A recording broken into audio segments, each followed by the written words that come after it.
What the hell? Were you trying to stop it, Chris? Yes. We're Like DJ scrambled eggs. Hey, All right, Hey. we're off to a good start. please don't submit this show to the ME people. yeah. Do-de-do-be-do. Oh my God. Rob, we're all glad that you're safe and back in your home. Who says I'm safe? Well, that's fair. It's good to see that you're sitting in where you're sitting right now. Yes. I feel I'm very what do you call it? I'm very conflicted tonight because we're going to show records, but we all know without naming names people who lost everything. Yeah. Everything. Records, everything. Yeah. So I mean, eventually when this one person gets right, I would like to do something, but you're talking about for people. Jim explained to me because his brother's house burned down.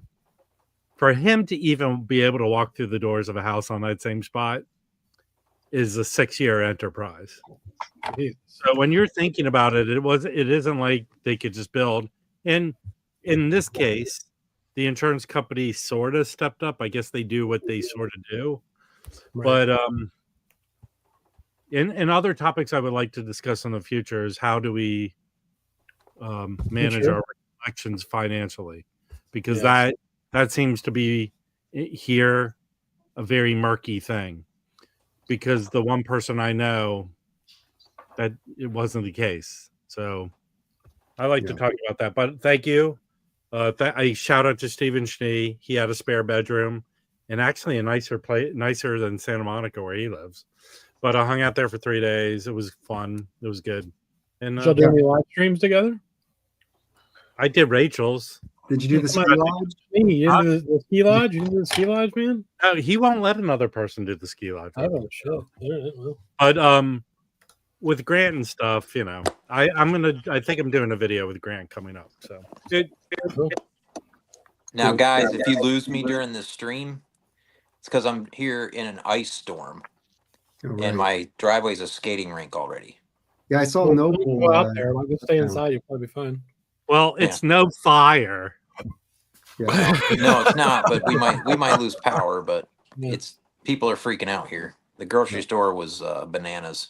It always is in the South, dude. And there's man. ice, there's snow. It's always stupid here. Yeah. Like, for some reason, everybody buys milk, bread, and toilet paper. That's What are you correct. gonna eat a fucking milk sandwich and wipe your ass with the toilet paper sandwich with milk? Well, It doesn't I make guess sense. when you see snow in the air, it's going to make you shit a I lot. guess. All right. Hey, Right. two things. Settle down, Mike. It'll be First okay. one, Robert Mitchell's comment. Yes. Bernie Grumman lost his house. I don't know if this is 100% true. He doesn't really keep his memorabilia and stuff there. Keeps it at the office. So, but It's you don't. Kids We are all mad. know. You don't imagine how many like Benny Maupin and people like that. Well, he lost his house, right? Benny Maupin lost his house, right? Yeah, Yes. everything. And his son started to GoFundMe. Yeah, I just saw a video this afternoon. They were in the Palisades where the mobile home park is. That's gone. Yeah, That's gone. I mean it's apocalyptic. And it's right near looks like it's right near the ocean. There's a curfew that I just heard. There's a curfew, 6 p.m. to 6 a.m. If they catch you in the evacuation areas, you're going to jail. Yeah. Oh wow. No bail or whatever. I don't. They're being serious about this. Wow. Yeah. So this looks like it's the Maupin family GoFundMe. Is this correct? They've raised almost 30,000. That's good. So I'll drop a link in the description or in the comments if anybody wants to check this out and support the Maupin family. I got to see him last year twice. Hmm. He did the whole Jewel and the Lotus, and then I saw him with the reunion of the Headhunters. And I will have to tell you, for an 81-year-old man, insanely excellent. Yeah, I think he stole the Headhunter show. That's what I feel. Yeah, this is a great one that came out in 2022. I believe this is Benny Maupin with Adam Rudolph. This is a fantastic record. It's called Symphonic Tone Poem for Brother Youssef. So it's dedicated to Youssef Lateef. Really, really good. It's on Strut. So beautiful music. Very cool. And to make it all about me, I sent the records. I sent the records from DC to here. One of them, I mistakenly did one ground and one medium ale, but one is still in a weather-related limbo. The other one was said to be delivered yesterday. It didn't come, and also it was the post office was closed because of Carter's funeral. So I don't know. Oh, yeah. But this is stupid problems, you know. Yeah. They found the whole post office for Carter's funeral. They closed. Yeah, They closed the government. A president died there. They probably closed down on non. I mean, oh man, there's something I want to say so badly, but I'm just going to keep that. No, don't do that. No. See, my thought made Mike disappear. Ah. Yeah. I got scared. Oh man. Maybe yeah, I'm really glad you're safe, man. I've been thinking about you all week. Well, that's why my ass was burning. Yes. Thank you. You know, I will say this, okay? Whatever some people might think of me, I think I had over 80 people reach out to me. Oh, not including my family and friends. Like 80 people from doing this. So I really appreciate people's concerns. Wait, they were wishing you well, or were they hoping you were They're concerned about my safety. I don't know if they're wishing me well. Was it like 60-40? No, well, if they're wishing you well, and some of you, I'm very surprised that didn't reach out, and you will know who you are tonight. You'll hear from me. I sent that notification the day before that popped up in my feed, and I was like, "This looks terrible." And then by the next day, all hell broke loose. They knew something like this was going to happen. Well, that's the insurance companies sure did, because they took away the fire insurance. Yeah. Well, they didn't know but they weather forecasting wise, they did. Yeah. They were preparing for something. Let's keep it focused on jazz records so we can alleviate and help people who need some place to go to lighten the mood or something because of all the stuff that's going on. I did want to go over the new OJCs, but Rob, do you want to show something? Well, I wanted to show this new record I got called Forest Fire by Jimmy Ford. No, I'm joking. Oh, nice. Oh, that was a prestige, wasn't it? The Kenny Burrell. Yeah. I have a good stack of stuff, but go over the OJCs. Is that the stereo or mono? This is stereo, and it's like a 1970 or 72 Green label. Yeah, cool. But I don't have it. So, all right. I know that we touched on this when it kind of leaked, I guess, months ago, but now it's been officially announced. So I wanted to go through these 5 titles. So Kraft announced 5 new OJCs that are going to be February, March, and April.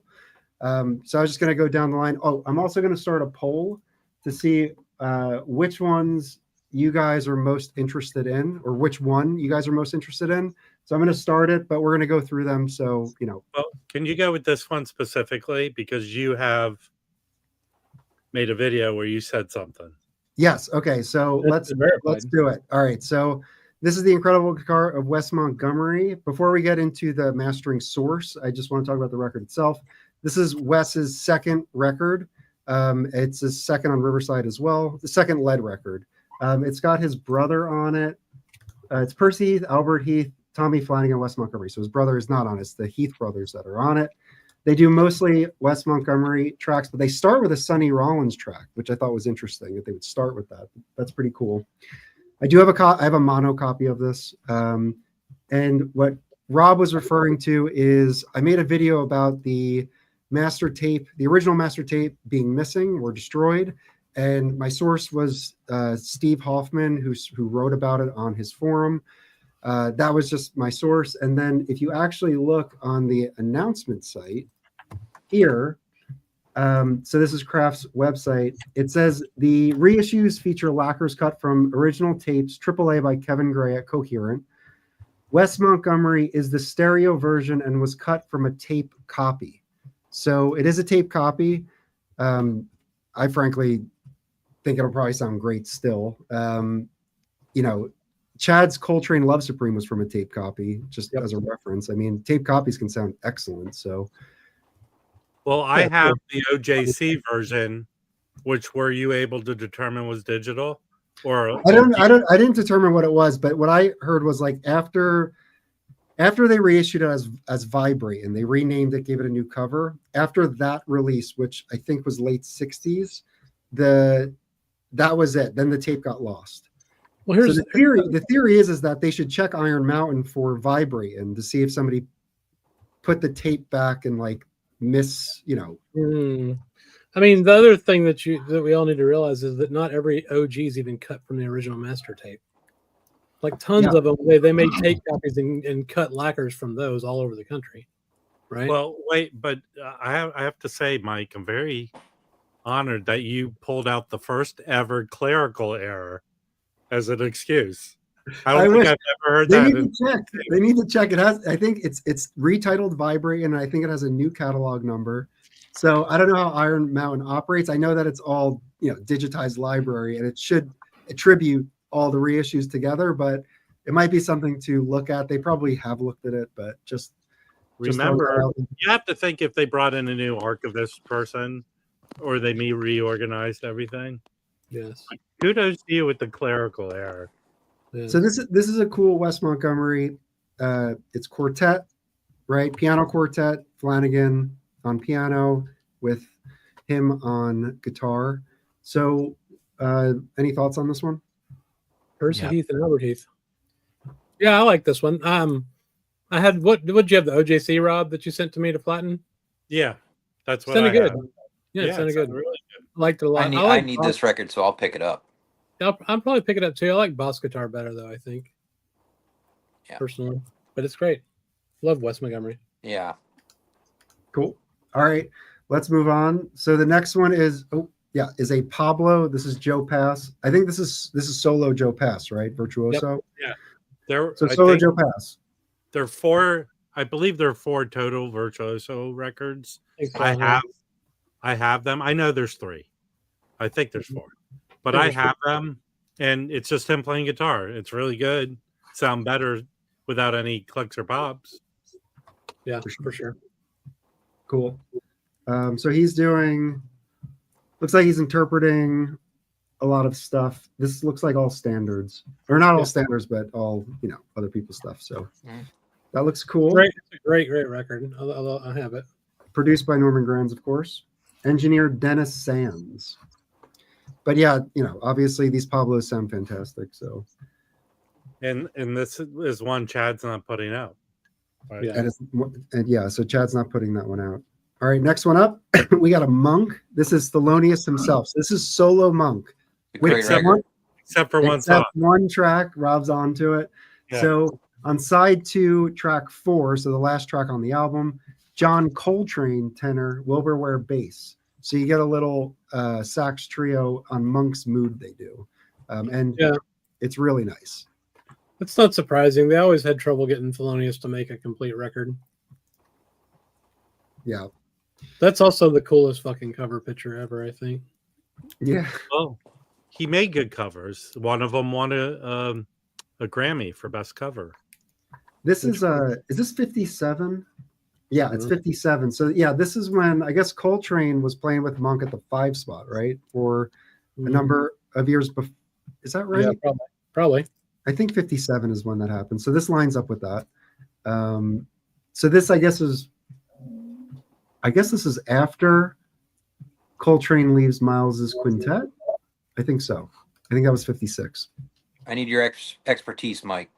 Okay. Which label is this one? That's a mono, but I don't know.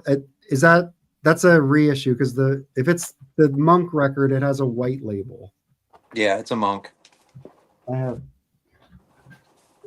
Yeah, that's the copy I have. Throw that one in the trash, Dave. It's not the good one. Buy the new one. No, keep that one. This one's pretty good. Yeah, if you already have it. It's down in my Riverside pile. It'll take me forever to go through it, but it's a white label, the original. It's the first Riverside label, the white and blue. How late is this blue label then? It's probably it's probably near identical to the first pressing. Yeah, it's got a date of 1965. Somebody wrote on it. Okay, so 65, I think, is when they sold to Orpheum. Yeah, it might be maybe it's an Orpheum. Was it Keep News? Is that Riverside? Yes. No. The Orpheum label's like teal. Yeah, right? Please talk with your mouth full. That's very. Oh yeah, you're right. It is a teal. It's a teal label. Yeah. There you go. You heard every word I said. Well, it could also be red. It could also be red too.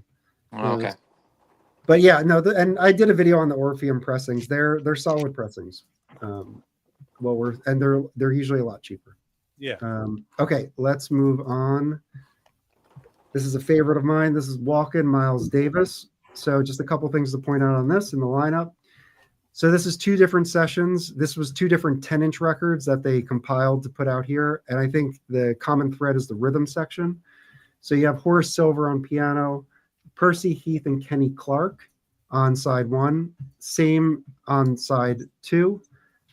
So this is 54. This is 54 material, I'm pretty sure. So if you think about Horace Silver, where he's at in 54, he's like, I think he's in the Messengers in 54, because he has that Live at Birdland. I think it's 54 with Clifford Brown and Lou Donaldson. So I think he's at Blue Note. So anyway, so Horace Silver, this is like killer time period for him. And then you have J.J. Johnson and Lucky Thompson on side 1. So some old school beboppers. And then on side 2, you have Davy Schildkraut. And I think this is the only record he's on. There's a reason for that. So what do you think about this one? It's not my favorite of his, but it's good. I like it. I've been holding out to find an early copy. I've never found an early copy. I have the OJC of it. I think it was one of the original OJCs that had the flip back covers and stuff. But I have originals of all the others, the Steeman and all that. Yeah, tip-on jacket. I'm sorry. I think I have a Fireworks Bergenfield of this, and it sounds great. It's braggy. I think mine's a Japanese. I don't know. I'll listen to it again, see if I care enough to buy another copy. I like the track Walkin'. I really like Miles's first solo. It's beautiful. Yeah, it's true. I remember when you were obsessed with this record for like 3 months. Yeah. Well, it's that track. That track is really good. And like I mentioned, the copy I have plays super nice. I kept putting it on. All right. And then that's the fourth one. So the fifth one is also a Miles. What makes this one unique is that it has Miles trumpet, Red Garland piano, Oscar Pettiford bass, and Philly Joe on drums. So it's a quartet with Miles. So it's just Miles and trumpet. Miles is trumpet, and then you have Red Garland up there too. But usually Miles is in a quintet or greater form, so it's kind of cool that it's just Miles, leading on trumpet the whole time. And plus you got Oscar Pettiford. No, this is 10-inch material, right? No, I think this is. I think this was recorded 12-inch. Oh, okay. Yeah, I'm pretty sure. Is this an alternate cover for that? Yeah, this is 55. Okay. Yeah. Yes, it is. Hold on, Dave. Let me show you. Yeah, that is. This is the musings of Miles, right? The beginning. Yes, I'm pretty sure. Yeah. Wait. Yeah, that's it. Yeah. Nice. I always thought it was interesting that they completely changed the cover. I don't know. Yeah, you're set with that. Well, Prestige notoriously did that. Yeah, so they could say the same shit twice. Yeah. Yeah. This one, just as another Miles example. This is the Miles OJC with the green cover. This is like a 64 reissue. It's mono. It's the same record, but they just put this cover on it. Whatever you think of this, I've never found that one either. But yeah, it's this record. Oh, okay, yeah. I need either or. We'll just get the OJC just came out. Yeah, just came out. Cool. All right, so those are the 5. We have Wes Montgomery, Joe Pass, Thelonious Monk, and then the 2 Miles. So we have the poll. So go put your vote in and let us know which one you're most excited about. I can only put 4 options. So Miles, you're coupled. You get 2 for 1 for Miles. It's a terrible poll now. Whatever. The monk's a really great one. Well, no shit, you failed to get the orb for $500 for Berto. Okay, you want to see $800 to get one. It's a good deal. We have 50 votes. Get your votes in. I'm gonna close it. Mike's weird with polls. He only lets them live for like 40 seconds. 3 seconds, because then we're done with this OJC segment. We'll do more polls as we go forward. Oh my god, I'm sick of polls already. All right, we won't do any more polls. Okay, people are getting them in. We're ending it. All right. So Wes Montgomery won with about 40%, and then Joe Pass was the least in the teens, and then the other two were tied. So Wes Montgomery looks like most people voted for. Yeah. Awesome. Yes, that makes sense, Jazzy Jeff. That's exactly what they wanted you to do back in the day when they put them in. They want you to do it today. True. That's right, Rev. That's a good point. So, Rob, I know your life's been disrupted, but do you have any? Were you at any record shops over the past? Yeah.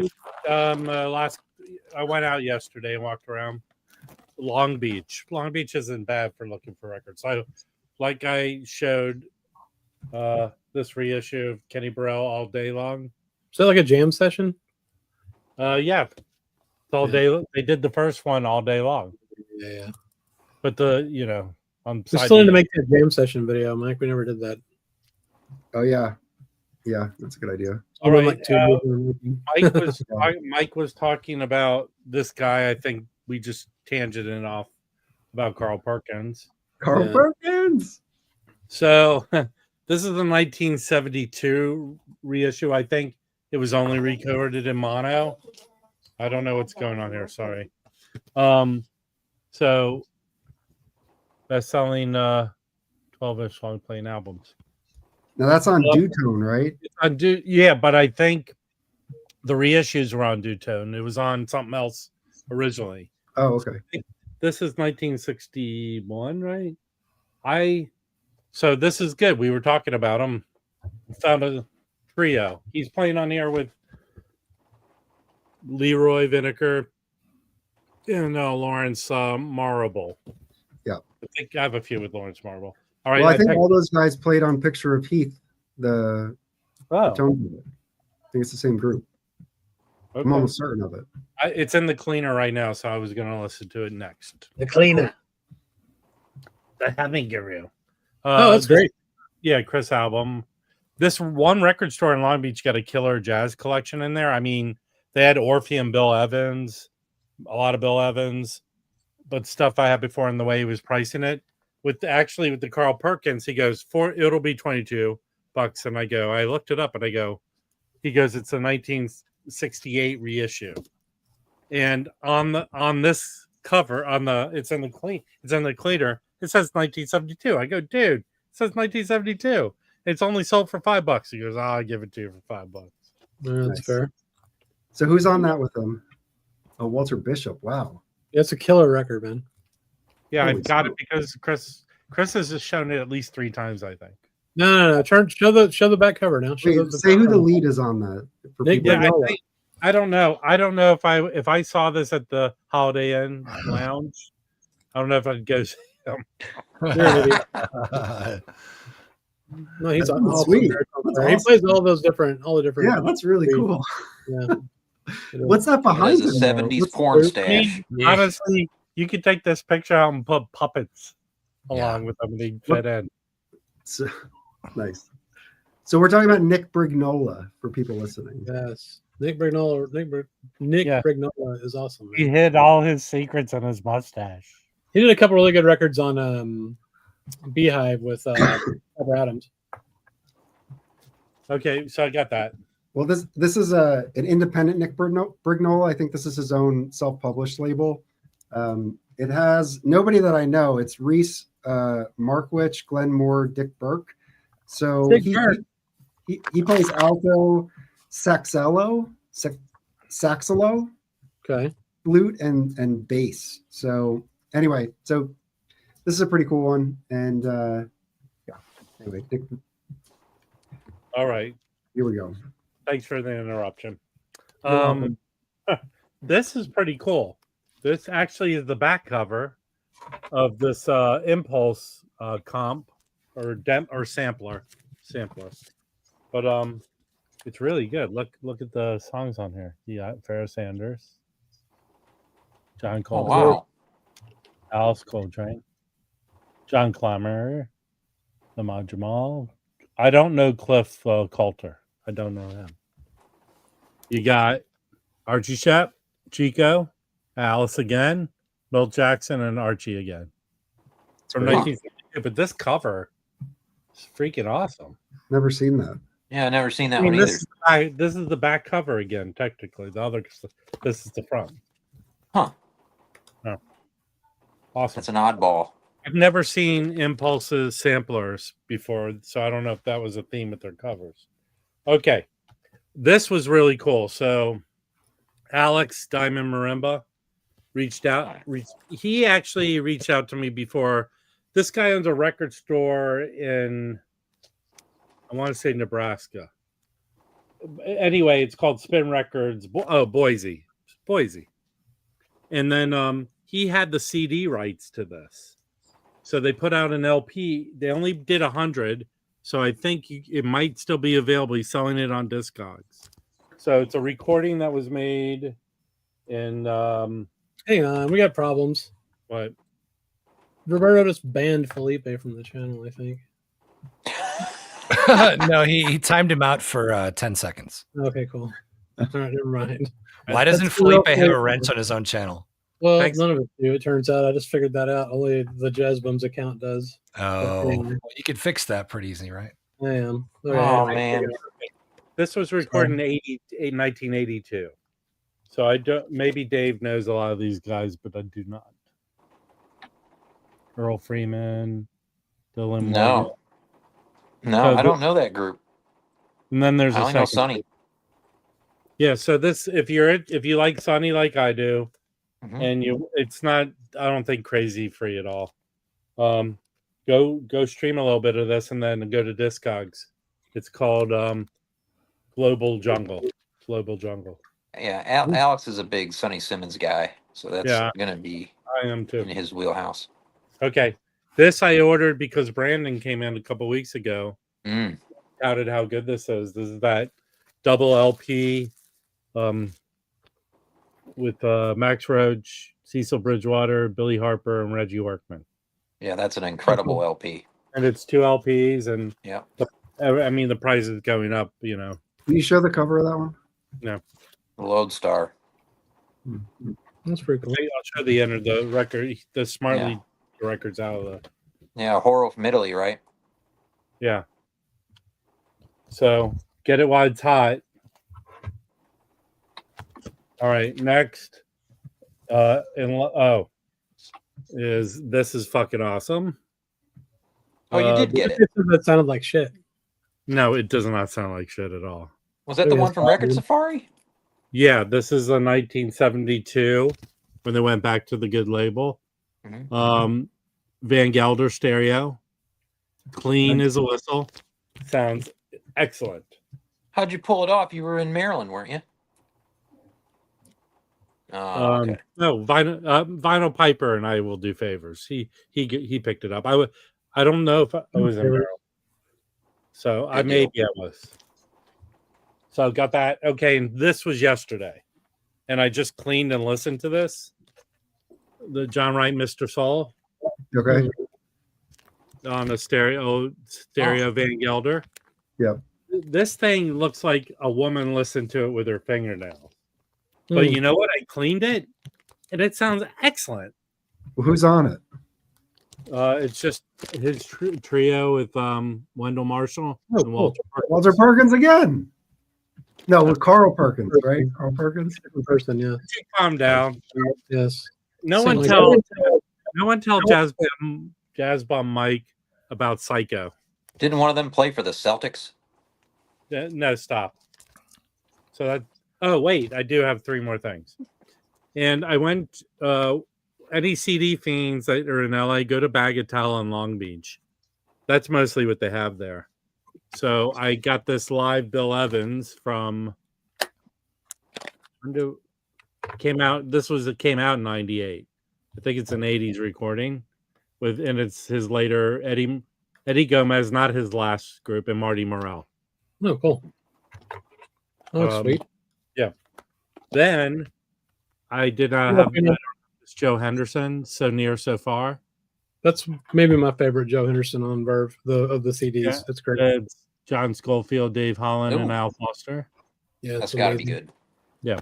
And then the last one, actually, this place only takes cash. I picked like 7, and I had to do Sophie's Choice. I think this was the last. There's a McCoy Tyner, which it's an album and DVD that he did with guitarists. But I picked this one. This is on Telarc. No, Telarc sounds great. Usually, have you listened to it yet? I guess not. Probably. No. I just came back today. But that place is crazy good with CDs. I mean, I think there was an old David Murray CD and that other McCoy Tyner, but I went to a couple shops in Long Beach when I was there, man. There's a real small one. I can't remember the name of it, but then there's Fingerprints. I don't think you dig that one, do you? I went in there were 3 stores right around each other. Bagatelle, Fingerprints, and then right around the corner from Fingerprints, is they're called the Record Box. That's got the collection, and I found the Carl Perkins. Yeah, the Record Box is. I went there. Yeah, I think. But the dude started off with a van. He sold records in a van, like a food truck. Yeah, and isn't Record Box really small? Yeah, but they had shit, man. They had good stuff. Yeah, they have good shit. But, only because they had that collection right there. Was the van down by the river? Yeah. Yes, with a guy with his shirt off. It was crazy. Yeah, I'm pretty sure we went to Record Box and Fingerprints because it was a bunch of us. It was Sherv and his wife and Fingerprints. Jim and Alex. It's not a good store. Records are overpriced, way overpriced, and the selection. I don't like it when they mix the new in with the old. Do too separate. Yeah, I did find good jazz there when I was there. I mean, you might, but you'd be paying more than you should. It was okay. Yeah, Delphine is a fan. Because it's like a hippy dippy store or something like that. Like you're a hippie. I have a restroom, Rob. Huh? That's a big bonus. I have a restroom. That's a big bonus. Oh, well, like a good record collector, I pee in my pants while I'm looking at records. That's fair. You have like a catheter with a diaper. A bag in your boot. Adult diaper. Chris. Yeah, no, I remember I found really good jazz at Fingerprints. Like a bitter, what's that one? I can't remember now. But there was some like an ECM, a really good rare ECM, and a good European record. There was a bunch of stuff. Okay, do you want me to tell you? Remember when Record Store Day went that you had to order online? Well, this day either you order online and fill out a list. So the night before, Fingerprints had to order online and pay. So did it, and I get there and they put the wrong record in it, and they wouldn't let you exchange. Oh Jesus! And that's not cool. Okay, the next year they opened up the store. They didn't do the online. I drove down there. I got a speeding ticket. Yeah, you just have bad luck, man. Like with me and Discogs. But I kept pushing it. About a year later, the cop didn't show up, so I got off. Oh, okay. I got pulled over last week on Christmas Eve. How fucked up? How stupid is that? Well, Dude what were you pulled me doing? over. Breaking the law. Breaking Hey, the law. experience change your life. Isn't that what happened? Breaking the law. I was in Mansfield. Going 120 in a school zone. I was not. I wasn't breaking the law. I didn't even get a ticket. My tags were expired, it turned out. So I guess I was breaking the law. You were texting your boyfriend. Yes. Well, no, Louis was not around. So Actually, I was. Isn't that what happens to every teenage girl? Yes. Well, isn't he who bailed you out? Yes. I would call Louis to bail me out. Especially now, Louis. Well, yeah. Louis knows the ins and outs from his time in prison. Yeah. Have any of y'all ever been to jail? Yes. No, I haven't. No, I know Mike hasn't. Mike wouldn't survive. Actually, I was actually part of the Scared Straight program. Were you really? He's the one scaring Yeah, people yeah. with all his records. This is what's going to happen to you. Oh, I learned it all from these watching jazz you. records. No, the cop didn't say I smell pot in this car, but that definitely has happened to me in the past. Oh man, it's a story for another time. Rod Is Rarity. Dave, is that the rain hitting your windows that I hear? That What is is it? ice. Yeah. Yeah, this is an ice storm. It is a freaking skating rink out here. Do you want to see the records I got this week? No. Were they the ones you stole when you got pulled over by the cops? Yeah. No, these are the ones I got from. So okay, hang on. First of all, before I show the records, so there was these big sales we all know about, right? They were 50% off for Universal shit, Verve, Impulse, all that crap. Blue Note. So You Discover Music has turned out to be awesome now. Like I bought 12 records from them, and they shipped them like the next 2 days later, and I got them like the day after that. So I ordered them on Sunday and got them Wednesday in my house. That's pretty sweet, and 50% off, right? Same for me. That actually happened for me too. Yeah, it's fucking great. And then the packaging they packed them really well. Yeah. Language. Then they have this other site called The Sound of Vinyl, right? It's owned by Universal as well. I ordered them June or January 5th, I think it was. Haven't heard shit. No shipping notice, nothing. It's very bizarre. So one of their websites is turned awesome and the other one's still just stupid and shitty. Well, now you know.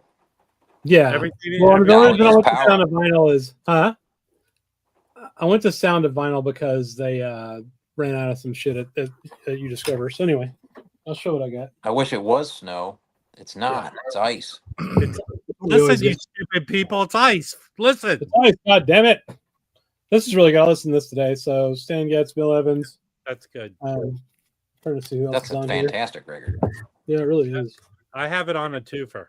Of course you do. Well, that's those what's his face Hey. from the early days. Robert Yeah. Ludwig. It's a Robert Ludwig, the twofer. So it's Stan Getz, Bill Evans, Ron Carter on one side, Richard Davis on the other, with Elvin Jones on drums. This was, I guess, recorded. When was this recorded? Does it say? In the 60s. 60s, yeah. It didn't say. It was originally released in 74, though. I've got another. They did 5 or 6 of these, I think. Mm-hmm. Yeah. And I've got another one. I don't remember what it is, but this was really good. What I like about it is I love Bill Evans is one of my favorite piano players, but I've got so much shit where it's a trio, which I like, but also it's nice to hear him in a different format, Yeah, definitely. So that one's highly recommended, especially for $19. So he's playing the saxophone on it, like the later Bill No, that's Evans? the other Bill Evans that plays saxophone. This is excellent. So this is See You at the Fair, Ben Webster. See who's on here with him. I can't remember. What does it say on the back either, does it? Oh, yeah. Ben Webster, Hank Jones on one side, and then Roger Kellaway on the other on piano. Richard Davis again, and Ozzie Johnson on drums. This was, I guess, commissioned for... Whoa, shit. We got a new guest. What's up, Fluff? Hey, what's up? And What's Joe. happening? So this was apparently commissioned by United States Steel for the 64-65 World's Fair in New York. Oh, that's cool. Yeah, it's get another impulse for the shelf. Yeah, Really- what's the catalog number on it? Just It is curious. A65, so fairly early. Wow. Yeah, really good though. I mean, it's Ben Webster, so That's Well, not one I normally see around either. Yeah, I've never seen this one. That's what I thought. I thought it was interesting too because it was kind of a corporate. Well, I wonder if they sold it at the fair. You know what I mean? I don't know. All these are That would- part of Chad's series. That would make all the cotton candy stains on it, the copies you find. True. This one I loved. So this is the Jazz Crusaders Freedom Sound. Sounds excellent. Of course, like most of the Pacific Jazz reissues. I think this was their first record, right? Yeah, that's right. Yeah. So you got, it's the same group they always had. Wilton Felder on tenor, Wayne Henderson trombone, Joe Sample piano, Sticks Hooper on drums. But then it's featuring guest musicians Jimmy Bond on bass and Roy Gaines on guitar. So I would highly recommend people pick this one up. Stream it. I streamed it first. I usually don't stream stuff ahead of time, but some of the Pacific jazz stuff can get a little boring for me, so I wanted to check it out, and I actually really enjoyed it. Oh, and also, y'all have any of these new tone poets, the RT new sleeves? Oh yeah. Yeah. Somebody posted a picture. That's cool. Yeah, I'm glad they don't use those crappy, weird plastic sleeves they were using before. These are great. Yeah. Got that. This is another one that I really enjoyed. So this is that Andrew Hill. Yeah, that's a good record. Yeah, it is. And Rob, you kept saying it's not a typical Andrew Hill record, and that's correct. Right. Yeah, it's a little different. It's him going back to the roots. You know, he explains that in the liner notes.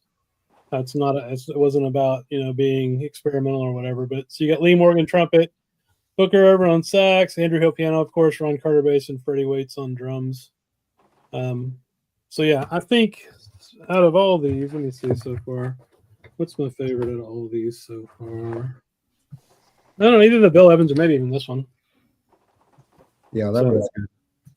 Do you have it? No, but I've streamed it a number of times because I wanted to buy it. Did you buy it? I have a copy here. That one. I have a copy of that one, original. Yeah. It's very good. Yeah, it's pretty good. All right. Now, there's a couple I got that are not as my favorites. Let me show those next. Well, maybe not. They're not my favorites. I don't know. But anyway, this one, actually, I'll show this one first. This one's really, I like this one quite a bit. Another Ben Webster. I'm buying any Ben Webster that comes out. I just love Ben Webster, so it's pretty good. I like this a lot. Yep. I don't know what year this was recorded. Well, is that the Egg Thig Pen? Is that the trio with drums? I don't know, dude. Hey, I only listened to it once. So I don't remember this thing. Let's get on the inside here. It's Ray Brown Egg Thig Pen, right? Probably. Oh, look at this inside. It's really nice. Ooh, nice. Picture of Oscar, nice picture of Ben. Yeah, I mean, this one's really enjoyable. It's kind of what you'd expect. I like the living sound fidelity there. I don't know what year. I'm trying to see if it says what year this was originally released, but 1960.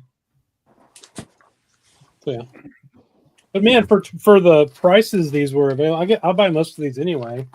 The 50% off, so it's kind of insane. Man, I ripped the sleeve. Now, is that sale over?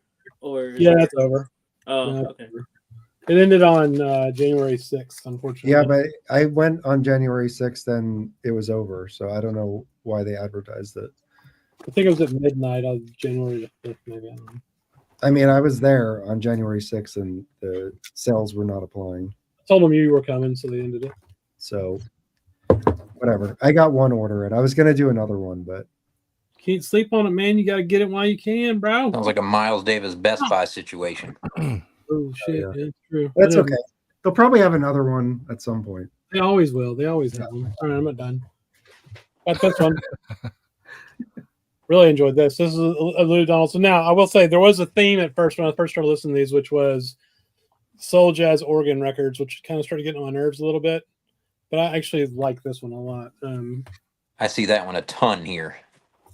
What's cool about this one? So this one's got obviously it's Lou Donaldson, Blue Mitchell, George Benson, Lonnie Smith, and Leo Morris. Leo Morris is Idris Muhammad. So I think Lou grew up near Charlotte in Gastonia, maybe. So we have a lot of Lou records around. What's interesting, if I can get this sleeve off without tearing it apart, let me show you something. So this one was in a gatefold originally.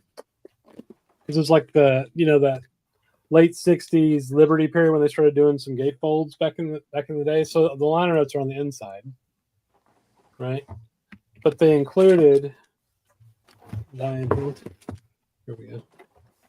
Inside, they included this paper with the session photos. Oh wow, that's awesome. Yeah, instead of doing usually do it on the inside of the gatefold, but since as a gatefold, that's what they did. So yeah, that was cool. Now I don't know if these are session photos or not. I mean, they usually are, but they use that picture of Lonnie Smith on that live in Mozambique. Yeah, it looks very similar to that. And then this one looks like the picture on Idris Muhammad's that record that Oh yeah. Jazz Dispensary put out, right? So I don't know if they're from the session or what. Maybe they are, and they just reused the photographs. I mean, I'm sure that happened a lot. Yeah. So that I like that one. Okay, this next one, I don't know. I probably could have done without buying this one. Maybe I'll just listen to it again. So this is a Freddie Roach. Good move. I love that cover. Yeah. I mean, That's Hank Mobley. I know. Yeah. Yeah. Oh well. I mean, it's Frey Roach, Blue Mitchell, Hank Mobley, Eddie Wright, Clarence Johnson. It's not a bad record. It's a good soul jazz record. It's organ based stuff. I don't know. For some reason, this one just didn't really excite me when I listened to it for the first time. Yeah. And I think I said this on the Discord or somewhere. It reminded me of like 15 other records that I already have that kind of sound just like it. You know what I mean? So it didn't really stand out. And honestly, maybe I was interested in bad when I listened to this again. I thought the same thing about this one. Yeah, I don't blame you. I have a copy. I have an old copy of that, and I listened to it recently, and I'm not buying this tone poet. Yeah, I mean, it's just not a bad record or anything. It's fine. I mean, it's Booker Little. I mean, come on. And it wasn't as exciting as I wanted it to be for being. Yeah, I agree. Now my favorite one, I don't have it. I got two more. Lou will be happy about one of them, I guess. Now this one's my favorite one out of all the ones I've gotten. Yeah, this is some good shit. So this is Drives by Lonnie Smith. Some more soul jazz, organ soul jazz. But this is from 1970. Check out that Lincoln he was popping up out of. Now, did that one come out this year, or was that December? No, it came out this year for sure. Oh, yeah, okay, it came out recently. So this one you got Dave Hubbard on tenor sax, Ronnie Cooper on baritone, Larry McGee guitar, Lonnie Smith on organ, and Joe Dukes on drums. He's one of my favorite kind of soul jazz funk drummers from that time period. This is cool because they do a lot of interesting covers, like that song 25 Miles. I don't know if you know that song. It's a soul hit from back then. Spinning Wheels, another one. Then they do 7 Steps to Heaven, and it's really interesting kind of version. So I think out of these dozen or so records I got, this is probably my favorite one. How many Lonnie Smith records do you have now? I don't know, 7 or 8, probably. At least. I like all of them except for there's one that I thought was boring. I haven't listened to this one yet, but I went ahead and picked it up. So I like that.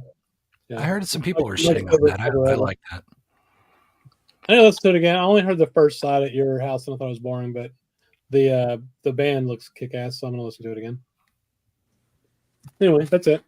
Cool. I got some other shit coming in from Sound of Vinyl, supposedly, if they ever ship it. What records did you want to get but you eliminated because you were just getting too much? Was there anything you kind of wish you got? Not really that's not really my reasoning. I didn't get the Hank Mobley, whatever the hell it's called, the recent tone poet. Workout? No, tone poet. Spotter. Is it Slice on Top? Yeah, Slice off top. Because Notes and Toad says it's boring, so I didn't buy it. I was showing it last week. He's like, "Take that one out of your cart," and I was like, "Okay." But some of the ones I wanted, they ran out of stock on was Root Down, the Jimmy Smith. I really want that, and I got that from Sound of Vinyl, and then Sweet Rain, the Stan Getz Verve, acoustic sounds rich. I really wanted that, so I got that coming too. Hopefully, if they ever ship it. So yeah, it was nice. I mean, they were fucking half price. It was great. Very excited. Nice. What's going on, Joe? Hey guys, how you doing? Good. Do you have some brain melting free jazz for us? Yeah. I have a few things. I haven't gotten a whole lot. I have something that should have already been here, but isn't here. So when that shows up at some point, I'll show that. But I had gotten this a few weeks ago, and just haven't been on. I found a copy on Discogs of Byard Lancaster Exodus. This is on the Philly Jazz label. There's only 6 records on this label that all came out within 2 or 3 years in the mid to late 70s. There's this one. There's a Sonny Murray one that has a white cover. There's Lanquidity, Sun Ra, which is probably the most known Philly jazz one. That's also probably the most expensive one. And then there's I don't know what the artist, I think it's called The River. It's a white cover as well, but I can't remember what that one is. But this one's Bill Lewis. You've got Byard Lancaster. He plays a bunch of stuff on this, more so than what he does on a lot of sessions. So he's on voice, piano, wooden flute, bell, soprano, alto, electric alto, and tenor sax. Harold E. Smith, wooden flute, percussion, and Skip Parnell is on the bass. So I'm just kind of looking for this one for a few months, and saw a copy in the U.S. from a seller in Baltimore, so was able to grab that and then put it in my pile. Yeah, it's the last one I need for the label. When I met with Dave and Brandon in Rochester before I was there, I had gone a few days before to Rochester, and I found a few things at Record Archive. So I got Frank Lowe fresh on Arista Freedom. Been looking for this one, and it's pretty good. It's not incredible, but it's a decent session. There's 2 Thelonious Monk tunes on it. I think it's, I don't know if it's apostrophe or epistrophe, something like that. And then Mysterioso are the 2 Thelonious Monk, and then the rest of the tracks are all Frank Lowe. It's got Abdul Wadood is on the cello on a few of the tracks. Lester Bowie, trumpet. Joseph Bowie, trombone. Steve Reed plays the drums on one track, and then Charles Bobo Shaw plays the drums on the rest. But the last track is called Choose Blues, and it's a track that he recorded with the Memphis 4 in Memphis, Tennessee. And that's more of like, it's kind of free, but it's also a little bit like funky as well. So it's kind of, it's not a terrible session. It was $10. So I'm not happy to get it, but it's not very consistent across the board. There's a lot of I don't know. It's all over the place a bit. So nice looking copy though. I mean, usually I see that with a big old saw cut. Yeah. It was a nice, especially for Record Archive, where stuff can be all over the place. And then this one was actually, I've been looking for this for a while. It's kind of been in the back of my mind. Anytime I look at this artist, I never find this record. I find a lot of the other Blue Note sessions, or a lot of the other sessions, and that's Alphonse Mouzon's first record, The Essence of Mystery. Whoa. This is from 70, recorded in 72, came out in 73. This is really good, especially the A side is really killer. Sonny Fortune features heavily on the saxophone on this, and it's really good jazz funk. Some great stuff, right?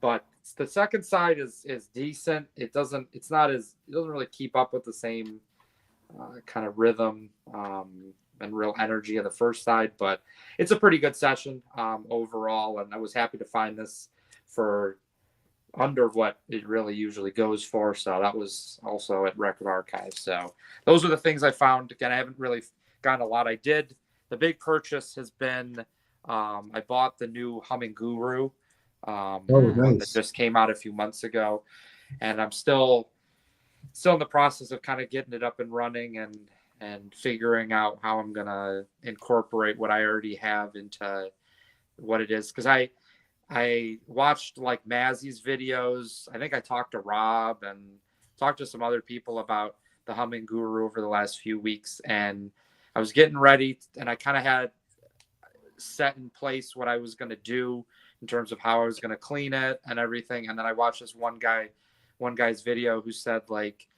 if you just use the distilled water in the Humming Guru, you're really not doing anything.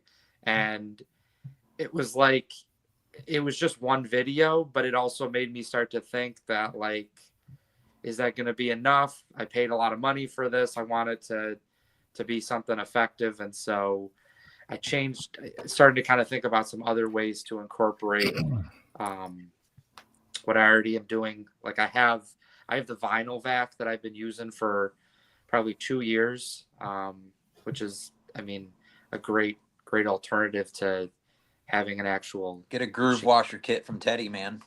Yeah. Hey, I'll tell you, Joe, I think you'll find your own way. Yeah. Because everyone I've ever dealt with this process, they all sort of figure out something that works for them. So whether it be in your thing, you wash it with a surfactant and you use the Humming Guru to kind of take everything off, or something like that, you'll find your own way, I think. Well, congrats on getting that, Joe. It's a great machine. Yeah, I'm Good excited. investment. It's just and that's kind of I have a lot of great records that I found the last few years, and the cleaning has been the one thing that has slowly changed over a number of years. But yeah, just trying to get something that I have a few records that I feel like would benefit from a little bit more of a. So did you get the new one? The Nova, like upgraded model? Yeah, the Nova. Okay. Yeah. Nice. So what's different on that one? I know I didn't watch any of the videos. Yeah, so that was also what it was because I was going back and forth. I was like, because you can get on their website, you can get the original one for I think it's $370, and then the new one is like $700, and it comes with you get the 7-inch and 10-inch adapter. Already comes in. It's supposed to have fixed a problem that happened with some people's original models, which is where like the draining feature actually like leaked, and so that was like a common concern. There's more options in terms of like the auto cycle and the drying cycle. It's supposed to have a higher kind of like RPM of fan. I heard there's fans on both sides of the mechanism of the space now, so it does a better job. And then it's still the same, like the 40 kilohertz like frequency for the what do they call that, the process that I'm talking about, where it actually gets into the grooves. Do you guys know what I'm talking about? I can't think of the word. The frequency causes the cavitation. The cavitation, yeah. And I'm trying to think of what else. I thought there was something else that it's hot. There's a button where it talks sassy. Well, that's cool. I have just the original one, and it is a game changer for sure. Yeah, and I definitely, if I had bought it like 6 months ago, a year ago, when a lot of you guys were getting it, or at least a lot of you guys were talking about it, I would have been happy with either model. But the more that I watched Mazzy's video, I watched some other people's videos. There's not a lot of information on the new one in terms of like if you just typed in Humming Guru on YouTube, there's a handful of videos, but as you said, Rob, there's every single person that made a video. It wasn't just simply using the Humming Guru. They also have one guy had like the Groove Doctor or something like that, which was like an older machine that I think was more of a like a vacuum cleaner type. And then there was another guy that also I think had a like they use like a spin clean as like a rinse instead of using just the Humming Guru as the rinse. And then there's some people that have actually bought a second water tank so that they can have like the surfactant with the solution in the one, and then the other one is just distilled water, so they don't have to, I guess, waste the water, dump out the water. That's what PD Thal does. He does a surfactant spin and then a Hey, but I was really, to be honest, I was really surprised with how quickly it came in terms of, because it said something like 7 to 14 business days. I think they have a U.S. warehouse, I think. Nice. Oh, but it didn't. Yeah, but it didn't come from. It came from China, and it was. Yeah, it might, but they do have a U.S. warehouse, like on Fontana outside L.A. Okay, yeah. So because they had, I think I ordered it on like a Sunday, and by Friday it was here. So nice.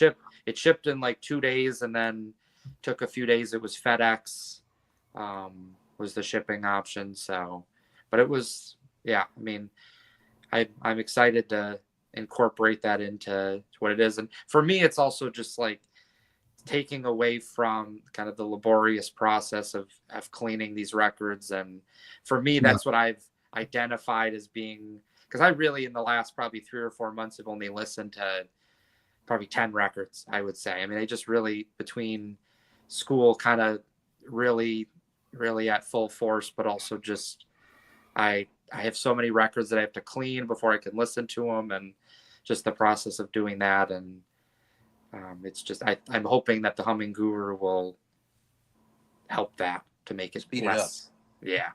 Yeah, to get it so I can be listening to some records again, because I have a lot of stuff that I bought from Discogs a few months ago. There's actually a few Discog sales that I made in the fall that the ability to make or to send feedback to the seller is now gone, because it's been the 90 days or whatever, because I just I haven't even listened to some of those records, and I have a lot of records that I paid quite a bit for that I haven't listened to. So, well, welcome to the backlog. We all get into that zone. Yeah. So it was, but yeah, that's kind of where a lot of my money went. And then I told you, Dave, what I had bought when I was with you in Rochester. It still hasn't come yet from France. So. Oh yeah. Oh, dude, by the way, the one you put in my hands, the Record Archive. Yeah. That might have been the best record I got all day. Oh, good. Yeah. Dude, I really dig that Toki LP. I think, Rob, you have that too. That Toki Warren Smith. It's a yellow cover. And it's like a 45. It's short. Yeah.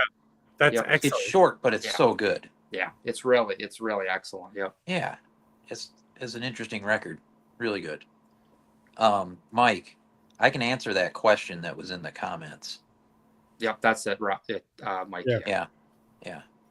There was a question about, I'm in Sweden, where do I find OG jazz? US. Oh. Where is that? Somebody popped up a comment about. Yeah. All right. I was like, just go to Lars. Just go to Lars in Stockholm at Record Mania. Lars Larson. You're making that name up. No. He sends out an email every Friday. He's got an Instagram.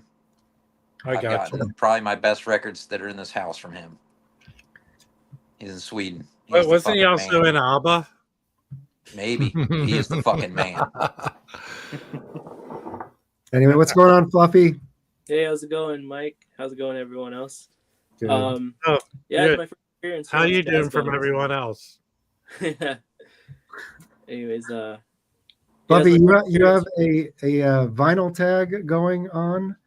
Oh, can you give me a breakdown of the vinyl tag this year? Because I don't know. I just feel like there's a few different ones going on. Right. A few. Well, what is going on with 497? Yeah, it's pretty overwhelming with all these. Is there a jazz vinyl tag? And because yours is, I mean, you're kind of mostly jazz focused, although not only. And then your tag is you can do it with anything, right? Right. So yeah, I wanted to jump and do this vinyl tag for people of all music genres, not just jazz focused. So I told people in my video that, like, you can answer all these questions with jazz albums, or if you have any other albums you non-jazz related, you can certainly show and show people and I guess educate people on a particular album that you love. And so I decided to. It's a good way to go about it. Or not my jazz tag, but my vinyl tag. So how did you kind of put together the questions? Well, I knew right away I had to put some of the more basic questions, like what you picked up, or an album that you picked up last year, like a favorite one that you picked up last year. And I decided to see. So before I did my vinyl tag, I was looking at other vinyl tags from the past, from the jazz community, from other vinyl tags done by Rob Walker and other vinyl tags before. Mm-hmm. And I sort of took some of the questions from the vinyl tags from way back when and put it onto this vinyl tag. And I think maybe there are a few California-based questions, and certainly some questions about me, like name an album that starts with an F, or an album that has a smile on the cover. But I did want it to make this vinyl tag fun and for people to participate in. And, you know, a certain number of people have already participated, which makes me happy. But yeah, you know, definitely the, what's his name? Edwin did his vinyl tag a month before, but, you know, it happens. So there's 20 questions, and then there's bonus questions. What's up with the bonus questions? Yeah, so I decided to do the bonus questions in case anyone couldn't answer one of the questions from the main set. And I was like, you know, I wanted to include 25 because, I mean, we're entering we've already entered 2025, and I thought, you know, what better way to do this 2025 tag than to include 25 questions. But mainly it's the main 20 questions from this vinyl tag. Mm-hmm. And I told people, if you could answer all the questions, more power to you. But if you can't answer a certain question from the main set, feel free to use the one of the questions from the 5 bonus from that I created or that I came up with. So Loki's saying that the response has been good so far. It's a fun tag. Are there any like new people that are joining and this is like their first video and they use this as kind of like their jump off, or and like how's the response been? I mean, the response has been good so far. And to answer your question about if anyone's new has done it, no, but it's fun to see new channels, as in like you're just finding out about this channel. And I've been subscribing to everyone who's been doing my vinyl tag and have been looking at their channels and the content that they've been putting out. So it's been fun in that case. But in terms of like someone new who's starting fresh content, no, it's I'm still looking for someone. Yeah. Well, if anybody's watching this stream and they're interested in kind of dipping your toes into making a video, this is a good. It's basically like 20 prompts to get you started. And the Jazz Bums, our first video was a tag. So yeah, and that was Andrew when he created this. Andrew Tales from the Crate years ago. His main intention was to have something like Mike's talking about, where, hey, this is how you can do your first. How you can jump in. I mean, for me, like one of the first video, if not the first video that I did, was a jazz tag. I participated in the jazz tag from 2021, I think. Mm-hmm. So it motivated me to start by that, and I was like, you know what, I'm gonna do this tag, even if it doesn't get the response that I wanted it to. Which, you know, I'm very happy that it's gotten some responses thus far. But like I said, I encourage anyone who's watching to do the jazz tag. And I also said, if you're not comfortable doing it via video format, you can certainly do it on Instagram. I'll give a shout out, give a follow, of course. And yeah, it's just a fun thing. But I understand that people are overwhelmed with the number of vinyl tags that are out there. Well, that only happens if you're sub to a lot of people. You just all of a sudden your feed is overloaded. I've seen a bunch of responses to yours in my feed. Yeah. They're there. Yeah, they're getting done. Watched, Brian, a Man in His Music, did it yesterday or something, or 2 days ago. Yeah. And that was a good one. I like the question, the bonus question around show with 10-inch. Yeah. That's cool. Just because I've been collecting 10 inches lately. So yeah, I did the punk one from Tommy out in Finland, and his are fun, man. Really, those are really fun to do. So cool. Yeah. No, yeah, I see. Like, I know a lot of people that like to do just a particular genre tag, like the jazz tag, punk tag. I think there's even a garage rock tag right now. So it's fun to see like what people engage in when it comes to these tag videos, for sure. Yep. Yeah, no, definitely. I think we tried to start one maybe like 2 years ago, and Rob did one last year, I think. So it's good. It's definitely good. It gets you engaged. So so anyway, so if you're interested and you're watching, head over to Fluffy Records on YouTube. I dropped some links in the chat. But if you're watching this later, just search for Fluffy Records on YouTube and you'll find it. And Fluffy, you're in LA too, right? Yeah, I'm in LA. Yeah, man. Mm-hmm. Yeah, glad you're safe too, man. Hey, thanks, man. Appreciate it. I've been seeing some stuff, man. I don't even know what to think. Yeah, it's pretty hectic here in LA for sure. Yeah. But yeah. All right. Well, Fluffy, do you have any records to show? Yeah. I mean, I haven't bought any records this so far, but I did see that Joe showed a Frank Lowe record, and I have been. I haven't spun this one in a while, but I did spin it when it arrived a few months back. This is on ESP. It's a heavy hitter. That's a killer record, yeah. And I've been on this like small Frank Lowe / Rasheed Ali kick, and I've been enjoying this one. It's a good place to be, man. Oh yeah. Yeah. Greatest album of all time. I did see that they're doing another one coming out this year, I think.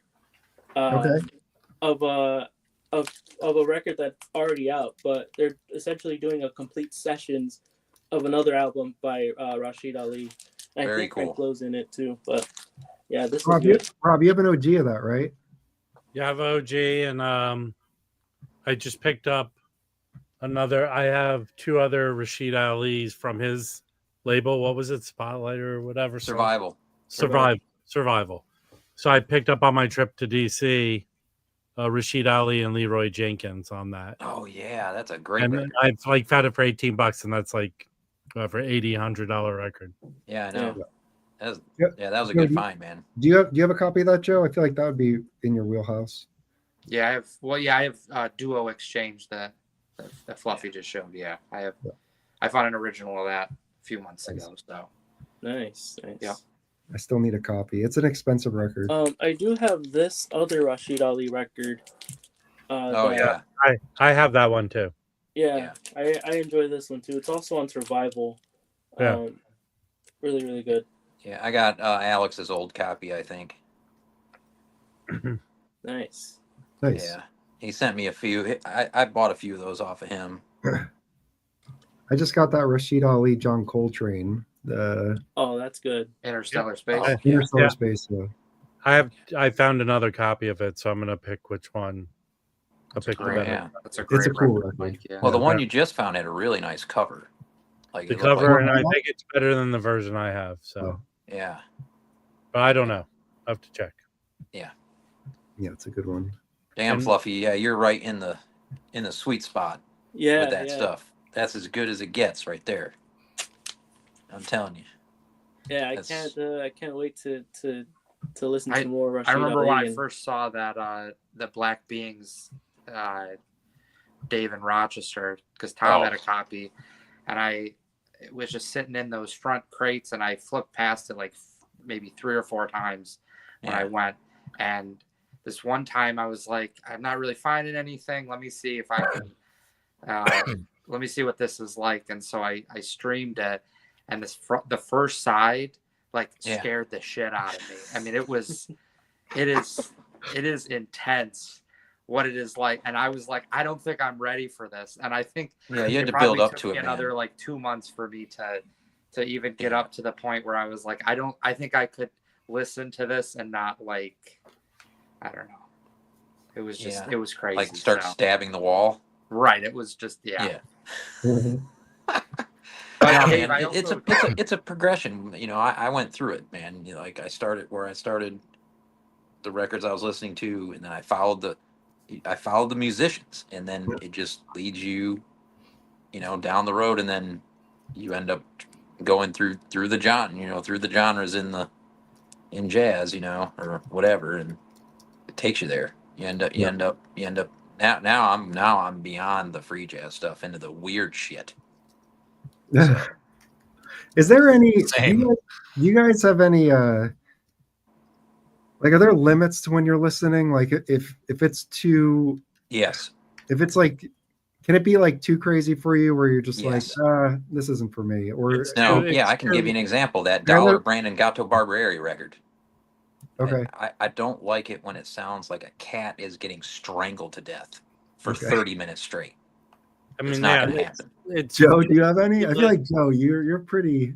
Yeah, Endless. Dave, you need to listen to what's it called? It's called Unlawful Noise. It's Haas and Company. It's a black cover and is a Native American on the front that I found over the summer. Yeah, that's been on the want list for a while. It's like 53 minutes of probably somewhat what you're describing, Dave, where there's points where I think they just like the person that was the engineer was like, all right, let's take like a 30-second break for a second. And because it was just noise. I mean, it was like literal noise. I know. I've had that on the want list for a long time. And I think every now and again I go and I pull it up to listen. And it's just like, that's why it's still parked on the want list. Yeah. And the price tag don't hurt that Mike either. just got up and ran and ordered a copy.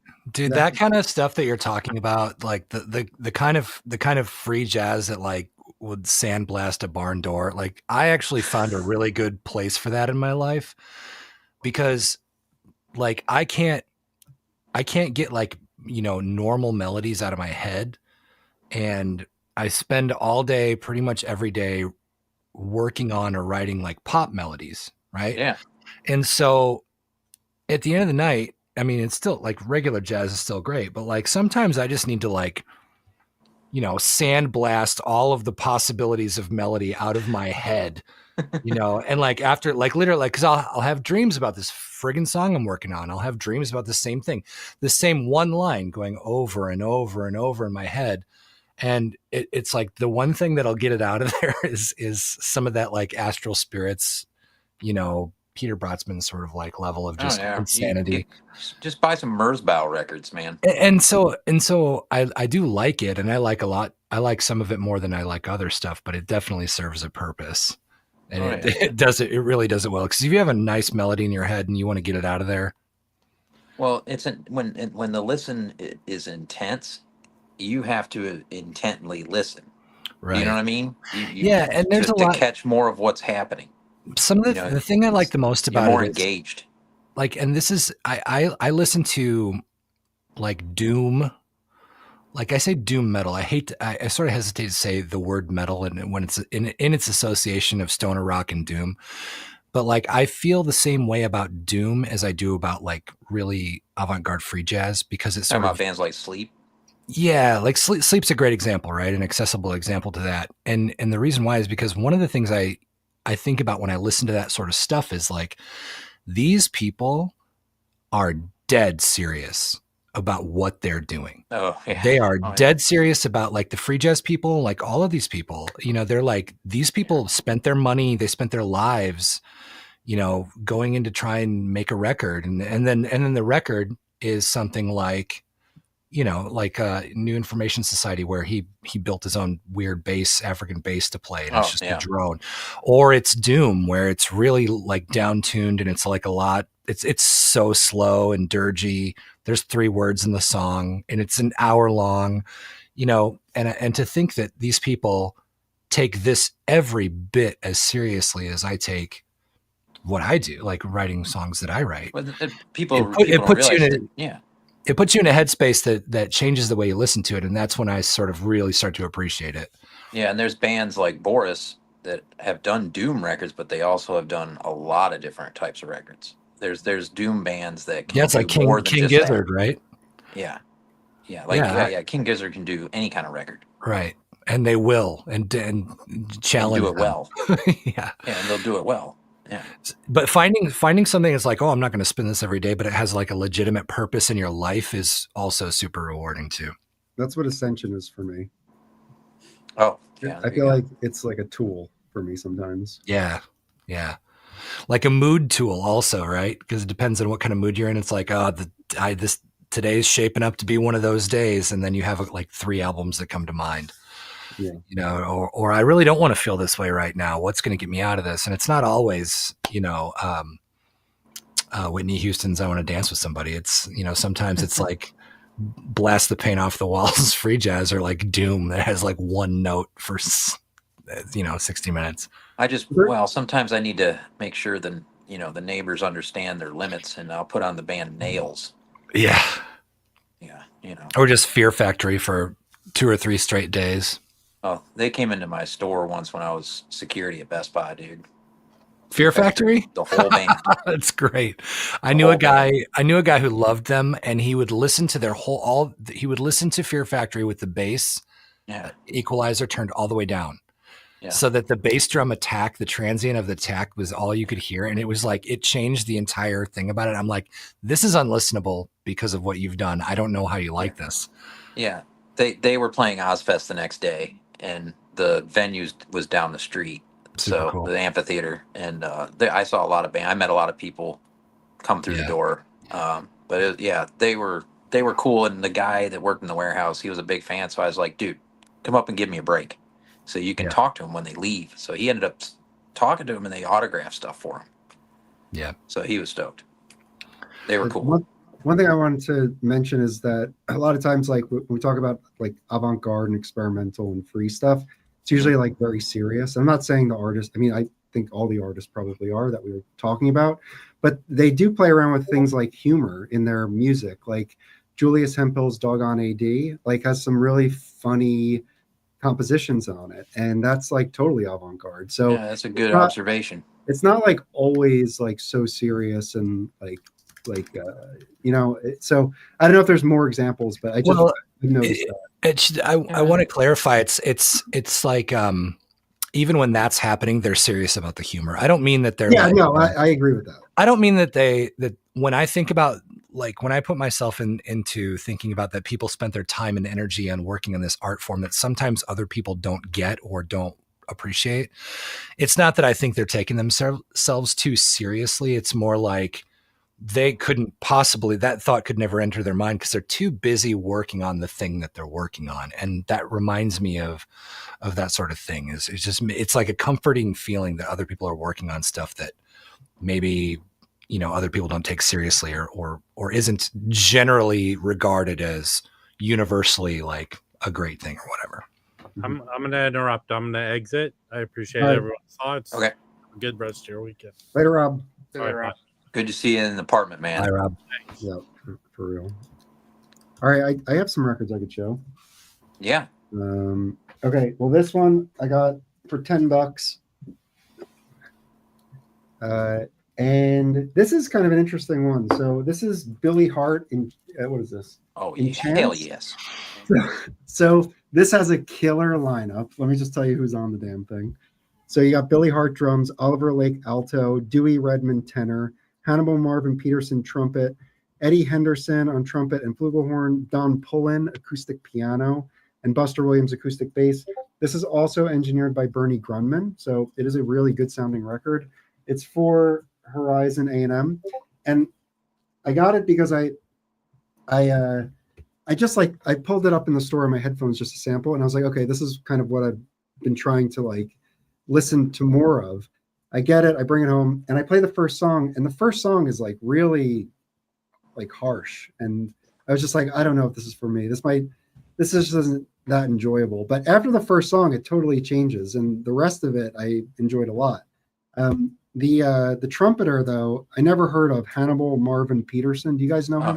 Oh yeah, he's solid. I had a tough time kind of putting my finger on his style because like he's lyrical sometimes, and then he's like fiery and percussive like a Lee Morgan sometimes. But like when he was like soloing, I kept feeling like he had like a bunch of little discrete things that were just building on each other as opposed to like one long thing that flowed together. And I don't know, like it kind of took me out of it a little bit. I wasn't sure. I just was really trying to like pin down what his voice was doing, and it was just hard for me. But it's I thought more it of an improvisation. Yeah, Anyway, that was just one observation. But I mean, I think Billy Hart's pretty cool. On the inside here, it's one of those jackets that you put the jacket in here. What is that called? I hate that. I forget the name of it now, but in here it shows you Billy Hart, who's the drummer in the lead. It shows you how his kit's set up here, so that's kind of cool just to see how they mic'd it and what he was playing. But it's cool, and for $10, it's a promo. This thing looked like it was unplayed. Like it looked like it was the first person to take it out of the sleeve. There's 2 records on that label from Sonny Fortune. Yeah, get them. They're all GP. Yeah. They're fantastic. Brandon has recommended it's like another $10 Sonny Fortune. He's like, it's like Sonny Fortune's best record. It's one with like the It's almost green like cover I with think the it's hillside. The hillside. That's it. Yeah, that's it. Yeah. I have those those are great records. They're And Art so Ensemble good. has a record. Oh no, Revolutionary Ensemble has a record on this. Yeah. Which I probably wouldn't pick that up. I do have some of their stuff, but I need that one, but it's not expensive. I just never run into it. yeah.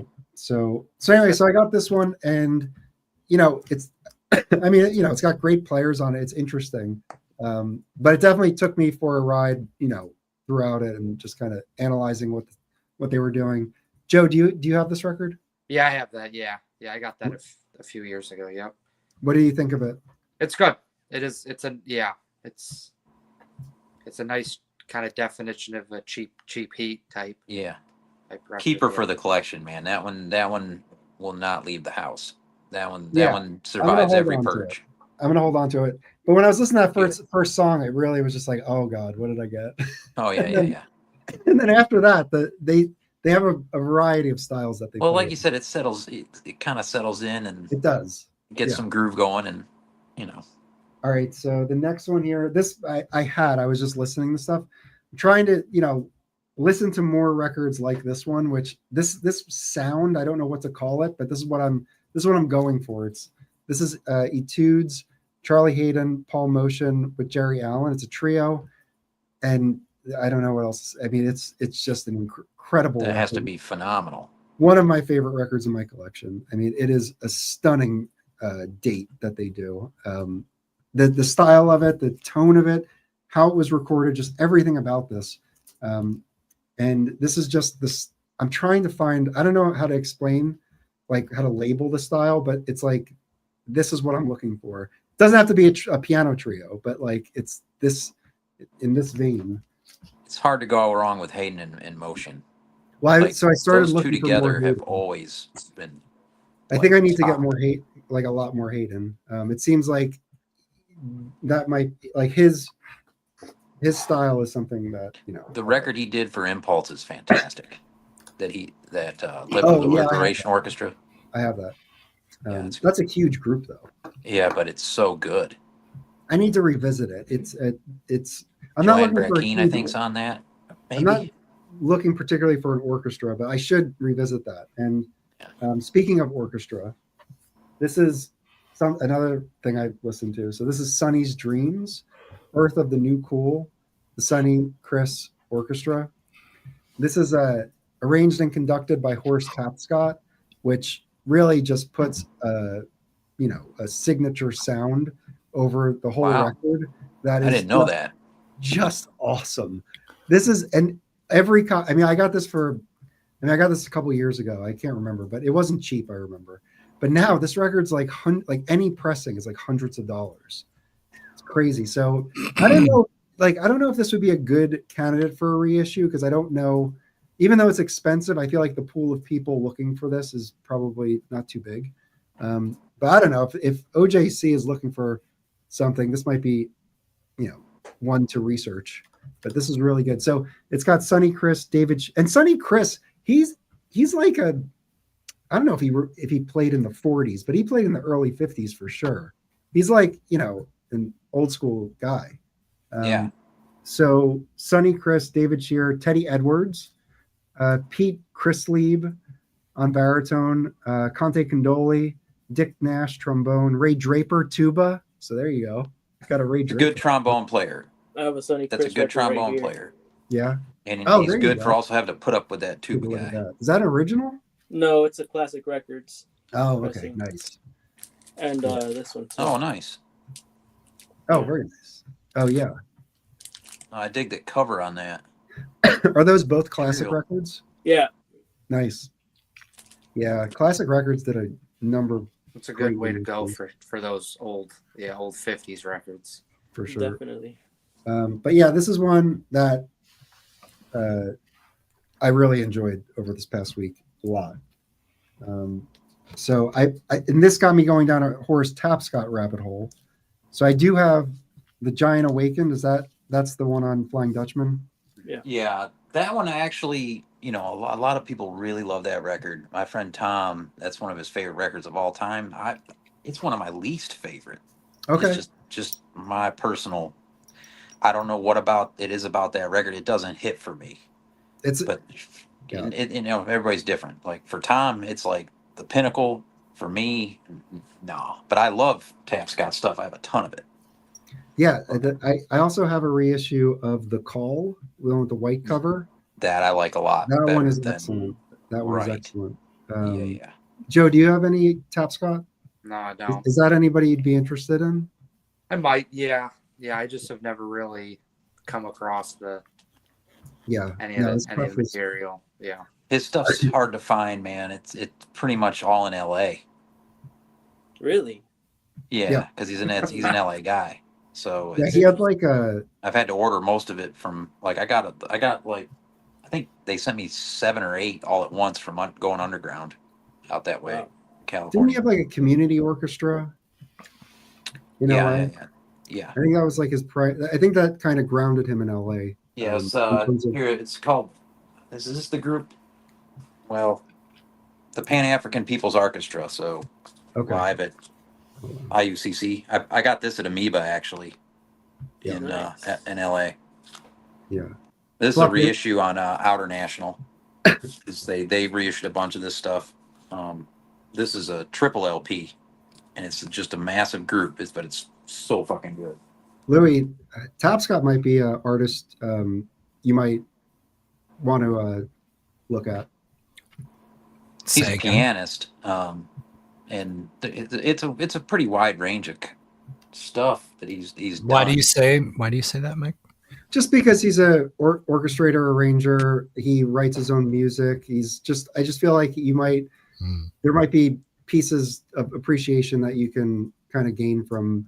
Can you put it in the private chat? Yeah. If there's a, I don't need you to do research, but I do know how much you love the wiki side of things.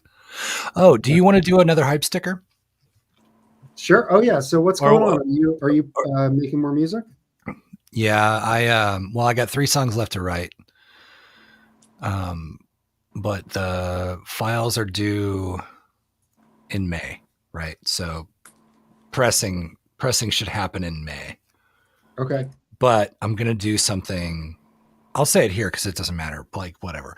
But I'm going to do this thing where I'm going to do 10 songs on an LP, and then later I'm going to release a 7-inch with 2 completely different songs. So nice. I could just do a 12-song LP, but it's all part of the same project. Is that kind of the idea? Yeah, it's still Sharon is Karen. It's just the next record. And then, a couple of bands I like did this exact same thing. So I'm ripping that idea off. But one of the reasons why is because I knew this going in. I knew it going in. I got 50,000 streams in 2 months on Spotify. And that was $9. 50,000 streams is pretty nice though. Well, is it? Well, from someone who fucking content, we don't get 50,000 views. No, well, so my life's dream and my life's work, as I continue to just my life's dream is to continue to do what I'm doing and release records and be a singer, right? Yeah. And then to understand the modern world and look at something like 50,000 streams, to me, that's like a big deal, right? Absolutely. Here's not even a 10. Yeah. And also make sure you pay taxes on that shit. It's just so when I think about releasing an LP, the people who actually give a shit about supporting me, even if they don't like my music, like friends of mine, whatever, you bought my record. I'm sure it's not in your top 10. You know what I mean? But having something that someone will keep and take care of, and then that's why I want to do a 7-inch as well, because there isn't another way and t-shirts. There's not another way to survive at all. Yeah, I mean, I have to have a sales job to do the things that I want to do. It doesn't work like it used to, so. Dude, and if you've ever been on the road, and I've been a roadie in a band before, I was the merch guy. Yeah. The merch got you to the next town. Yeah. Do you know what I mean? Yeah. Fill the gas tank of the bus, right? $300. And it's always good to have killer merch. Well, but so, and I'm with you on that and the vinyl thing too, though, because a T-shirt will eventually get thrown away or whatever, or end up at Goodwill. But like somebody who actually bought the record, there's a much greater chance that they'll hold on to it and they care about it, and that's the indelible part of the mark that you make. And so I think it'd be cool to do like a companion 7-inch that has 2 completely new songs, not like a single, like things used to be, right? Where they would release a 7-inch with a B-side, and then the single, and then the single would be on the LP as well. It'll be 12 songs all day, right? But then like if I charge people $7 for the 7-inch and $25 for the LP, I feel like, you know, I'm at least going to, you know, I'll get a third of my money back of what it took to make those things, right? And so my day job paid for 2/3 of it. And then who knows, if people really like it, maybe I'll do better, but most likely not. So my goal is to make 200 records, you know, every project for the rest of my life, roughly about a year and a half apart. Louis, have you ever considered, as part of this project, like covering like a standard? I'm covering one. Yes, I'm glad you asked. I'm up in the air on I'm putting a cover on the LP for sure. Well, I'm putting a cover on one of the pieces of plastic for sure, and I've narrowed it down to 2. Now, when I say standard, I mean like a 1930s Cole Porter. What are you thinking of? I don't think it matters if I give anything away, because like the people that are going to watch this or go back and watch it or discover it tomorrow or whatever, like they're all our people anyway.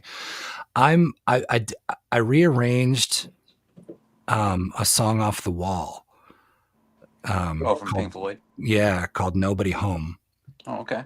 And that song, you know the song, like Dave, you know that song. That song's one of the most depressing relationship songs that has ever been imagined by anyone's mind. And I arranged the chords and I made it a more like punk version of it, but it really, really works with the F, without getting too nerdy about it, with the F and the F minor being in the same song, the way that it works, it just. Oh, okay. You're not going to play drop C, are you? No, not at all. No. And but that song I've been playing for a while, and it works with my voice in that key. That or an Alkaline Trio song called Trouble Breathing, which is my favorite. That's the one you should do. I don't know. You haven't heard more with like what you just did. You should also, if you're into like heartbreak, suicide level songs, check out Sinatra's Gordon Jenkins. Right. Well, don't worry. I've got all of those other bases covered. The record's called Dark Forces 95, and it's about like vampires and heartbreak and all kinds of shit. But that's cool. But like, dude, no, Dave, like you say that, right? Like, oh, just do the Alkaline Trio. You haven't heard this version that I'm doing. I've been working on it for a little bit. It's okay. Oh, I don't know. cool. That's a special song to me too. You know, it's like, why do you do stuff? Yeah. Right. Like I can cover his Frank Sinatra suggestion as well, but like to me, there's no unwritten rule about covering Pink Floyd to my knowledge. There is about like Sabbath. You can cover Sabbath, but you better do it exactly how it was done. Well, it's like the Beatles, right? It's the same thing with the Beatles. Yeah. Like, but there's also a written rule that I actually have written down on a piece of paper right here that says I'll do whatever the fuck I want. There you go. Yeah. You guys should probably write that one down too, preferably on a calendar with today's date. All right. Okay. Hold on. I got more records to show. Okay. So then again, I got this when it first came out, but this is Schizophrenia, Wayne Shorter. Ooh, yeah. And, this is the Tone Poet. Do you like that? Yeah, I like it a lot. It's really good. I listened to it twice back to back. Yeah, I listened to it the other day. Look how young they all are. So Herbie, Wayne, Joe Chambers, and Ron Carter. And Wayne's like wearing like a hoodie or something there. You see that? Anyway, it looks cool. So anyway, this is a great one. So I've been trying to like with this type of stuff. I have an appetite for this right now. Is that Julius Hempel? Oh yeah. That's a. When did you find that? Oh, I've had that for. Oh, okay. I don't know, maybe a year or so. But Took me forever to find one. I buy online, so it's basically just like this record is available. It's just a matter of what price you can get it for. So I forget how much I paid for it, but it's I paid $50. Definitely creeping up there. And there is a reissue. There's a reissue that you can get. Oh, okay. And then Joe, you have the original. Yeah, I was there. Can you actually show that? Do you have that? Yeah, add a 0 on the end of that, Dave, and that's what the original is. So this record, but you had trade that day. It's like one of 100 or something. It's a pretty rare. I think there's 300 copies. Yeah. Okay. Oh yeah. Yeah. So that's one of the finds of all finds at that's at Bob. Yeah, I was really happy to. This one was there for a while, so. But you got another record that day too. It wasn't just that. You got a Pharaoh. The first press of Pharaoh Sanders on ESP disc. So. Yeah. Oh, nice. Wow. That was a nice. Yeah. I have this one. I think I don't know if anybody on here's seen this. I don't think so. Chris was on before. I had shown this on Rob's stream a while ago, probably 2 months ago, almost now. But Dave, you were talking about that Toki record that I recommended to you at Record Archive, and I had told you about this one. Yeah. You got that at one of the fairs. Yeah, I found this in Philly at the Philly Record or Vinyl Con, which is killer. Mike, you should definitely think about that fair in May when it comes around. Take the train down, right? You're on mute, Mike. WFMU is such a. I feel like you could just negotiate at a fair so much better. Like the prices are you can find good deals, and then you could even get better ones. So I know that there's expensive stuff there too, but it seemed, and it also seemed like the vibe from Vinyl Con in Philly versus WFMU. WFMU, I think, is most of the people there, unless they're like just people that live in Manhattan or they live somewhere else in the city, are there to do serious business. And it seemed like Vinyl Con was more, almost everybody was from Philly or maybe within a 2-hour radius of Philly. There was quite a few people that were from WFMU. I know Billy was there. Oh, really? Cool. I didn't see him. His booth was there. I was looking for him for a while and I just never saw him, but he was there. Sound of Blue, Dave, you know him. Sound of Blue. I bought records from him. Wax Paper Records, he's worked with him as well. And there was a third guy that I worked with them. They all had insane. They had stuff like Joe had at Basement Records. This one guy on the end had the Marcus Belgrave one, the Gemini 2. That's going for $3,000 now. Yeah, and there were some of them that didn't even have prices. So I wonder if he wasn't even going to sell some of that stuff. But they had some killer stuff. I told you about. Actually, I don't know. I didn't, because unless you saw that stream, I didn't tell anybody about it. But there was this one guy there. His name was Jordan.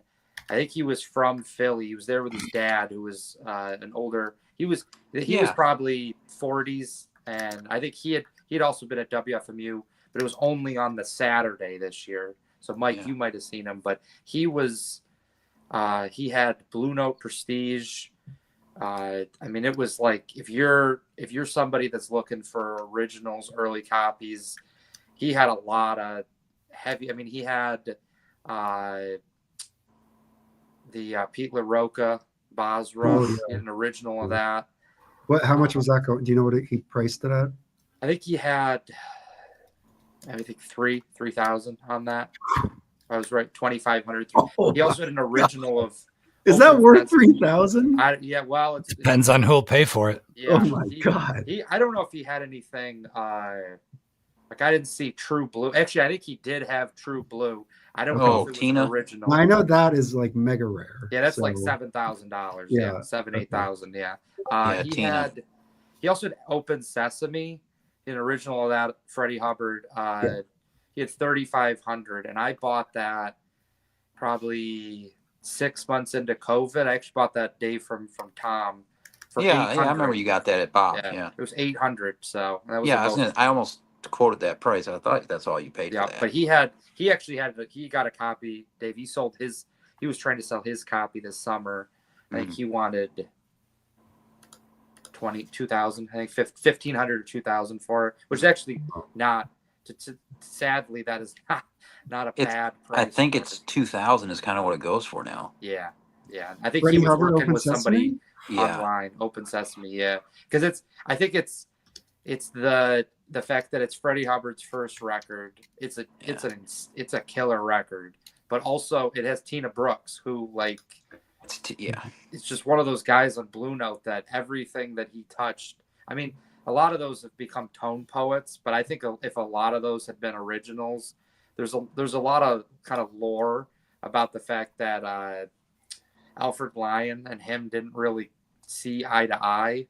It's kind of like who was the other guy that was like that? And there's not a lot of. And the critics killed him. I think the critic, the True Blue. He only had True Blue that came out during his life, and then in 1980 there was the Minor Move, which was also a tone poet, and then I think one of the best tone poets came out a few years ago was that purple cover, the other one that he did. And now I can't even remember. Japan release. Yeah, I don't know if that. Yeah, I think it was like a late 70s Japanese one, but it was a really good fare. It was about 75 dealers, so it was maybe a little more than half of what WFMU was like, but it was. Now I'm gonna see if Tom's gonna hold up his end of the bargain on our agreement there from this past few weeks back. Yeah. He's. I'm gonna see if I can get that L Saturn. Well, I Sunday. think if I remember correctly, after you left, I went back to the Bob shop, and he was talking to somebody about the fact that I think I don't know if it's in the next few weeks or if it's in February, he's going out west to be with his wife, and who works at a radio station in Nebraska. Yeah. And that might be your chance, Dave, when he's gone. You know what I mean? You might be able to talk to Bill about that Sun Ra. I bet you could get a price even better than what. Well, no, I mean, Tom offered me 10% in free shipping. Game, yeah, that's what I said. Yeah, so I mean that's I'm probably gonna. Which one were you interested in? Oblique parallax. Oh, okay. He's had it for 2 years. Yeah. And so I can get at least a little bit off in free shipping. Mm-hmm. And that one's actually the going. He actually has those 2 of them. He's got priced correctly. Okay. And then, well, I mean, really, he's got them all priced correctly now, just the way things are. I mean, the ones he's got on Discogs are $1,000 a piece, and that's what they go for. I mean, that's what the auction settings are going for. So he's just cutting to the chase. Dave, did you see any of the stuff that Joe had for the Sun Ra stuff? Did he let you see that? Yeah. So when I got, I'm trying to remember how it all went down with him, because there was some negotiating, and there was me having to go to the ATM and take all the cash out of my life out. And at WFMU, it was crazy. That the bank will let you take out in one day. You know what I mean? I think it'll let you take out 300 or 500 in one day. And because that booth was nuts. I mean, I'll never see anything like that again. But there was a guy buying a stack of records when I got back, who had his suitcase with him. He had just got off the plane. He's got his underwear and socks in his hand, basically, and he's doling out just a wad of cash for this stack of records. And that Tapscott record, Mike, you were talking about earlier, the Flying Dutchman one? Flying Dutchman, he had an OG sitting right on top, dead mint. And what's a good price on that? 1,500. Yeah. And so, and Joe's prices were all higher than everything They were the highest prices I've ever seen on stuff, but it was good stuff. Like, except for the stuff that were in the bins. It demanded price. It demanded the prices. The stuff that was in the bins, though, was some of that stuff was fairly priced. Yeah. Oh yeah. The stuff that was on the wall was like he didn't want to sell it if you weren't gonna put out. Be serious. He was weeding out. He was weeding that. All that was it was smart business. He was weeding out. He was weeding out the people that were ho hum. You know what I mean? Like you were there to throw down. But he I moved remember stuff. It seemed like that his wall, like people were picking stuff off for sure. Yeah, because you'll never see it again. And then the dang box, what you're talking about, Joe. He pulls out this box to let me look through it, and it's none of these records are on the wall. None of them are in the bins. It's in a box underneath the counter. Sets it up, and it is all L Saturns, the whole box, and the lowest price was $850, and it went up from there. And then there was. Can you, for people watching who aren't familiar with L Saturns, can you kind of just give a high level overview of what they are? These are the records that were made by Sun Ra and his orchestra, do it yourself, to bring to shows when they were on the road to sell at gigs. And they did all the artwork themselves, the labels, everything with the covers. They're very, very do it yourself. DIY, punk, jazz. Yeah. Punk jazz. Yeah, it's hardcore. That's as hardcore as jazz gets right there. There was limited runs, very limited runs. They even lived in a commune. They had a house in Philly, right? Yeah, the Sun Ra house. I mean, it's like punk rock. Oh yeah, they were. It was awesome. It's like the Discord house in DC.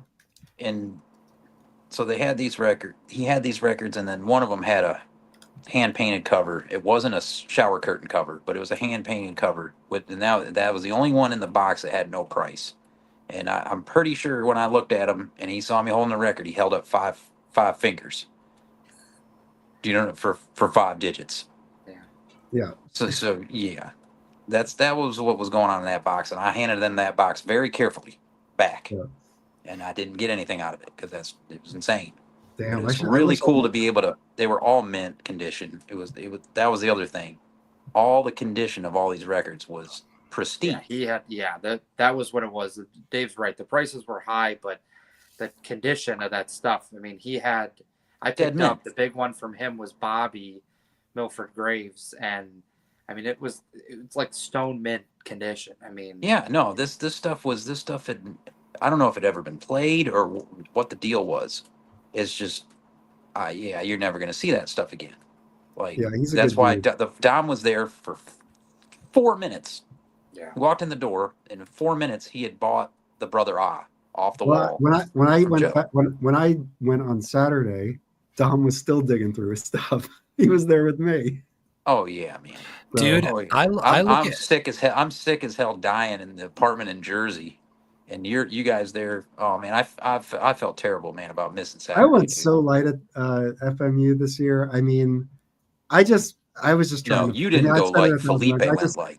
I went super light too. I got like 3 or 4 records. They were all reasonable, nothing crazy. That's what it was like for Mike. It was Notes and Tones Mike. It was funny because he was one of the first people I saw there. Yeah. And I'm there and like looking back, like Mike, you're telling me about like your story, and Felipe's telling me about his like story about going to WFMU, and I'm thinking I did not sleep the night before, Mike. I was so excited to go to WFMU. I'm gonna find some incredible stuff and all this stuff, and then I see Mike there, Notes and Tones Mike, and he's wearing like his clothes that he wears to work, and he's like, yeah, I'm gonna be here for like 15 minutes. Then I'm gonna like come back later, and it was like the most casual thing. And I'm like, I cannot do that, Mike. Like I'm here to like if I see something I want, I'm gonna get it. Well, I was digging. Like I look back on it, and I wish I chatted with some folks more. That was the great thing about WFMU that I was really excited about and really happy about was the fact that between the people that I saw like Lance from Permanent Records. I knew him. He had no idea who I was. And then there was like, who else was there? Chance Concert Buddy Brandon and Chance, Arnaldo and Rich from obviously Group Billy, Mono. who I'd met, and then there was Dave and Brandon and Dom and bunch, and then but then there were people that, like, as I was walking around, they're like, "Oh yeah, I've seen you on the Jazz Bum stream or in the Discord, Oh, or thanks a lot, Mike. You were the ticket in for some of these records because they Very nice. were just but no, one of the first people I saw was Joe's booth, and I was like, oh my god, this is like, I could spend all my money just in like a minute here because of this stuff. And it makes sense that Dom spent so much time there even on Saturday, because he had probably 10 or 12 bins of stuff just right on the table. So did you strike when the iron was hot? Like, I feel like I remember last year I went and I found Joe's table basically, and he gave me a great deal on a few records, but I was thinking like maybe I should see what else is here, but I didn't, and I was happy I didn't, because after I saw the rest, I mean, there was good stuff everywhere, but I felt like if I left it, somebody else would have picked it up. So I had made like a small list of like five or six records that I was like, if I see this at WFMU and it's a good price and the condition is good, I might kind of splurge for it. And the top record was the Bobby, Milford Graves, and I saw that on his wall, and I was like, oh, well, I just got here like 20 minutes ago. I hadn't found anything else, and so I walked around for maybe 15, 20 minutes or so. And then at one point I circled back and I'm like, this is, I think, my opportunity to get it. And so I bought it. And then, yeah, I mean, most of it, I didn't bring as much as what other people had kind of brought. And I guess I didn't really, I mean, I brought what I thought was a good amount of money, but very quickly. Not when you got to that table. And bunch of other, and I brought. Would you guys bring trade next time? That's what I was going to say. I had brought like 4 or 5 records to trade. I actually ended up trading for cash with Billy towards the end of when I was there. There was a few records that I kind of wanted to let go, and I got some money for it, and that helped me to get that. I was thinking for a while. I had made a video a few weeks ago about my best finds or my favorite finds from in person and in at like record fairs, and I was thinking about that Sakatsu record, and I couldn't remember where I had seen it. And when I watched your video a few weeks ago, when you had made your favorite finds, you would feature that one as well. It's that black and white cover. It's the Japanese free improvisation one. Do you know what I'm talking about? The one from South Africa? No, it's from Japan, and it has like who is on that? Abdul. I'm lost here. Ahmed Abdul. Maybe it was last year, but I thought you got it towards the beginning of this past year. But black and white cover. Can't remember. Here, I'll show it. I got it. Yeah, right show me the record, it'll hit home here. Hey guys, how's it going? Hi, Your Doctor. shelves look clean. The doc is in.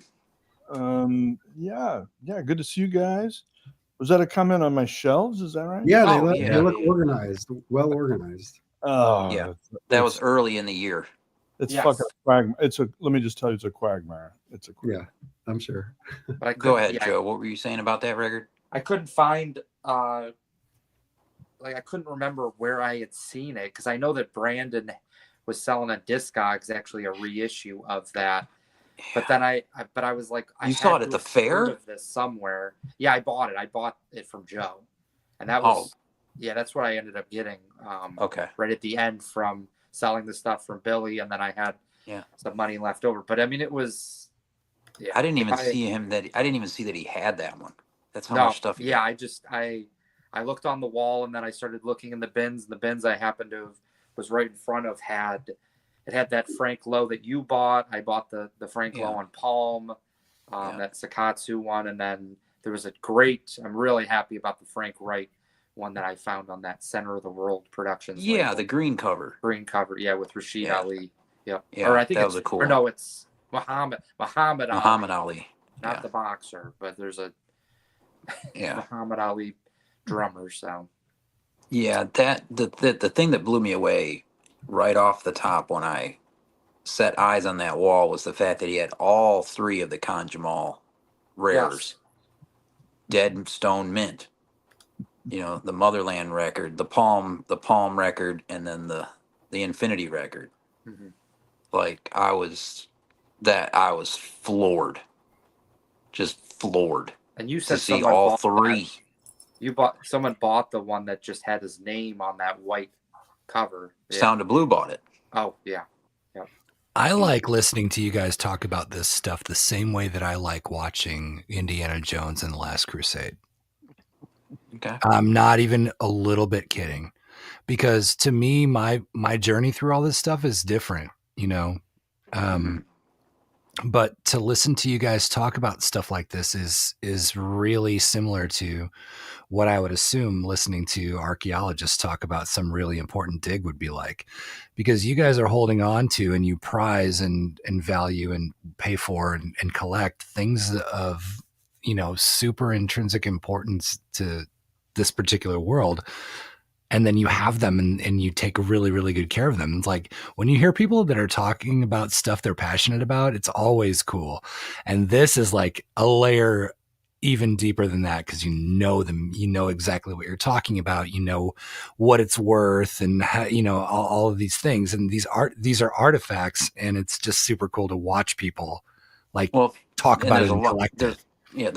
That's an element to it, but there's a big part of when you get into a certain type of music and you're finding the good stuff, because we're listening to these records and you're finding the good stuff, and you're like, okay, is there anything else like this record? And you find it, and then on YouTube to listen to or whatever, you're like, okay, well, I got to find the actual artifact.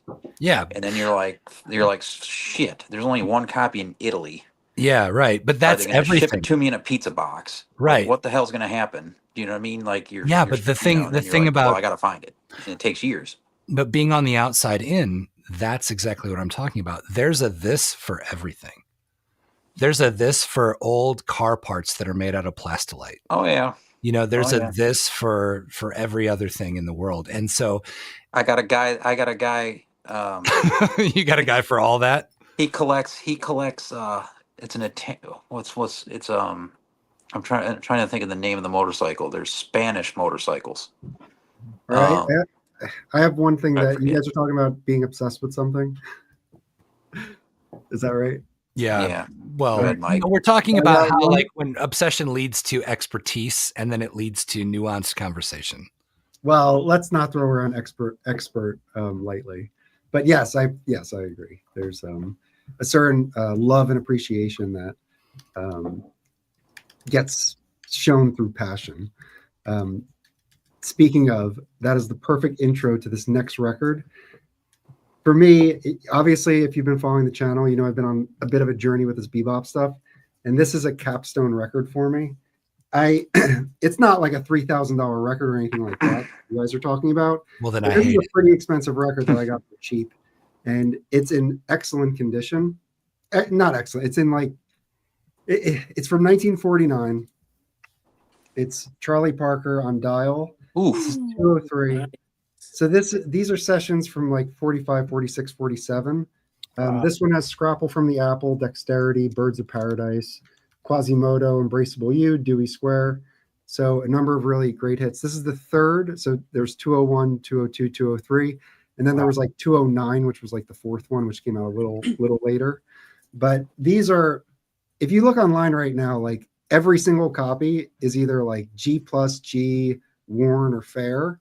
They're just always trashed. And this one came up. You can see the jacket is in really nice shape. There's there's a little bit of chipping here, but it's super duper clean. That's sweet. Nice. And it's obviously it's a 10-inch record from 49. On the dial label, deep groove, plastilite ear. And the lineup is Charlie Parker, Miles Davis, Duke Jordan, Tommy Potter, and Max Roach. And it's just, this is a collector's thing. I have versions of all these records and all their outtakes, on a couple different reissues. But to have one of the kind of first LP format of it is just incredible. I just love having it. So really happy to add this. And I probably won't be able to add the others because you can't find them clean. And when they're clean, they can go for like $400, $500. Mike, you'll find probably a year ago, Amoeba had the red variant of that. They were asking probably like $800, $900. It was on their wall. Wow. So I didn't pay anywhere near that. I negotiated with the guy. He was cool. I bought from him before. I'm a good customer. So anyway, I'm able to add this. That's a thing of beauty. Mike, though, about that particular record, though, sorry. Are you mad that Rob has a better, cleaner, more original version than that? I bet you Rob has never even seen that record before. Rob just sent me a message privately that said, "Yeah, I have an even more somehow OG of that than Mike." But I've been super happy to get that in. What's up, Dr. Robert? His glows in the dark, apparently. Well, you just teed me up, Mike. But before I go into that, I've got some 10 inches to show, I'll say. So, but before I go into that, I wanted to amplify what Louis was saying about you guys' stream. It is, I always learn something here, and I've said that before. And, one of the things, there's several things I really like about it. One is it's always calm. It's always polite. I like that. And another thing is, maybe intrinsic to jazz music is, there's just so much that brings in. It's such a huge range of music. It's really, so I find it continually interesting, and just wanted to start with that. Well, then, Dr. Robert, I'm sorry to interrupt, but I hope that Mazzy chastises you the way he did me, because as soon as I was saying like, "Oh, I like watching you guys talk about this is like archaeologists," like I got some private messages from Mazzy telling me that I was doing some ass kissing. Well, you're just gonna have to choke it down. Yeah, right. It's the same way it always is. That's what she said. It's what I'm gonna do. So. Well, but it's all meant in the very positive way. I know you. Yeah, absolutely. All right, let's see some 10 inches. All right, man. So we were over in Paris this spring, spring of 2023, before we really knew how sick Susan was, and we found this jazz store there, and I think it's called the Jazz Store of Paris. Maybe I'm the Jazz Corner with the blue. Is it the blue facade? You would ask. I don't remember, but at any rate, it comes up in Google, and we literally randomly ended up in a place 2 blocks away from there. So wow. I couldn't stand not being there. Some of those are fantastic looking 10 inches. Oh, I know, right? So, and I've got one other Miles 10 inch. This one I had before going to Paris, but the feel of 10-inch records, it's just different. And, particularly for artists like Miles, where he had, a huge, long career later, it's just a different format, and it feels cool to find it. This is another Paris find, Josephine Baker. And this is probably these next two are the 2 highlights. So wow. Nice. Not that everything else hasn't already been good, but these were all out of that same store in Paris. Oh, nice. It's a U.S. This is a U.S. pressing. I know. I had to go to Paris to find it. I mean, so I got a few other things. This is one. This was another Paris find, and this is another U.S. and it's Blue Note 7003. Yeah, I think this is the 3rd 10-inch long play record from Blue Note. Came out in 1950. I've got another, and I searched for it and couldn't quite lay my hands on it tonight, but that's around that same series. And I think that's, again, those are just very early, if not the first LPs from Blue. Dr. Robert, we have a doctor in the chat here with a question for you. So do you collect vintage surgery instruments? Oh, not really. I've been trying to get my own instruments back from my operating room where, I don't know that anybody else used them but me, but I still can't get the tools back in my hands. But that's a personal gripe, and I don't want to bring it to the table here. All right, that's fine. What else you got? So then I got a couple of Jazz at the Philharmonic, 10 inches. Yeah, that's a great one. I don't know. I just pulled these out. That one has. You're speaking Mike's language. That one has a Shorty Nadine on it, and Shorty Nadine is a pseudonym for Nat King Cole. Oh man, that's something. So that's something I didn't know right there. And and Les Paul's on that one too. That's one you just showed has Charlie Parker on it. That's a great one. God, yeah. Well, that's it's just fun stuff, and I've got just a few more. This kind of wanders a little bit away from jazz, maybe, but there's I've got that's killer. 5 or 6 Lead Belly 10 inches, and I will say so. This one does say classics in jazz, but they did a number of those classics in jazz. There's a Miles Davis 10-inch classics in jazz that basically is the material that was put on Birth of the Cool. Yeah. So that's an earlier form of an LP version you can get of that. Yeah. Well, there you go. So, and this definitely wanders away from jazz, but I just saw the Bob Dylan movie the other night. There's a significant dedication to Woody Guthrie. A lot of activity between Dylan and Woody Guthrie in the movie, which is cool to watch. And I don't know how true, but is that a U.S. pressing, Dr. Robert? Yeah, this is a U.S. What year is that? Do you have the pressing year? I wrote the Spanish Inquisition. Well, it's on Stinson. That's why I'm asking. He gives me a chance to show off my labels. Look, all the information you asked for is embedded right there.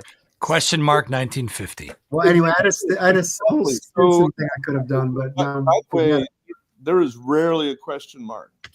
Hey Doc, I'm going to see that movie tomorrow at noon. Actually, because I'm a fan of Ed Norton, and I heard he's in that. So. Oh man, he does a good job as a supporting actor. It's a good movie. Yeah, so good. Looking forward to it. Yeah, everybody that we were with loved it, and everybody I've heard from loved it. So here's another kind of fun. I don't know that it's jazz, but Les Paul, Mary Ford. This is actually just Les Paul, but the inventor of the electric guitar. I kind of feel like anytime I find one of his records, I should buy it. And well, he played the right brand. Well, come on. You want to start some real shit? Yeah, man. I don't want to go there, but he's just one of those guys that never made a bad record, I think. So last one, Jazz Master. Oh, so this is one last one. This is outside of jazz. Henry Cowell was an avant-garde, songwriter back in the early last century, and Henry Cow, the UK kind of avant-garde band, took their name as a shortening of his name. So there's some, and this is related to the conversation earlier about just kind of getting outside your head. I mean, I like listening to challenging music sometimes, and I have to pick the moment because if my wife's in the house, that's not something she loves. There you go. Our resident classical expert, music on record, says that Cowell is pretty obscure. Well, you don't see it often, and I honestly, I only bought it because of the connection to Henry Cow, and I may have played it once, back in the day when I bought it, but I haven't listened to it in many, many years. But at any rate, I found it digging through my 10 inches tonight. So it's pretty cool. Those are fantastic. Cool. Super cool. Welcome back, Chris. You're welcome. Can I show some? Oh yeah, Fluffy. Freud was right. Yeah, Edibles kicked in, bro. That I got probably a few months ago. Oh damn. James Moody with strings. It's on Blue Note. Awesome.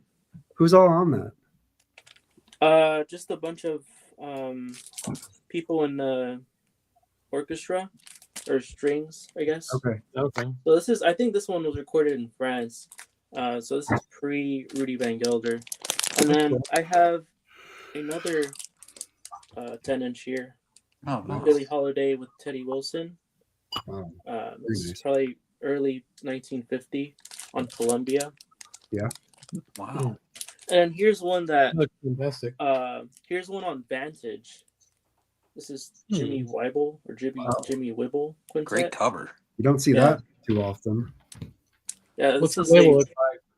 Oh, pretty hard to find on this label. This label is pretty like I don't know how many they pressed on these on this label, but it's pretty hard to find. But there's like 5, maybe 6 titles. Yeah, that's about it. Yeah, very nice. cool. Now you have access to Amoeba at your disposal, correct? Yeah. Oh man, dude, I went in there, and the thing that got me about that place, and Sherv was a little disappointed because he's old school and he liked the old location, but the new location, the thing for me was the walls. The fact that as soon as you take one down off the wall and they go and they put it behind the counter for you,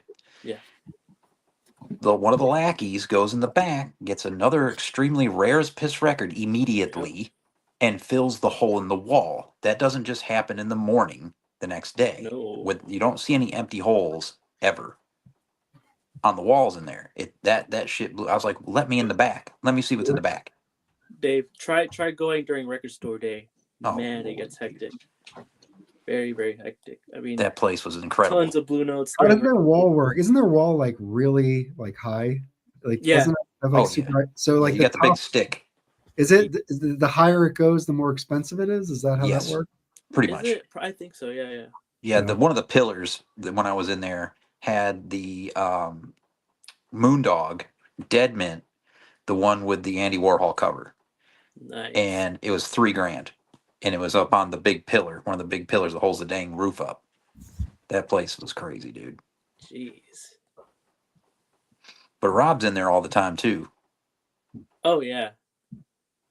He's in there more than me, but yeah, I'd lose my mind. I'd lose my mind if I had access to that place. Yeah, I don't think he gets a lot of records off the wall. It's usually from the bins.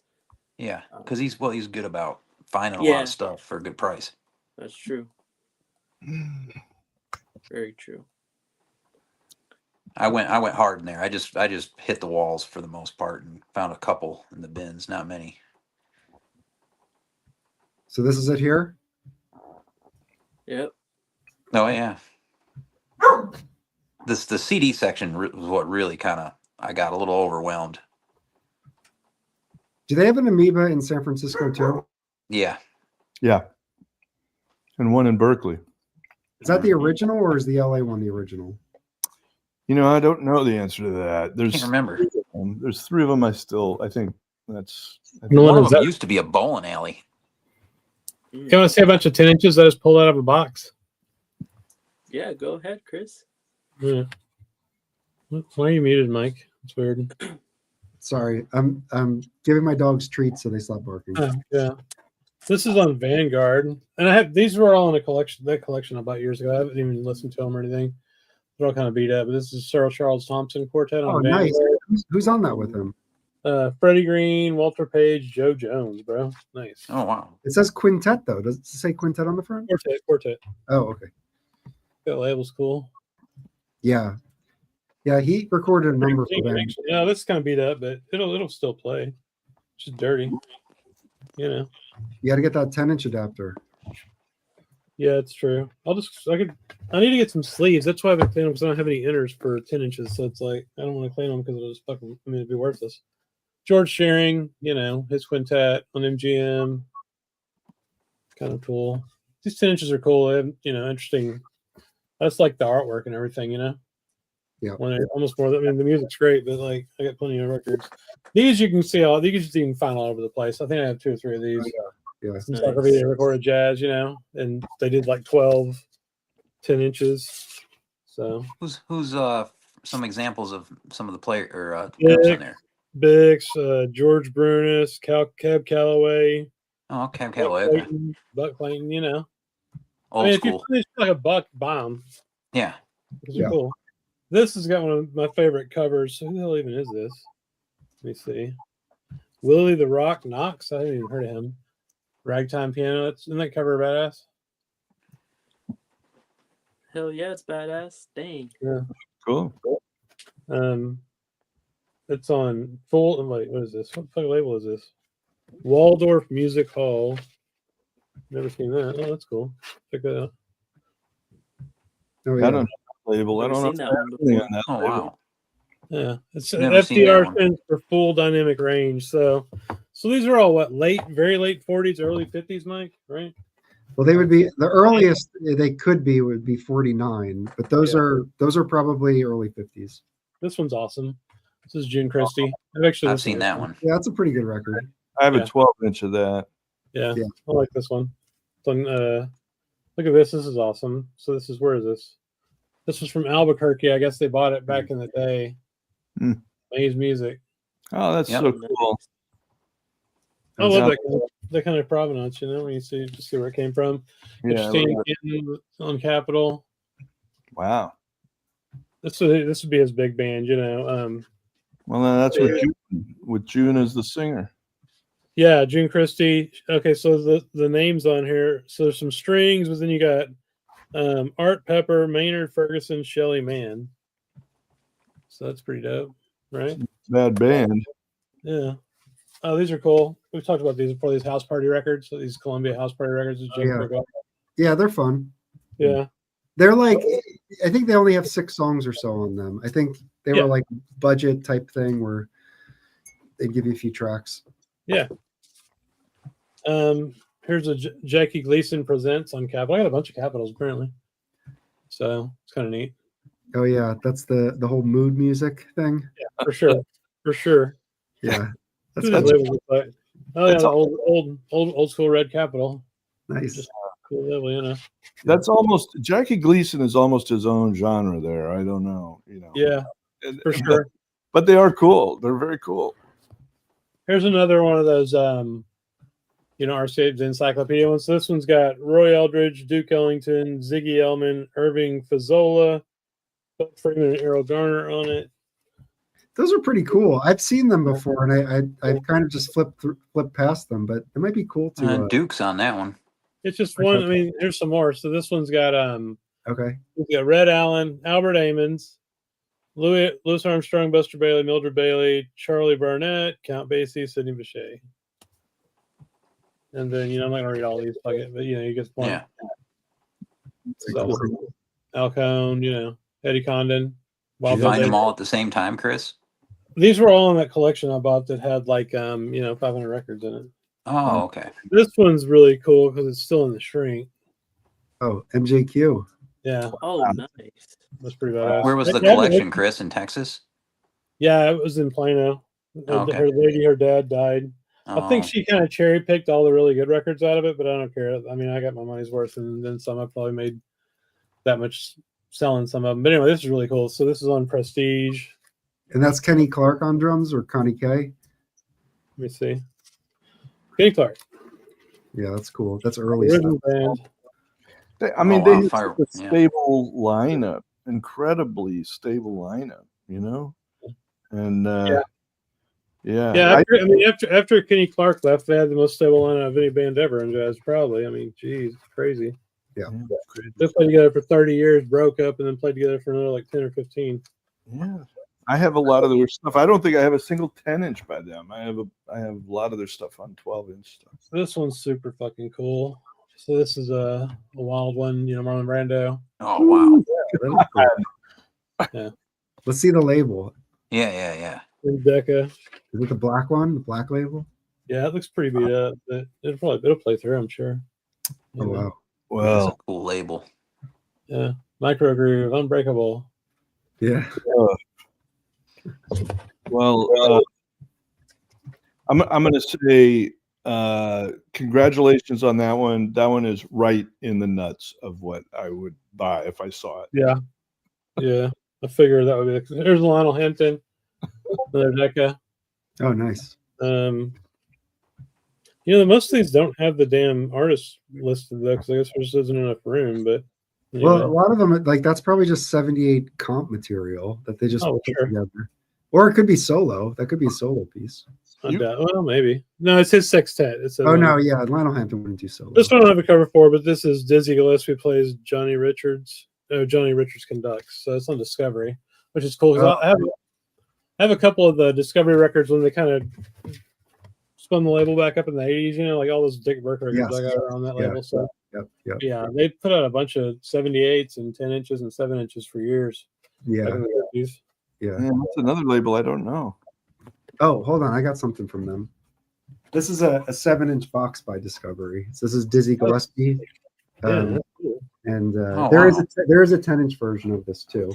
But my record shop just had this, so really cool notes. Yeah, of course. Well, somebody when you die and your wife sells your collection for $500,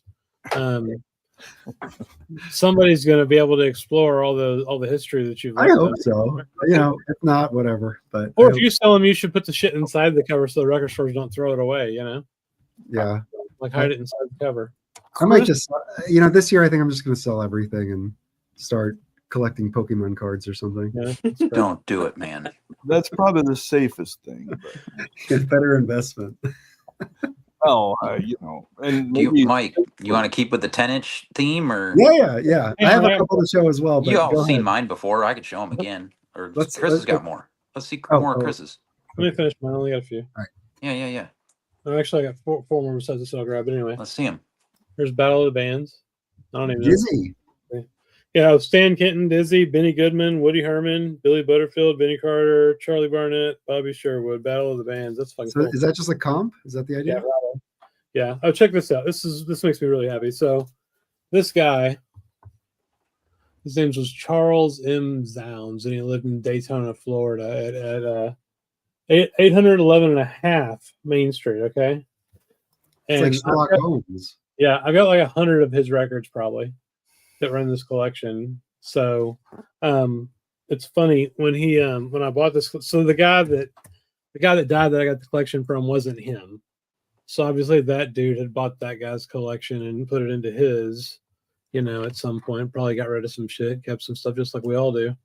So I just thought it was really cool to have kind of a connection with that guy's collection in mind. You know what I mean? Like having a significant piece of my collection be from another dude that did the same thing is kind of neat. Absolutely. Very cool. Yeah. Especially if you take an edible and really think about it, then you start to cry. It's interesting. That's happened with a few collections in Charlotte where, old records from the 60s or 50s, you'll see the same name in black marker on the top left on the back of the jackets. Yeah. And they were popping up in 3-4 different record stores around town. And it's just, I forget the lady's name, but I've got a few of them and I've gotten them all over the place. So like, cool. There's that lady's name again. You know what I mean? Yeah. It was, interesting.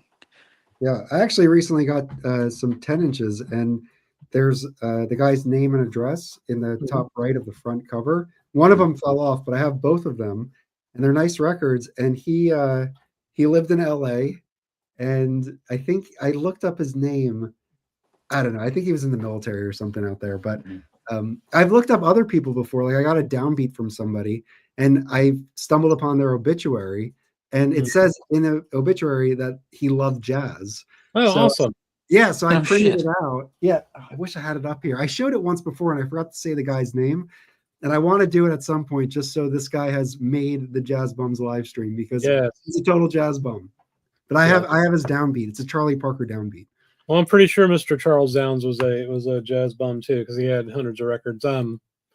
When I bought this collection, I actually found him, and he was alive, but he was like 96. So I thought it'd be fucking creepy for me to like try to reach out and be like, "Hey, I got your old records." That'd be just weird, you know. Yeah. But I got a record from Billy Taylor that he owned. Okay. That's pretty cool. The McCoy Tyner Impulse. What's it called? Tomorrow something. What was that record? You had it, Mike. Yeah. It's like Today and Tomorrow or something. Today and Tomorrow. Yeah. Yeah, that was his copy. And then I've got another record from a guy that was a professor out in California that like started a whole like black university out there, which is pretty cool. It was his record. So it's neat to know some of the history of some of our records for sure. Yeah, definitely. Yeah. Dave, did you want to show some records? Yeah. Yeah. Do you want me? I got these 10 inches here. They're right here. I've shown them before, but since we're doing 10 inches, do it. I've forgotten what happened yesterday, so it's cool. Ooh, nice. Clifford Brown sextet. Very nice. On Blue Note. Oh, Charlie Rouse is on this. I really dig Charlie Rouse. Yeah.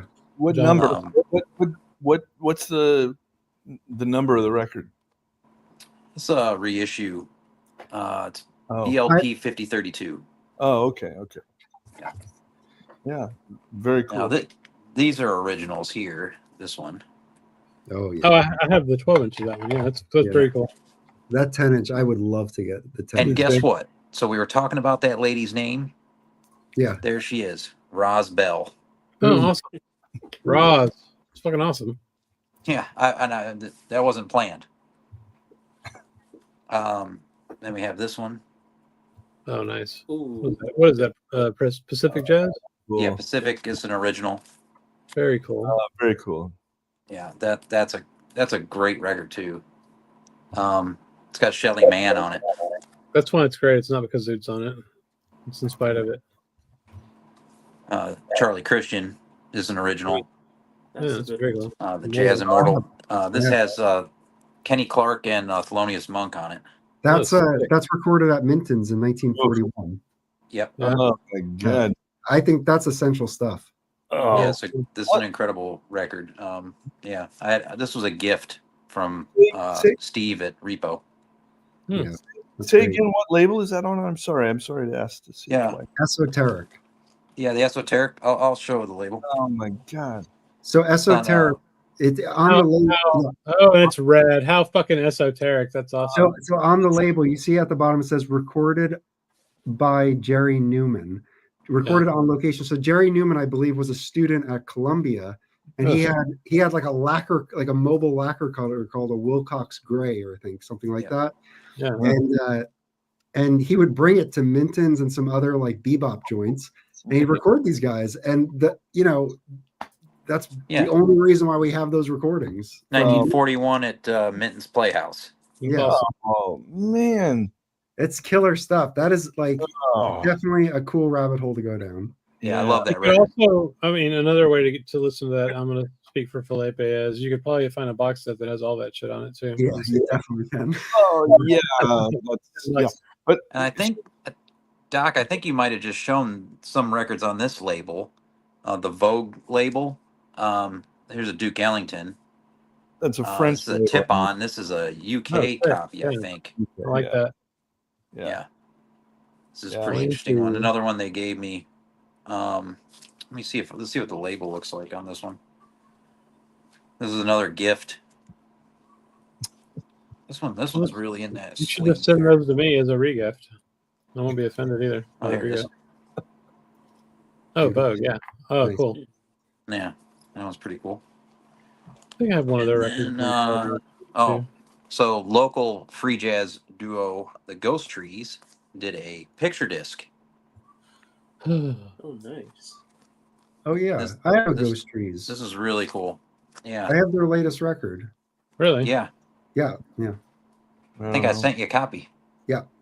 Thank you for that. And then we have this is a group that way back in the day, the Secretary of Funk, who now owns Decibel Music in DC, Van, he turned me on to this group out of Finland, the Five Corners Quintet. You guys would dig this group. This is fantastic jazz. Is that old or is that like a recent thing? This is from it's a label called Ricky Tick Records. There's some good funky stuff on it. There's some good just straight ahead jazz. Really good. I can't remember what year this is from. It's from a while back. It's not like a 50s record. It's not from the 50s, right? No. This is. You can kind of tell. I wish I could tell you the year. There's no year on it. That's okay. I don't care as long as it's not. You can look at it. We have the internet. Yeah. God. Huh? Well, Mike, that was Mike coming out for me. That was Mike's spirit coming out of me. Yeah. I think Modern Harmonic put this one out. Oh, that's cool. The lady with the golden stockings from Sun Ra. Very cool. Wow. And the Myth Science Orchestra. What? Now, wait, what is that? What? Sun Ra. This That one? again. Is that still a 10-inch, man? Yeah, it's 10-inch. Great googly movie. When did that come out? That's like within the past few years. Yeah, 2014. This was 10 years ago. Yeah. All right, never mind then. No, it's not a No, vintage. it's not an old one. Wait, That's where I was about to lose his shit. Sun Ra has some original 10 inches from back, Yeah, these were this came out in 2014. This was stuff that has never seen the light of day. It says It's originally unissued. Oh, These are yeah. unissued versions. So just let me be clear. It's still very cool. It's just not worth $1,000 or something. no, those are behind me. Yeah. I know you've got those. I'm just saying. Oh yeah, that's not that one. That's not one. No, and then I have this. No, that's awesome. I have the double LP of that. That is excellent. Yeah, I have the double LP of that too. Yeah. No, they numbered these 10 inches I too. forgot which that was existed interesting. on Mike. When's the last time you listened to that? Like 3 years ago? No, Yeah, it's been a while. No, not that long ago. That is a really good, and it's pretty. I think there's 2 different groups on it. Yeah. I think he plays piano a little bit on the double LP. Who produced that? Is it Zev? Yeah, I think it's Zev. And the guy and the other, his partner, I forget his name. Nathan Davis is on some of this. That's what's up. Oh, George Claiborne? Yes, right? I think that's right. Yeah, this is good. Very nice. But there's a 12-inch version of this too. Yeah, that's what Chris and I have. That's all the jazz 10 inches I have. Okay. All right, I got a few more. Wait, hold on. yeah. I can show a couple. No, I want to show that. I want to finish my. All right. Come on. All right. These are not right anyway. There's I never heard of Billy Daniels. I guess he's a singer, featuring Benny Payne at the piano. Okay, what label's that? Torch Hour. That is going to be on. That's from same dude. Okay. Yeah. I just love that he lived at 811 and a half Main Street. Yeah, what is up with that? Probably a garage apartment or something. He's got a pile of records in there. This is on Mercury. Oop, oop, oop. Oh wow! Now is that that should be kind of light in weight? Does it feel right? It's not super light, but yeah, it's not like a 78 or anything. It feels about like a LP, it is. But yeah. But here's this one's pretty beat to fuck, but I kept it because it was really cool. So I don't even have it in the sleeve, but this is the Jazz Tone label, which I love because this was in the early 50s. This was a mail order label, it's like being like Vinyl Me Please, basically, right? Mm-hmm. So they're city shit. So I have a couple 12 inches too. But this one was Sidney Bechet, Charlie Parker, and then on this side you got Coleman Hawkins and Errol Garner, Like a Comp. Nice. So many people were freaking out when they heard that shit. Yeah, well, Chris, wasn't Dial also mail order back then? Yeah, I think that's right, Mike? Yeah. I know that they did have mail order. I don't know. I think initially that's what it was, and then they may I don't know if it was only mail order forever. I think it was old school, man. I think you had to send a request, and then they would send. Then you'd have to send them a check, and then you'd get a record. Chris, I showed the Dial Charlie Parker 10-inch. Oh man. Oh, cool. Yeah. All right, hang on. Check this out. I found this. So this is the same thing. This is like a really thin paper, like weird Unipack sleeve. Like you slide the record on. Wow. I think those 2 records actually go together here. Yeah, it's 4 sides. So this other one here, it's got some other dude's name on it. Let's see if you can see that. If I get the fucking thing to focus. Yeah. So this is Sidney Bechet, Red Norvo, Charlie Parker again, Art Tatum, Buck Clayton. This other side's got Errol Garner again, Woody Herman, Rex Stewart. So pretty cool. Red Norvo the one that did the crazy stuff on stage? Yeah, he did. I think that was a setup on that in that video that we've all seen. Okay. Oh, yeah. But okay, here's another Kenton. Pretty sweet cover. Yeah, and then the last one is this Vic Dickinson set, who I've never heard of, but on Vanguard again. Who's all on that with him? Well, it probably doesn't say, right? No, I think that does. Check the label. Yeah, it does. So check it out. Septet Volume 1. So you got Edmund Hall clarinet, Ruby Braff trumpet, Vic Dickinson on trombone, Steve Jordan guitar, Walter Page bass, and Sir Charles Thompson on piano, and then Les Erskine on drums. Okay. So a couple of the same dudes that we saw on that Sir Charles Thompson record. Yeah, and Esmond Hall, Blue Note put out some of his stuff too. The clarinet. Yeah, he's a great player. Yeah, I love the Vanguard. I mean, I like having these just to have them, even if I don't listen to them, because they're cool to look at. Oh, look at this. Here's this last one. What is this? Oh, that Stan Kenton came from that same record shop in Albuquerque. Oh, cool. Yeah. Nice. Anyway, that's it. Very cool. Kirky. I just have a couple to show. I did want to show so that this is an example of that guy's collection. So he kept his name and address there. Yeah. Yeah. So anyway, he kept really, good care of his records. That's really cool. Yeah.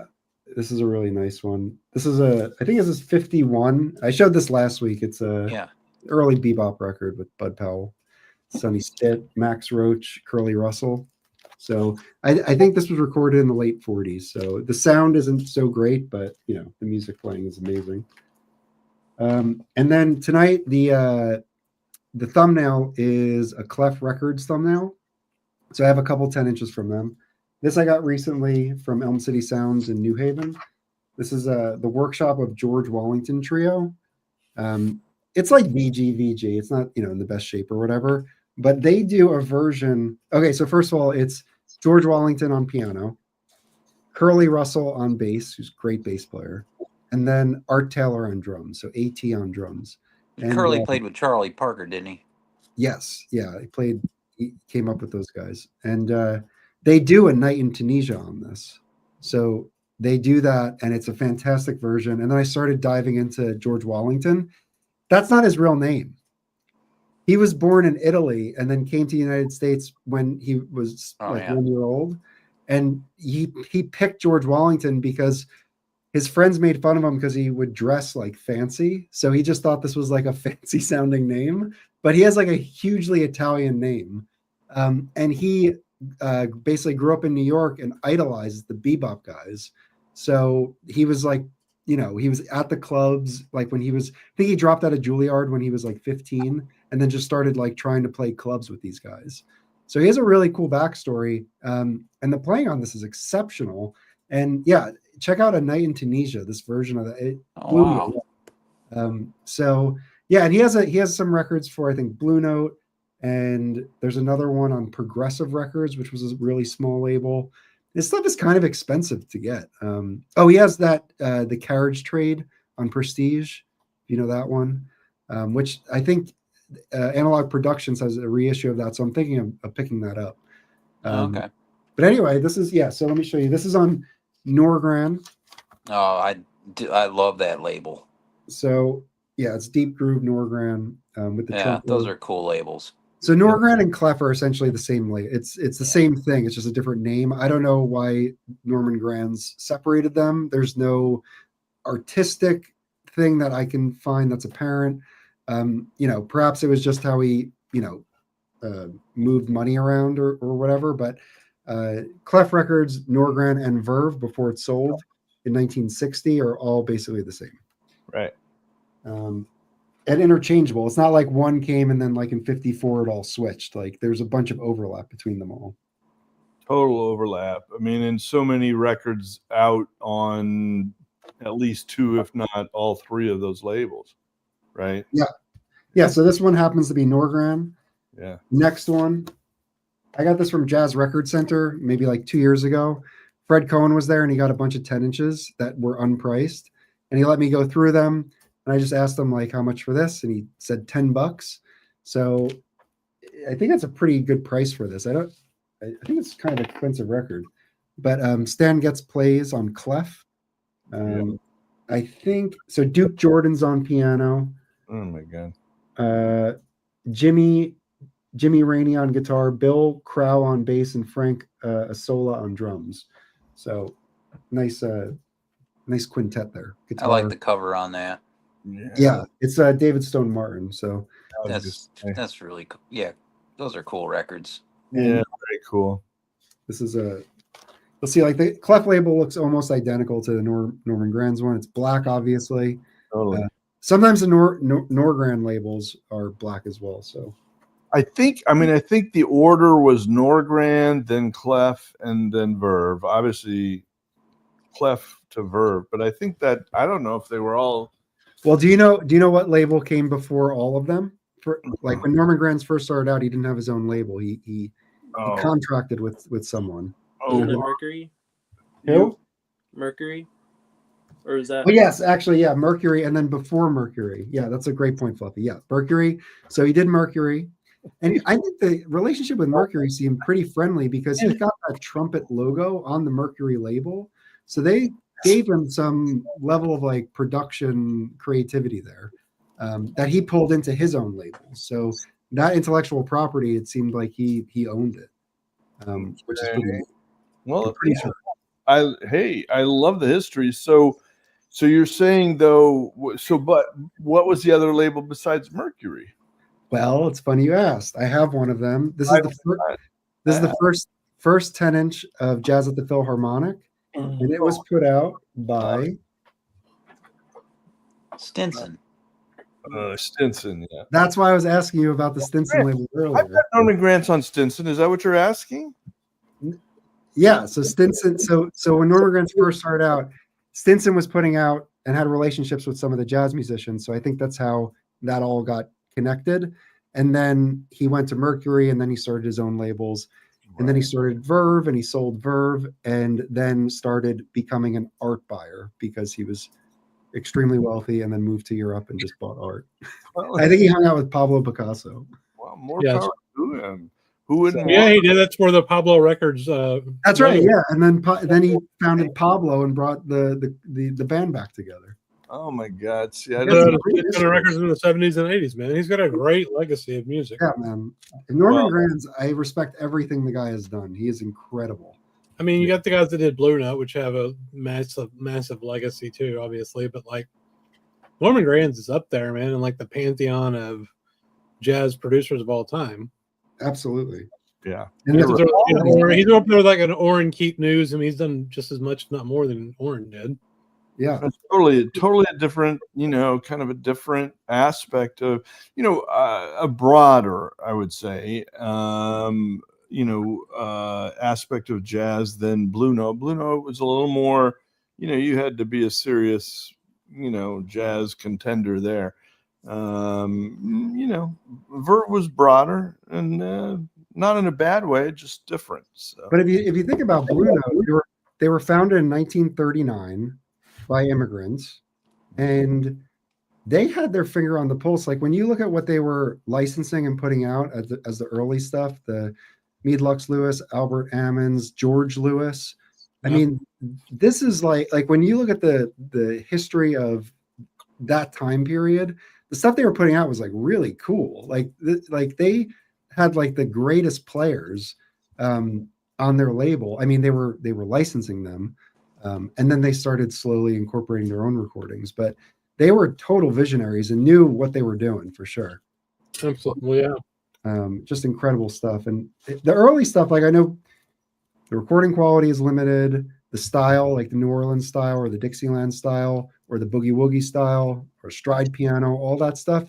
Blue Note was putting all that stuff out back when it was like, popular, selling records. So they just have like some of the greatest artists that a lot of people overlook those artists now. But, if you think about what Alfred Lyon and Francis Wolff, the co-founder, were doing, they really did know what they were they had like a vision of what, like they were putting out a label that they wanted to hear, basically, which is which is great.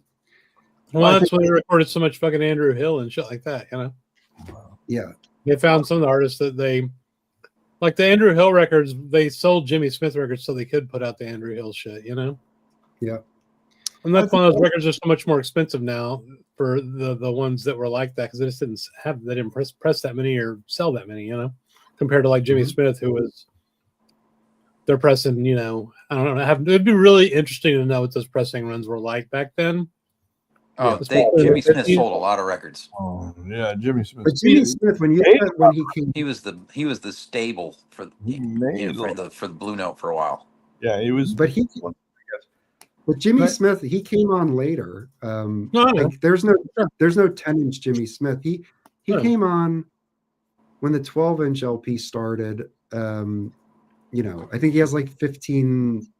I don't know. I think he has some early 1500. Yeah. So what is this?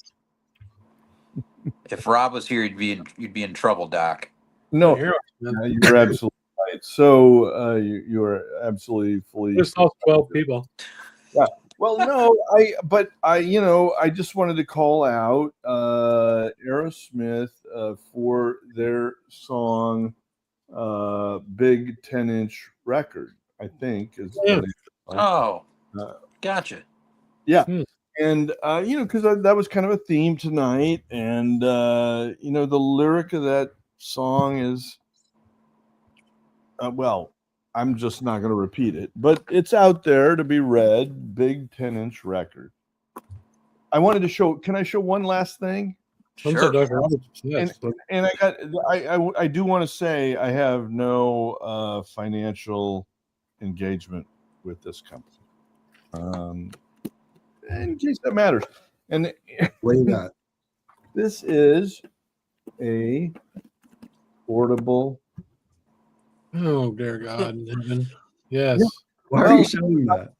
Well, I finally decided that I needed one because I buy so many records in places outside my home.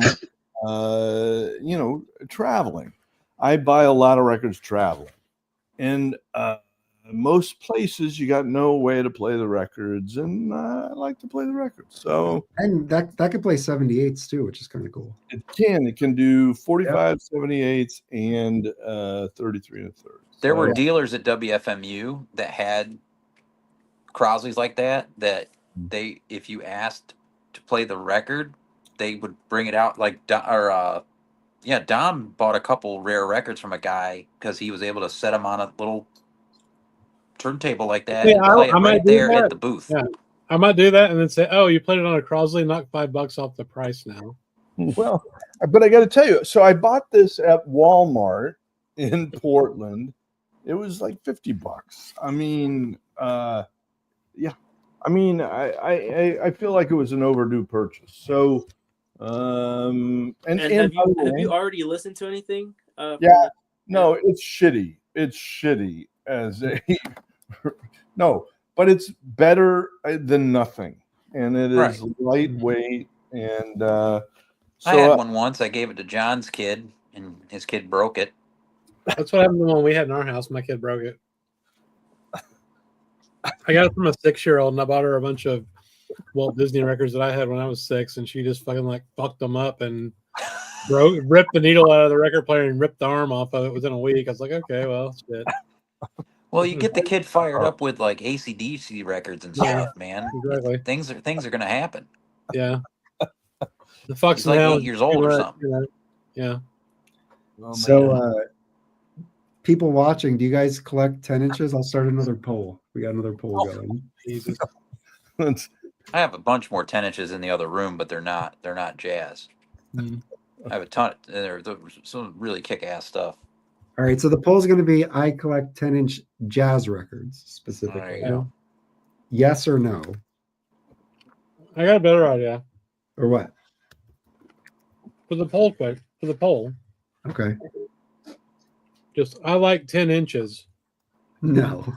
Yes or no? No, it's too ambiguous. Sounds like this is turning into an episode of The Office.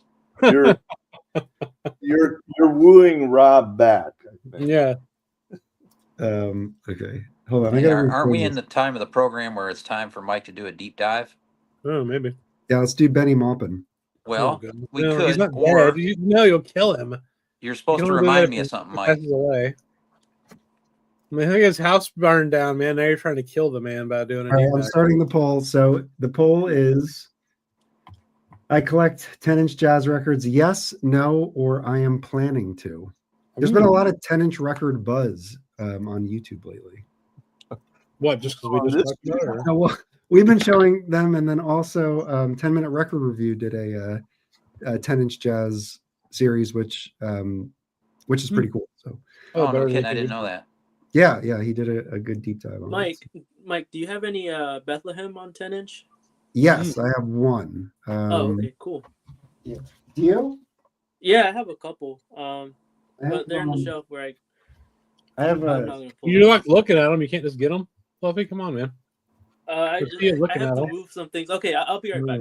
Yeah. Wait, hold on, Fluffy. Hold on. Do you have this one? Yeah, I have that one. That's a good one. I really, really love that one. Yeah, I got this, I think, for $10 at a local shop here. And it was like in the original, like, I don't know what the shrink. Oh, I think I have it here. This type of shrink. It's like that old brittle stuff. And I feel like whenever that's preserved well, you can be sure like the record was like never played. So anyway, so it's I got lucked out on a really clean copy of this. Nice. This is Chris Connor. Great one, Mike. Okay, I'll be right back. All right. So what is this called? I've heard people call this onion shrink because it like peels away. Yeah.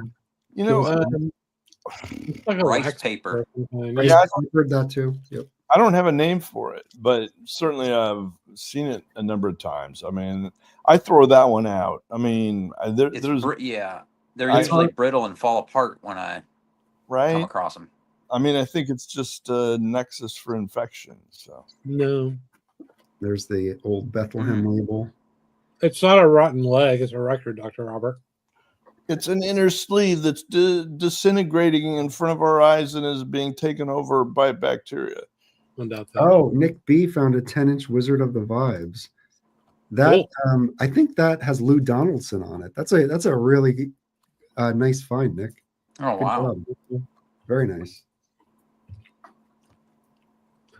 Dave is going to change his ways and become the Wizard of the Tuba. Yeah. Well, no. But let's go around. Who's everyone's favorite jazz tuba player?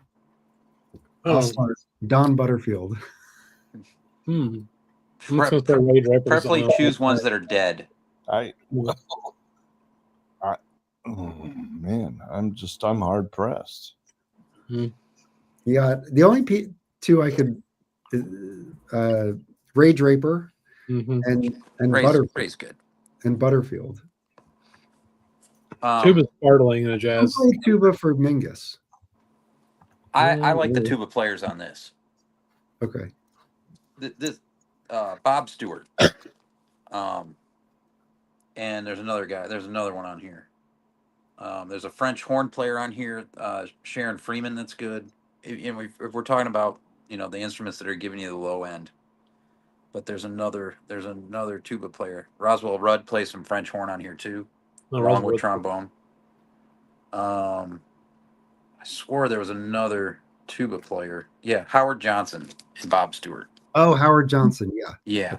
He had a chain of motels with restaurants.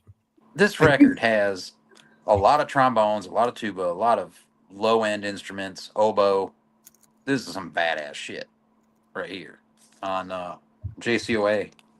Yeah, and this is still cheap. Don't let the cover throw you off. This is a good one. Howard Johnson played with Mingus. And Don Butterfield also played with Mingus. He was on Mingus, and Black Saint and the Sinner Lady. Red Calendar occasionally played tuba. Really? I think so. Yeah, I give the tuba hell, but that's just a personal beef going back to grade school. Tuba,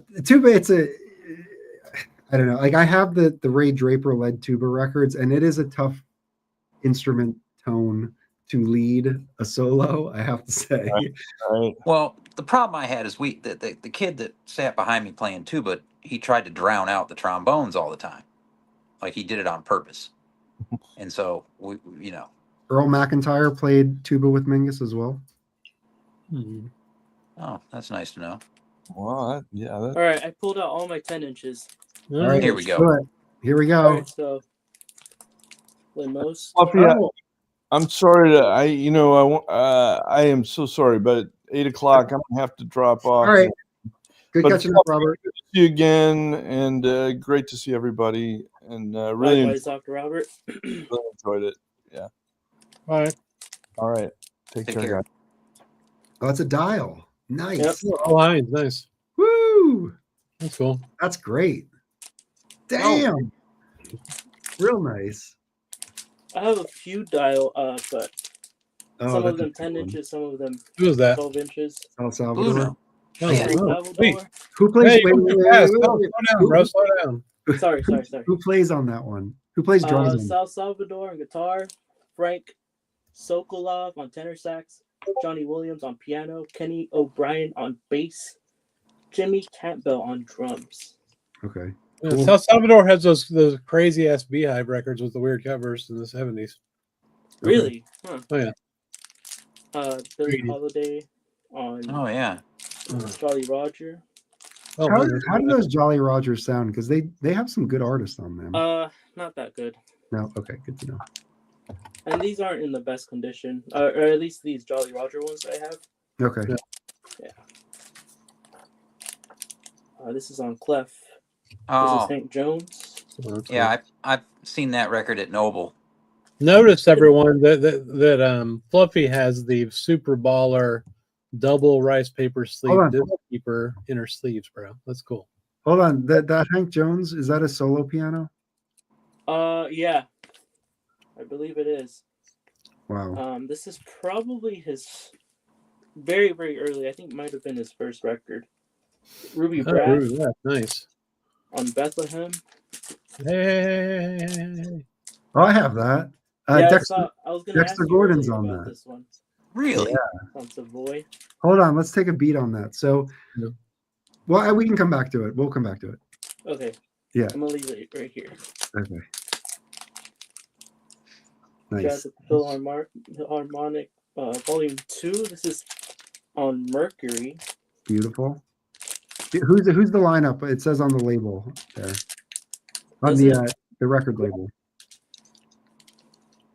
I can't read it. Flip Phillips, Lester Young, Charlie Parker, Roy Eldridge, Yeah. Tommy Turk, Buddy Rich is on here as well. Yeah. Ray Lester Brown, Young. Hank Jones on piano. There you Yeah. go. That's the key. That's like the crew right there, bro. Come on. Yeah. Jesus. Here's another one on Mercury. Nice. Yeah. Here's another one on Mercury. Oh, that's a great one. I have Oh, who just showed that? Well, you, because you Dr. have it. No, I Robert. think Dr. Robert. I don't know. Here's another one on Mercury. This is a Oh, I that's really cool. enjoy this one. Nice. That looks great. Yeah. Charlie Parker's That was a on nice this one. shape. Is he? Damn. Yeah. This is a Oh yeah. Go back to that It's a previous. violin-led record. Go back. So this is Machito and who Afro-Cuban. Who else on this? Who else is on this? Yeah. Oh, I can look it up. I'll look it up. The cover's awesome. It doesn't. Oh, It's gotta be. Is it Dizzy on there? It's gotta be. no. Flip Phillips is on here. Charlie Parker, Buddy Rich, Machito plays. Congos? Oh, yeah. Charlie Parker's on that. I need that in my life. Yeah, it looks badass. Well, dude, get that. There was a Charlie Parker, like lost Afro-Cuban shit or something that came out for registry like a Oh, year I ago. think I saw that. Yeah. I You know. feel like it's over $10. It was like super cheap ass pressing, but I mean it sounded fine. So Yeah, that's I've something had to that pick on up. my want list, but Yeah, you can get it cheap on Discogs, guaranteed.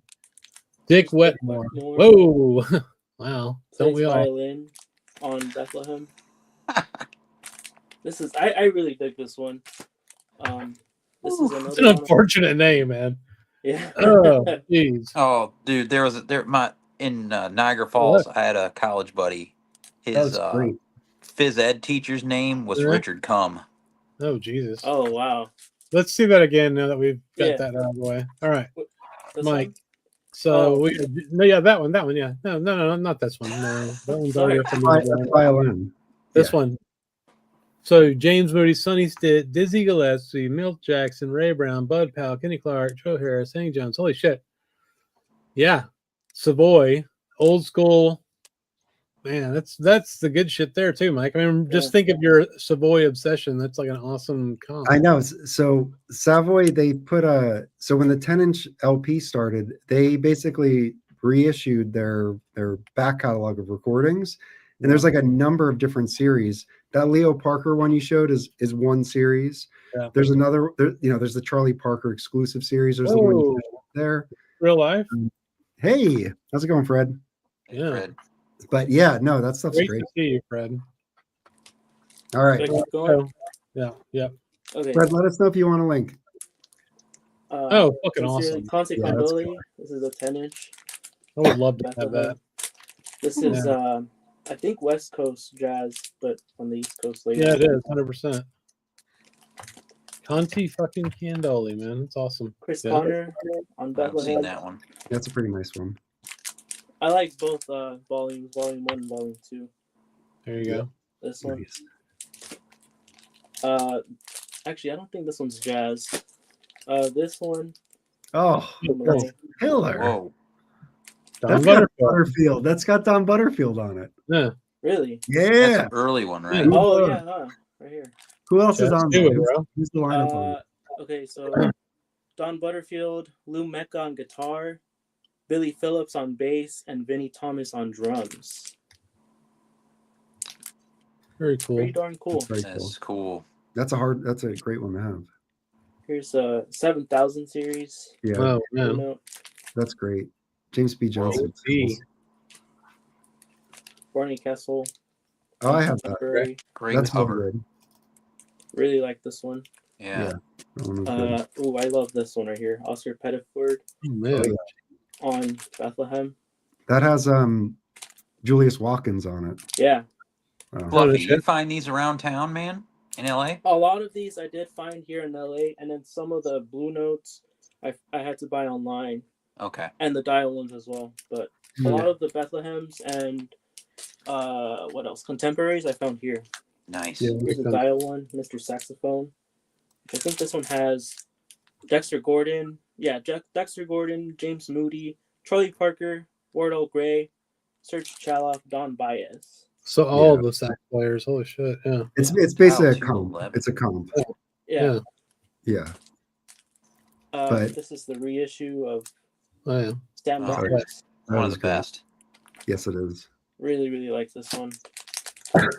This is a Vogue pressing of Oh, a cool. Blue Note title. Yeah. Nice. J.J. Johnson with what's his name? Charles Mingus is on here. Yeah. Kenny Clark, Wynn Kelly, Sabu. Damn. Sabu's on here. Yeah. Looking incredible. But yeah, that Mike, one. Art Tatum on Damn. Dial. Nice. Bud Powell. Whoo! That's Sonny Rollins killer. on here. They play Oh. in Indonesia. That's essential business, as Dave says. That's essential Yeah. business. Got that right. This is Benny Green and J.J. Johnson. Oh, wow. That's an old ass prestige. Yeah, That's this is cool. Wow. Holy shit. Prestige. Nice. This is really cool. I like this one. Sound quality, not the best because it's early. Sure. It was probably recorded in 1942 or something. Yeah. You know? Yeah. Who gives a It's, shit? That's awesome. Classic Records, Miles Davis. Which Okay. one's that? Classic Records. Yeah. Put this one out. Yeah. I bet that sounds great. It's pretty cool. Chet Baker sings. Whoa, that's a cool one. Yeah. Oh, damn. Very nice. 1954, I believe. Did you get this? Snickety's got a Brubeck green vinyl Oberlin Shake. College. That's pretty cool. Yeah, that is cool. This is Lorenzo Almeida. Yeah, What is that? he's Brazilian. Oh, with Uh, Bud Yeah, Shank. Bud Shank. Yeah. That's Civic. cool. And I have more, but Let's see. Have you ever seen Bud Shank's eyebrows? Oh, yeah. no. No? Oh, let me show you. They're like Fluffy's beard. Yeah, He's ever Fluffy looking bringing beard. showing us the business Let's keep here. going, dude. Fuck it, I'll see every single one of them. This is cool. Holy crap. Miles That Davis. is that an OG or is that a No, Japanese? this is or a what? Classic Records pressing. Okay, cool. Very nice. What is this one? Chet Baker Sextet Cool. on Pacific Jazz. This is Horace Silver. Oh shit! Wow. Cool. Now who's on that? Art Blakey, Hold on, Curly is it? Russell. Yeah. Gene Ramey, Curly Russell, and Art Blakey. Yeah. So Curly Russell again. It's killer stuff. I need to spin this one again. Yeah, for sure. Let's see. This one. Okay. I don't know. What is that? I Quebec is on here. Ben Webster, Buck Who else? Clayton. Sounds like Yeah. a comp. Pretty darn cool. Need to Hold on. revisit this one again. I think it is a comp, but that's still cool. This one is a cool find that I found at yeah. Amoeba.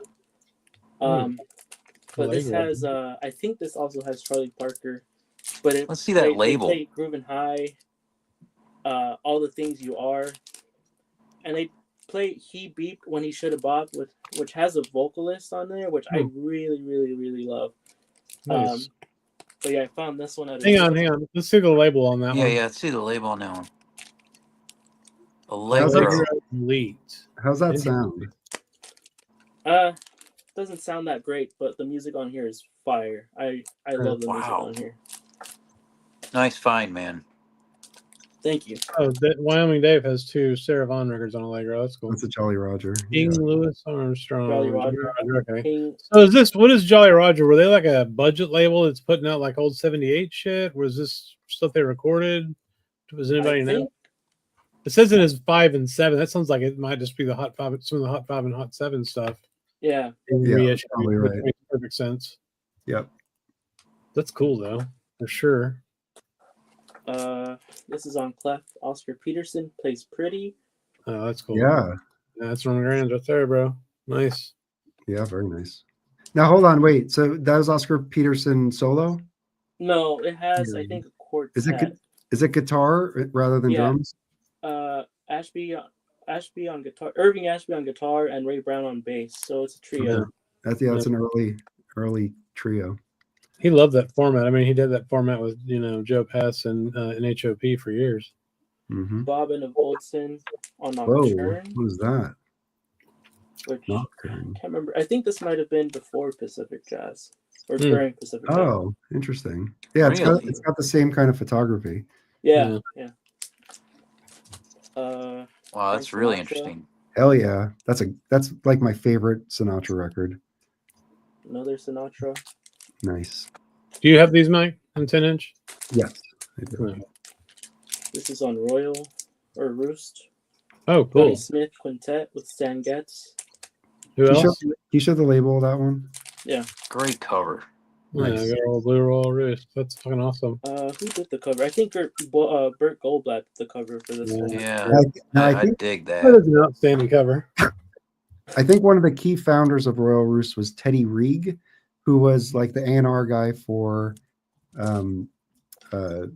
Savoy, and he's the guy who got Charlie Parker to record. He was that's cool. So that's his label. So he brought in, I think, Bud Powell. There's like a handful of musicians that recorded for Roost. It's not a huge catalog. Yeah. Getz recorded a shit ton of stuff for Royal Roost.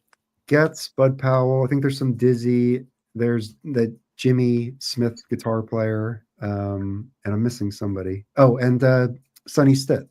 Mm-hmm. Keep going. Let's roll. Yeah. Oh, Billie Holiday. Oh, Yep. wow. Billie Holiday That's Great cool. cover. on Clef. Nice. Jazz Workshop. Very This is a cool. good one. JJ Johnson. JJ Nice. Johnson, Kai Winding. I have a theory about Kai Winding. How's the vinyl? I've heard that debut pressed on polystyrene. Is that the case? I here? like this the way this one sounded. Okay. But I also hear that not a lot of people like the way they pressed those records. Yeah. Buck Clayton on Columbia. I love Buck. Buck Clayton's fucking awesome, dude. Yeah. Do you have any Buck Clayton stuff, Mike? No, I have some stuff that he's on like a comp, and I think as him as sideman as well. But I don't. There's a record he did on Columbia in the '50s that I really like. I've shown it a couple times. Keep going. All right, I'm almost done here. Yeah, nice Burt Goldblatt covers in there for sure. This is the hell is that? Holy Leonard smokes! Feathers. This is on Prestige. Look at that cover. Look how basic that cover is. That probably was put out in 1950. It's like a punk record. I mean, that's probably like an early, because the thing is 78s, unless you had like an album. Well, look, it's from Sweden, so that's yeah. There wasn't any like album artwork, so like they were figuring it out in 49 and 50. Yeah, it's like, hey, here's shit from Sweden, bro. Here's another one from Sweden. The new sounds from Sweden.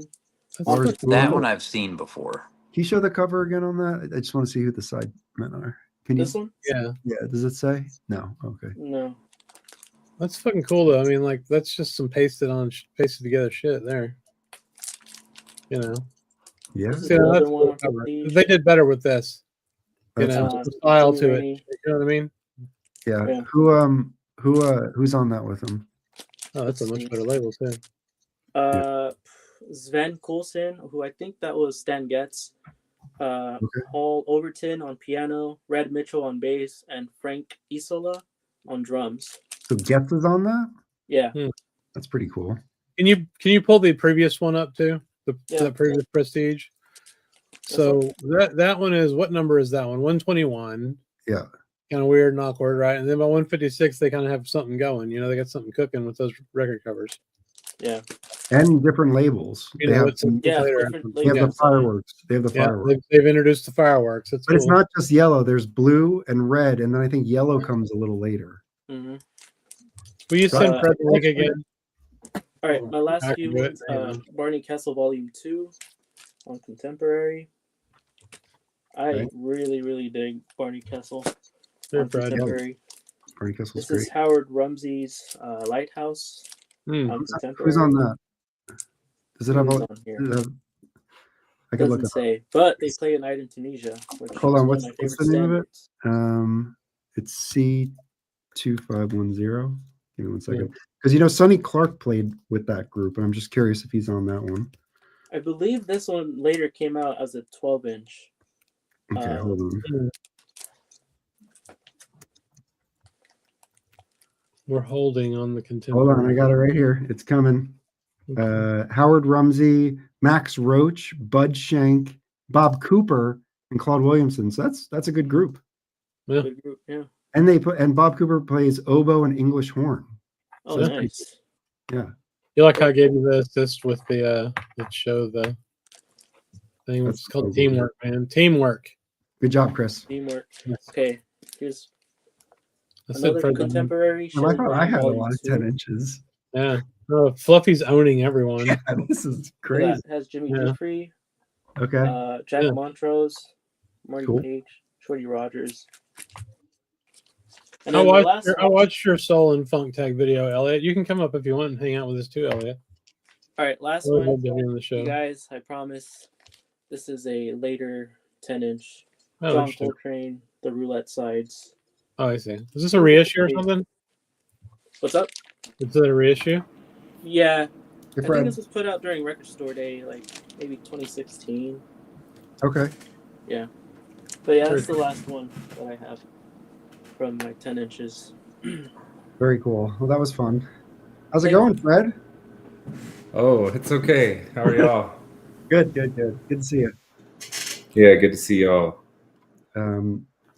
There's like a big 10-inch jazz LP theme tonight, which basically puts us in the late 40s, early 50s.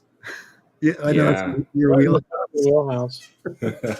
It's not my wheelhouse, and 10 inches bug me on the shelf, but I understand the obsession with them for sure. Well, the thing is, once you start, like you can't just have like a few. You have to have like at least a row. Yeah. For sure. I think the first record I ever bought was a 10-inch, actually. I didn't have a record player. I just saw it in the store. It was cheap, and I was like, oh, this is cool. I bought it, and then, so now it's the only 10-inch that I own, actually. But, yeah. I got I still got to build out all my, I don't even have stuff to grab to show. I've got this wall back here will be where the record shelf is. I'll do a full built-in.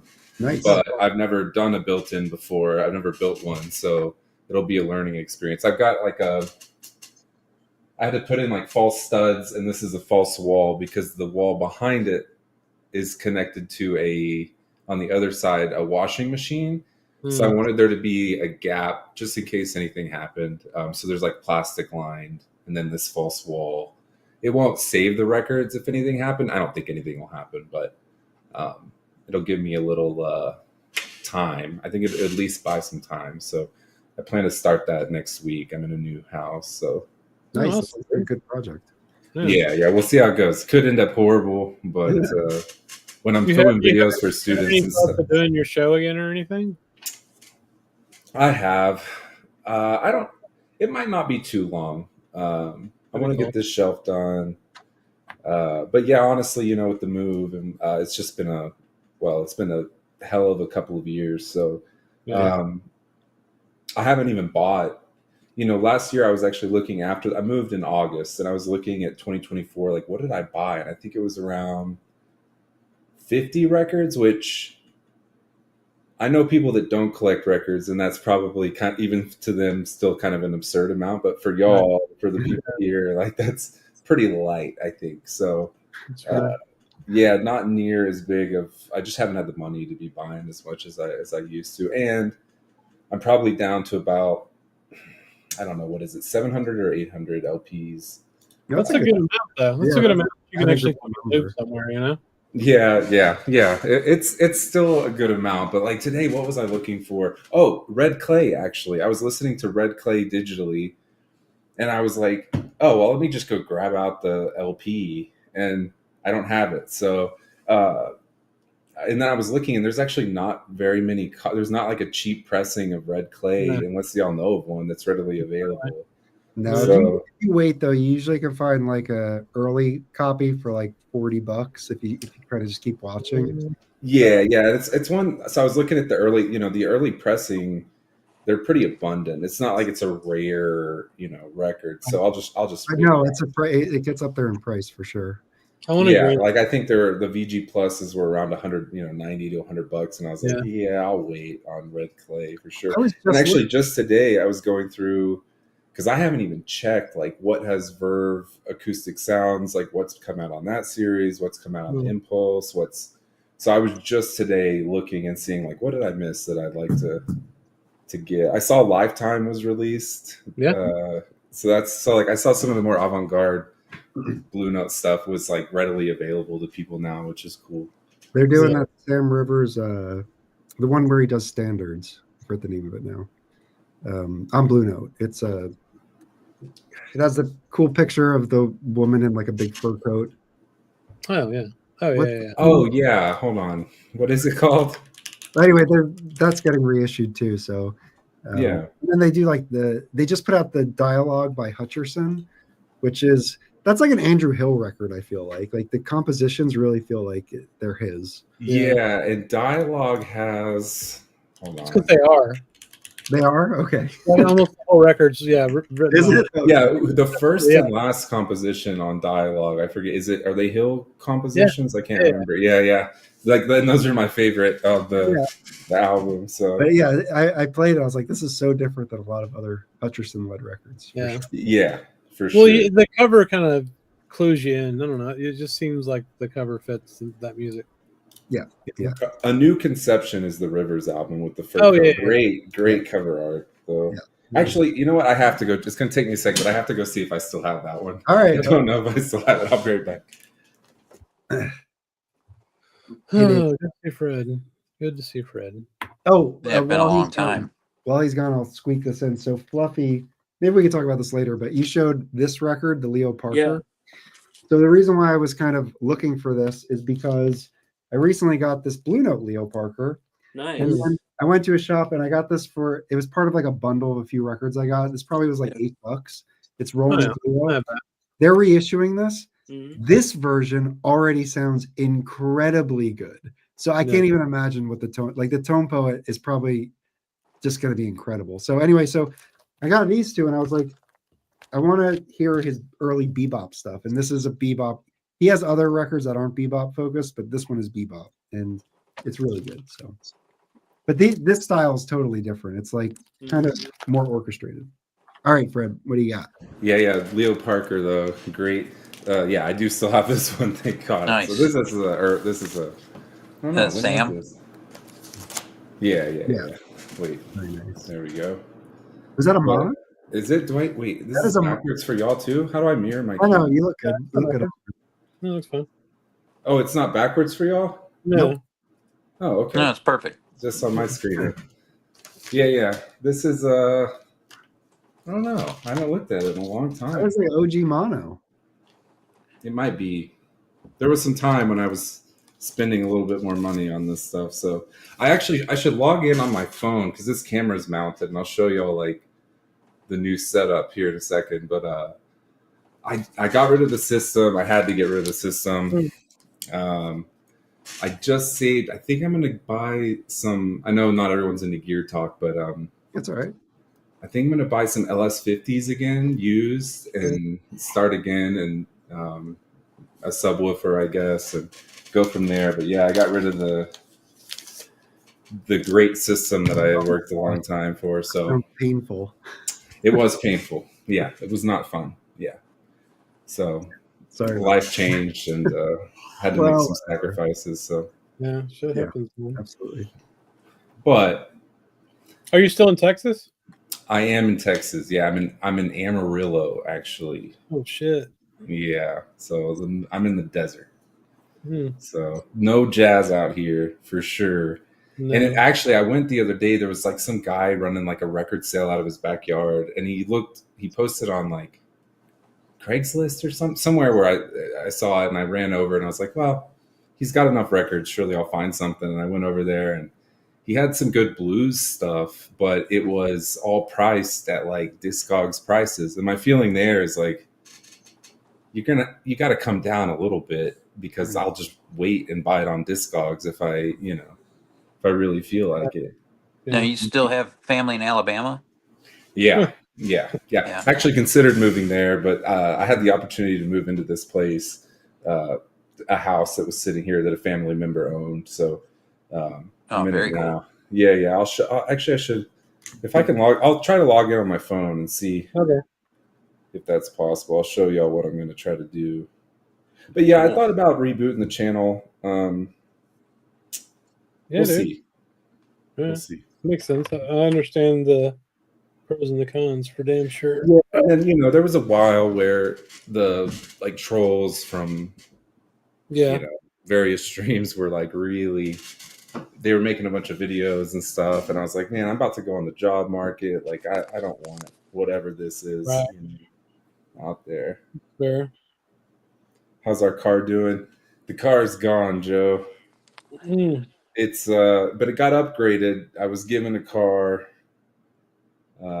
It's now a newer, nicer vehicle that I didn't have to pay for. So that's sweet. Yeah. Oh shit! Where'd everybody go? Mike, where'd you go? Joe Marino. Rest in peace. Yeah. I thought about the live stream. I have thought about, like, there's been nights where I'm like, but what's ended up happening? So this house that I'm in is I don't know how to show it, but it's like a house, and then there's apartment complex around it, kind of like a U. There's about 30 units, and the family member owns that apartment complex, so they've had to be over in the morning, whatever goes wrong there. So I found that I end up working more in the evening. So it's one of those situations where I'm like, I could log into a live stream, or no, I'm still teaching for the same university. They let me teach online. That's cool. So I'll be teaching for them until hopefully through August. I'm waiting to hear back about the summer teaching thing. And then, the only goal for 2025 is survive, don't die, and get the dissertation done. So then after that, I don't know where I'll end up. That'd be good. Yeah. That'd be amazing. Yeah. Hopefully get a decent stereo system thrown together. That'd be might not be as on par with the last one, but actually I bought some Klipsch Chorus, I think it was, like a 90s model Klipsch speaker, and I knew they needed some work, and there's a place in Dallas. I was living in Fort Worth for a while, and there's a place that only works on Klipsch stuff, and I meant to go take it to them to get them to look at the crossover, but I never did. I will eventually. I'll haul them down there. So, but yeah, the system's gone. I'm using these like powered, I don't know, $250 powered monitors right now, and it's not whatever. Yeah, I mean, I wish I could. Yeah, whatever. I get those headphones look nice. I do. I still have I have 2 nice pairs of headphones still. Yeah. But are they open? What do they call them? Open. Yeah, these are open. I have a closed bag pair when I travel and stuff, so I'm not blasting out people on an airplane or whatever. But yeah, you say that about the monitors, and I'm not into. I don't want to sit and talk gear forever. And similarly, I'm not in. I think there were a few years where I was obsessed with like kind of the jazz trivia, like what year did this happen and who played with who and all of that. And like, I was just eating up books about history and about all that, which I think, was really important. But lately I haven't been as concerned with that really as much as just the music raw. But like, I won't even read liner notes much anymore. Like I just pulled out an Eiler record and I was like, shit, I should read these liner notes. I haven't read them. I didn't read them today, but the system thing, I get people's arguments against all the hi-fi bullshit. I get it. And I get that people fall into the marketing stuff. But I will say, when you have like a decent system, it feels to me like it's easier to connect with the music. Like the difference between these and the other system, money, whatever. It's just the sort of like visceral ability to kind of quickly get into the music I found is a bit different. It feels more like a head thing with these little monitors than like a, I don't know, body/soul thing to me. But maybe I could be totally full of shit. Maybe I'm just resentful that I had to get rid of this system and I'm looking for faults. I don't know. But no, I mean, obviously it's like you had a really beautiful system and I'm sure it sounded great. And now you have less than that and you notice it. Yeah. There is a difference for sure. Yeah. I mean, I've been, I get caught up in music on like shitty earbuds at times. So it's not like it's impossible. I do think there is. Did you ever have like mono head shells and stuff like that? I did. Yeah. Actually, one of my viewers gifted me a beautiful mono. I still have that. It was a gift. I didn't want to get rid of it. But right now I'm using, is Mark Glassman still? Does he come around in the chat ever? Yeah, I mean, we haven't seen him tonight, but he might be around. He might be listening. He gifted me a what is it? Hi-Fi Zen or something. Oh yeah, the Hi-Fi Zen preamp. Yeah, the preamp, and I haven't even checked to see if it'll go to moving coil. I haven't. It does. It does. I have it. It does moving coil on magnet. Yeah, Mark up in Toronto. Yeah. Very cool. Yeah, he gifted me that, I think, around the time when I started having to let stuff go. A viewer had gifted me a mono cartridge.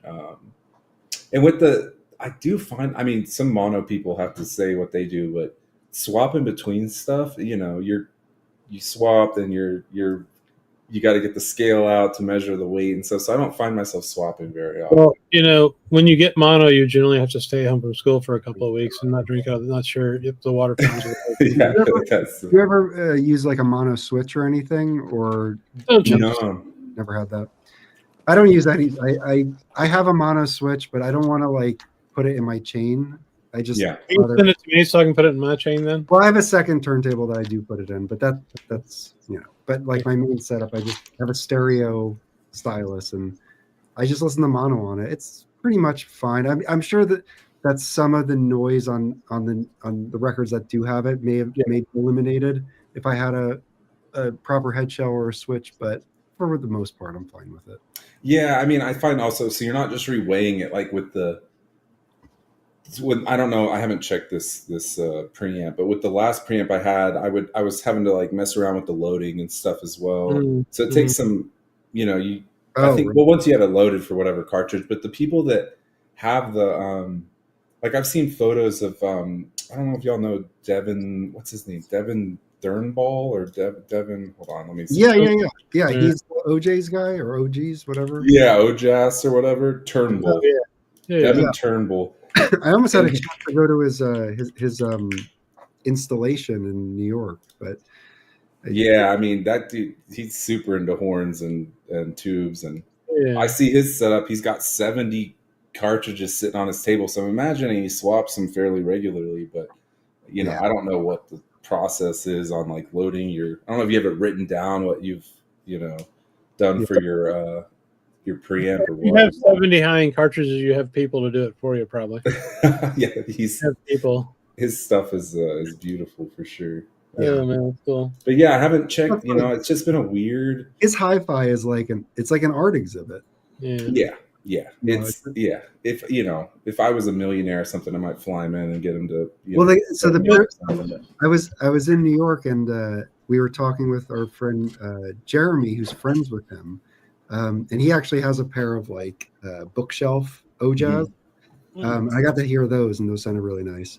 Yeah. But he was saying like Jay-Z like swung by and wanted to hear his system, and he pulled out his real like tape machine and put on like he just happened to have like original Blue Note reels for like some project he was working on, and Jay-Z was just sitting there listening. It's like, what is going on? That's incredible. Yeah, I think his like Jay-Z pulled something else out. I was getting worried. Well, bad time for Jay. His I think because he made his stuff like artistic, or he sort of maybe transcended the normal kind of hi-fi design. I think he's attracted more. Like I think he's done like setups for like high-end fashion brands and stuff on the runways and stuff like that. I don't pretend to know, but the one thing I do know is he uses JBLs to like drive. And then I guess everything else is custom or something. Yeah, I use those old horns with like the multi, they look like a they're like baseball fields. Yeah. It looks like what they would use to broadcast like the authoritarian propaganda after the end of the world. I think those horns, someone will correct me if I'm wrong, but I think those horns would have been used even like behind old movie theater screens and stuff to like I'd love to hear. Is he the guy that did a bunch of videos about those kind of horns? No, who's the guy that makes those? Who has that giant loft space in New York that like makes horns and shit? Oh, I don't know. That's John DeVore. John DeVore. Yeah, DeVore. He has a bunch of horns just in his warehouse that he was showing that were really fucking cool. Just old shit. This is that OJAS guy, and I don't know if this is his current space. I think his current space looks different, but you can see like he has this custom dual arm turntable.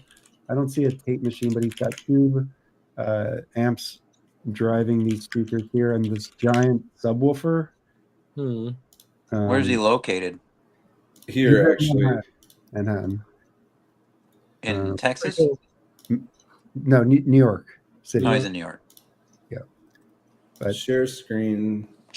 Let's see. How do I do this? If you want to drop something in the private chat, I could share it too. Yeah, you do it, because I StreamYard's new. I haven't been here in a year, or 2 years or whatever. Okay, I got it here. They just did that on Vinyl Factory. That's one of his systems in some room. Yeah. But those are the horns we were talking about. Yeah. Kid Amnesia. Yeah, they're listening to everything in its right place, and it sounds, they got good mic set up and sounds great. Oh yeah, they got a lot of cool shots of his setup. I don't think it's supposed to smoke like that. That's incense. He's got an incense burner.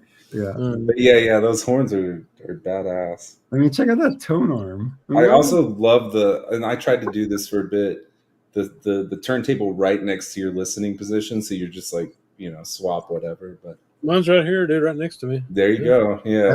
I had that.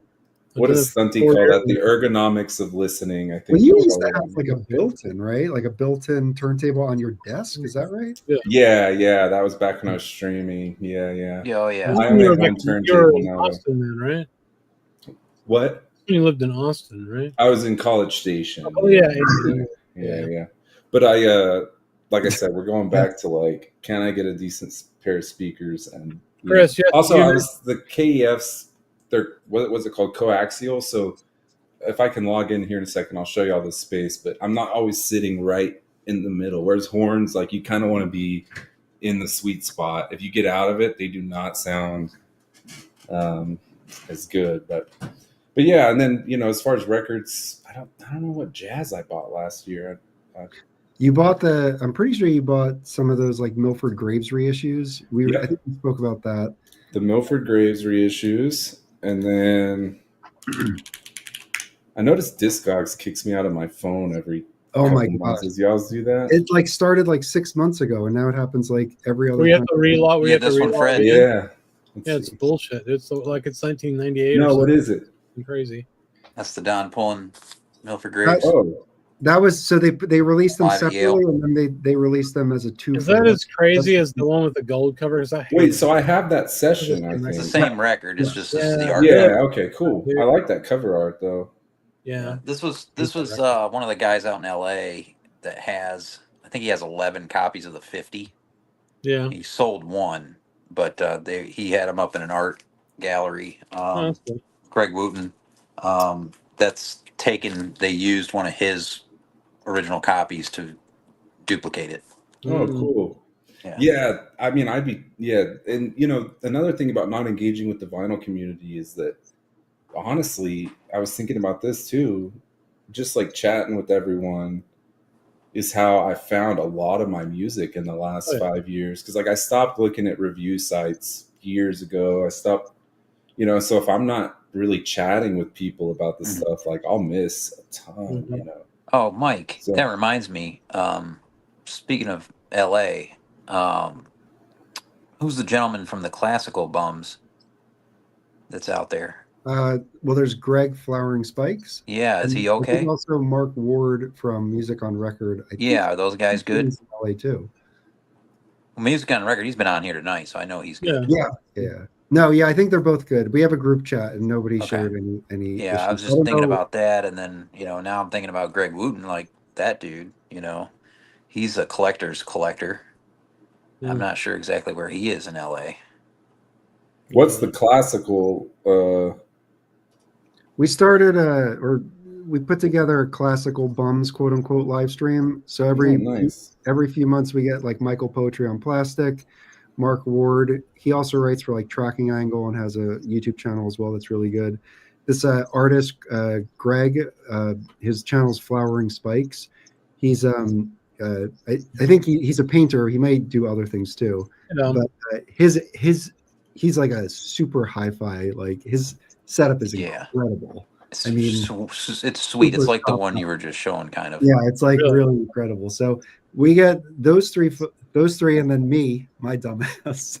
You guys let me on every now and again. Yeah, and then like Rob joins and Mazzy joins, and we just talk. Rob's always finding records. We're probably going to do another one. I mean, I wanted to do it end of January or maybe early February. So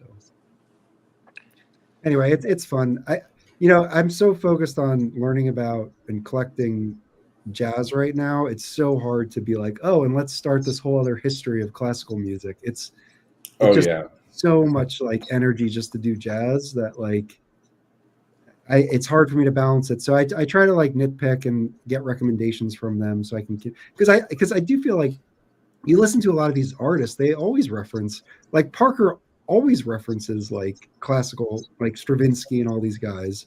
So I do want to check those guys. I do want to know that music as well. I mean, you could endlessly go down, any rabbit hole you wanted to with music. It's wild to think of what we, don't know. Even if you spend a lifetime obsessing about it, like even watching Stunty streams, him like discovering new stuff. Oh my gosh, is like you could just endlessly, or who was I watching?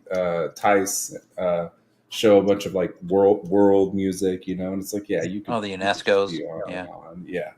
Yeah. So, but yeah, classical. Have you read? I basically have the only knowledge I have of classical is The Rest is Noise. I think Alex Ross, he wrote this kind of comprehensive guide to like 20th century or avant-garde classical, but he covers a bit of the pre-20th century to kind of lead into it. Like, how did we get to this point?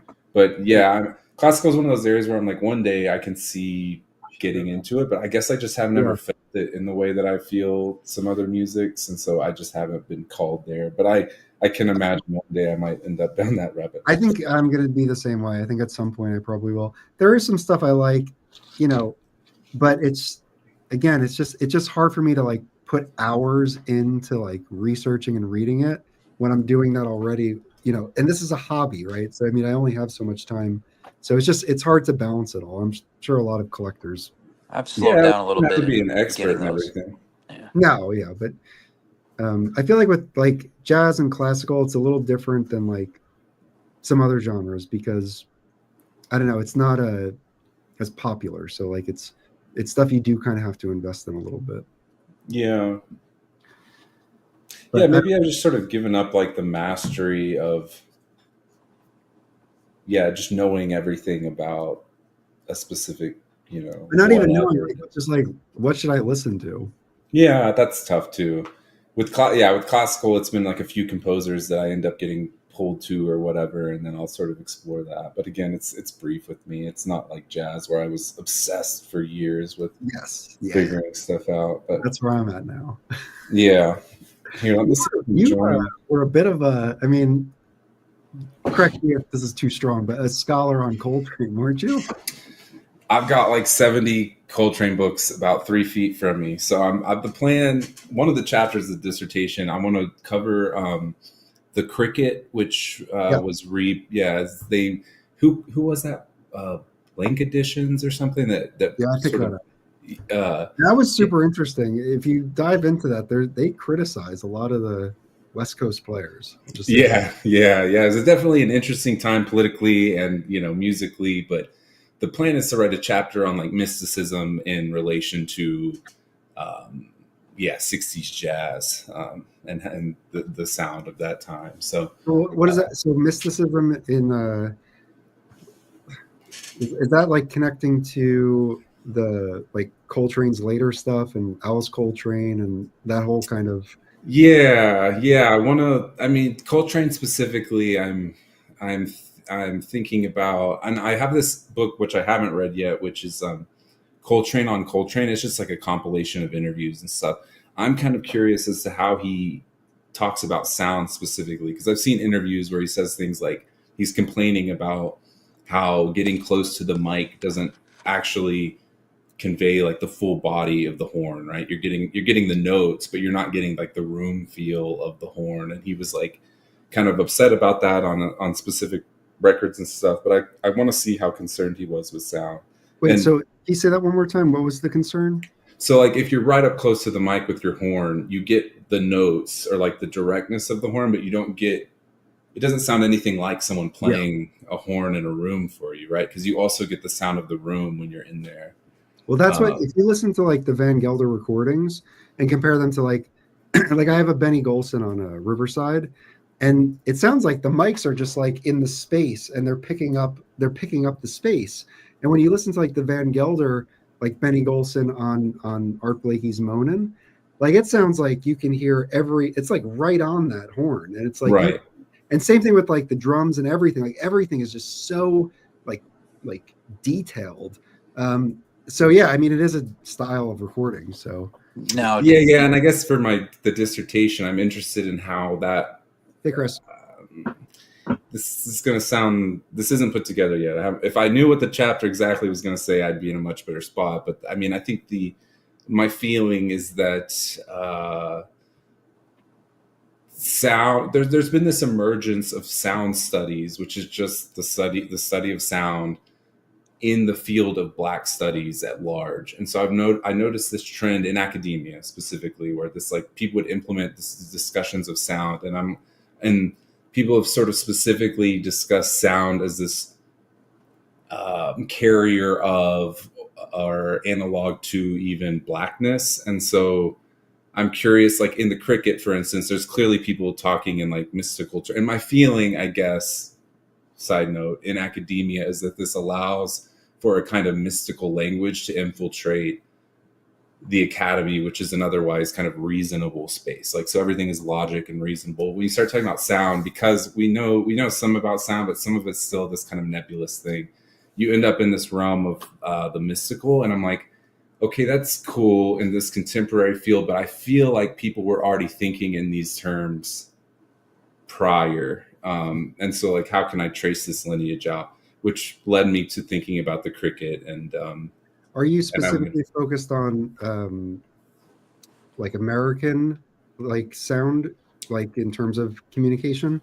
No, what's interesting about, I think, the current field is that I don't want to get too nerdy. I don't want to bore everybody, but I think there's this group of scholars specifically that's pushing, not I think, I know, that are pushing past thinking, I think, so much about Blackness in terms of identity politics, which sounds strange, but they've sort of opened this thing up philosophically. And if you do that, you end up finding these instances of, I'm looking at like encounters with sound and Blackness in texts that you might not have otherwise looked for them in. So like, you know, I think like, yeah, looking at other performances of mysticism in jazz, or like people thinking, and maybe I think people would think spiritual jazz terms or something would be interesting for sure. Like I do want to read, there's a biography of Alice Coltrane. I got to read that for that chapter. Alice Coltrane could definitely make an appearance. Even Mary Lou Williams. There's a lot of artists that, like, I think going down a rabbit hole and reading interviews, this is my feeling, I don't know. You might be able to get to something interesting. You got to read a lot to find those examples. Yeah, I mean, and this is the work, right? You have a hunch. My feeling is that I'm right, and that somebody needs to write this project that I'm writing. And then, you're sort of stuck with like following a line until well, maybe it doesn't turn, or like maybe I read that Coltrane book and I can't find many instances of him being obsessed with sound. That could totally be the case. I mean, again, I always have spiritual jazz is not a field that is it's not like it's just Alice and John Coltrane operating in that field, I think. But what's interesting is like I was watching interviews with like Joe Henderson, and something came up about his recordings, and he's like, I just come in and play. Like, I'm only focused on playing. However they want to like mic it, however they want to like press it or whatever. And I just thought that was interesting. And I would be interested to know if Coltrane did care about the product like that. And if, I'm sure, to a degree he did, because Bob Weinstock was licensing his stuff, or not licensing, but pressing his stuff well after that relationship ended, which, I think had some issues. Yeah, we talked about that a little bit. I'm sure he did care at certain levels. He had to, because of that interview. I mean, even if I only found that one interview, he had to have cared, whether that's evidence or whether I could, I can't base an entire chapter off of one interview, but I think also because I'm working with sound and then also this combination with mysticism, I can go to what helps with the 60s, I think, for me, is that there were a lot of artists like in the cricket that were talking like very specifically about spiritual stuff. Mm-hmm. So it was explicit. So I have texts of them talking about this stuff. The cricket is full of poems that are referencing, mystical texts and things. So that for me, it's like it's sort of like an abundance of material I can pull from. But I mean, I imagine he cared. I don't know how much he talked about it, or if he did, how much we have it recorded, right? But I have a question. When are we going to finally have the first official episode of Jazz Bum Fights between you and Dan live on the air? You know, I've thought about that. The more I, actually, it's funny you say that, because the more I get into this whole thing, the more I'm like, I think about this. And in fact, you probably gave me a good idea. I think he would be perfect person to reference for like a sort of misunderstanding of what I'm trying to talk about. And I made a video about why free jazz at some point. Yes, I remember. And I said something like, biggest couple ever. Yeah. And and he never responded to that video. I don't even know if he saw that video, but to reduce, in the most simplest terms, he's being very reductive in his understanding of Black culture, I think, which is like blues, sex, the body, which are all important to understand, but it's just it gets nasty when you reduce things so heavily. Okay, I know what you're talking about. Yeah, I mean, it's just, I haven't watched the that's only one side of the story, so I think you want that, and I said this in the video, my understanding is that Dan is attempting to do what he thinks is like a valiant project, and I don't fault him for that, which is to say that culture is linked to this music. You can't divorce culture from this music, and I think that's a valuable and noble thing to try. But I think in doing so, he says some pretty heinous shit. So that's all I'll say. But I do think that I learned a lot from Dan when I first started listening to the music, for damn sure. Yeah, these epic videos just showing stuff and talking about the artist and all that. Oh man, and 10 inches. Dude knows the full runs of lyrics. Yeah, full runs of stuff. Yeah, it's fucking awesome. We're talking about Jazz Shepherd, right? That's absolutely. Yeah. Isn't like one of his central arguments though that you essentially can't listen to anything unless you've listened to everything that came before it? No, you can't have an opinion about. Oh, here's his pet peeve. There is, you can't say this specific record is the best Sonny Stitt record unless you've listened to all of them. Which is, I guess, fair, but like. I think. However, I will say I've listened to a lot of Sonny Stitt now. He ain't listened to all of them. And the record in question was the Stitt Blows the Blues on Verve. That is a really good Sonny Stitt record. I'll say this. I don't think I've listened to one. That one and the one he has on Cobblestone, right? What's that one? Like Tune Up? That one's fantastic. Tune Up, I think. Yeah, something like that. And then there's also Constellation. Yeah, that's sure, right.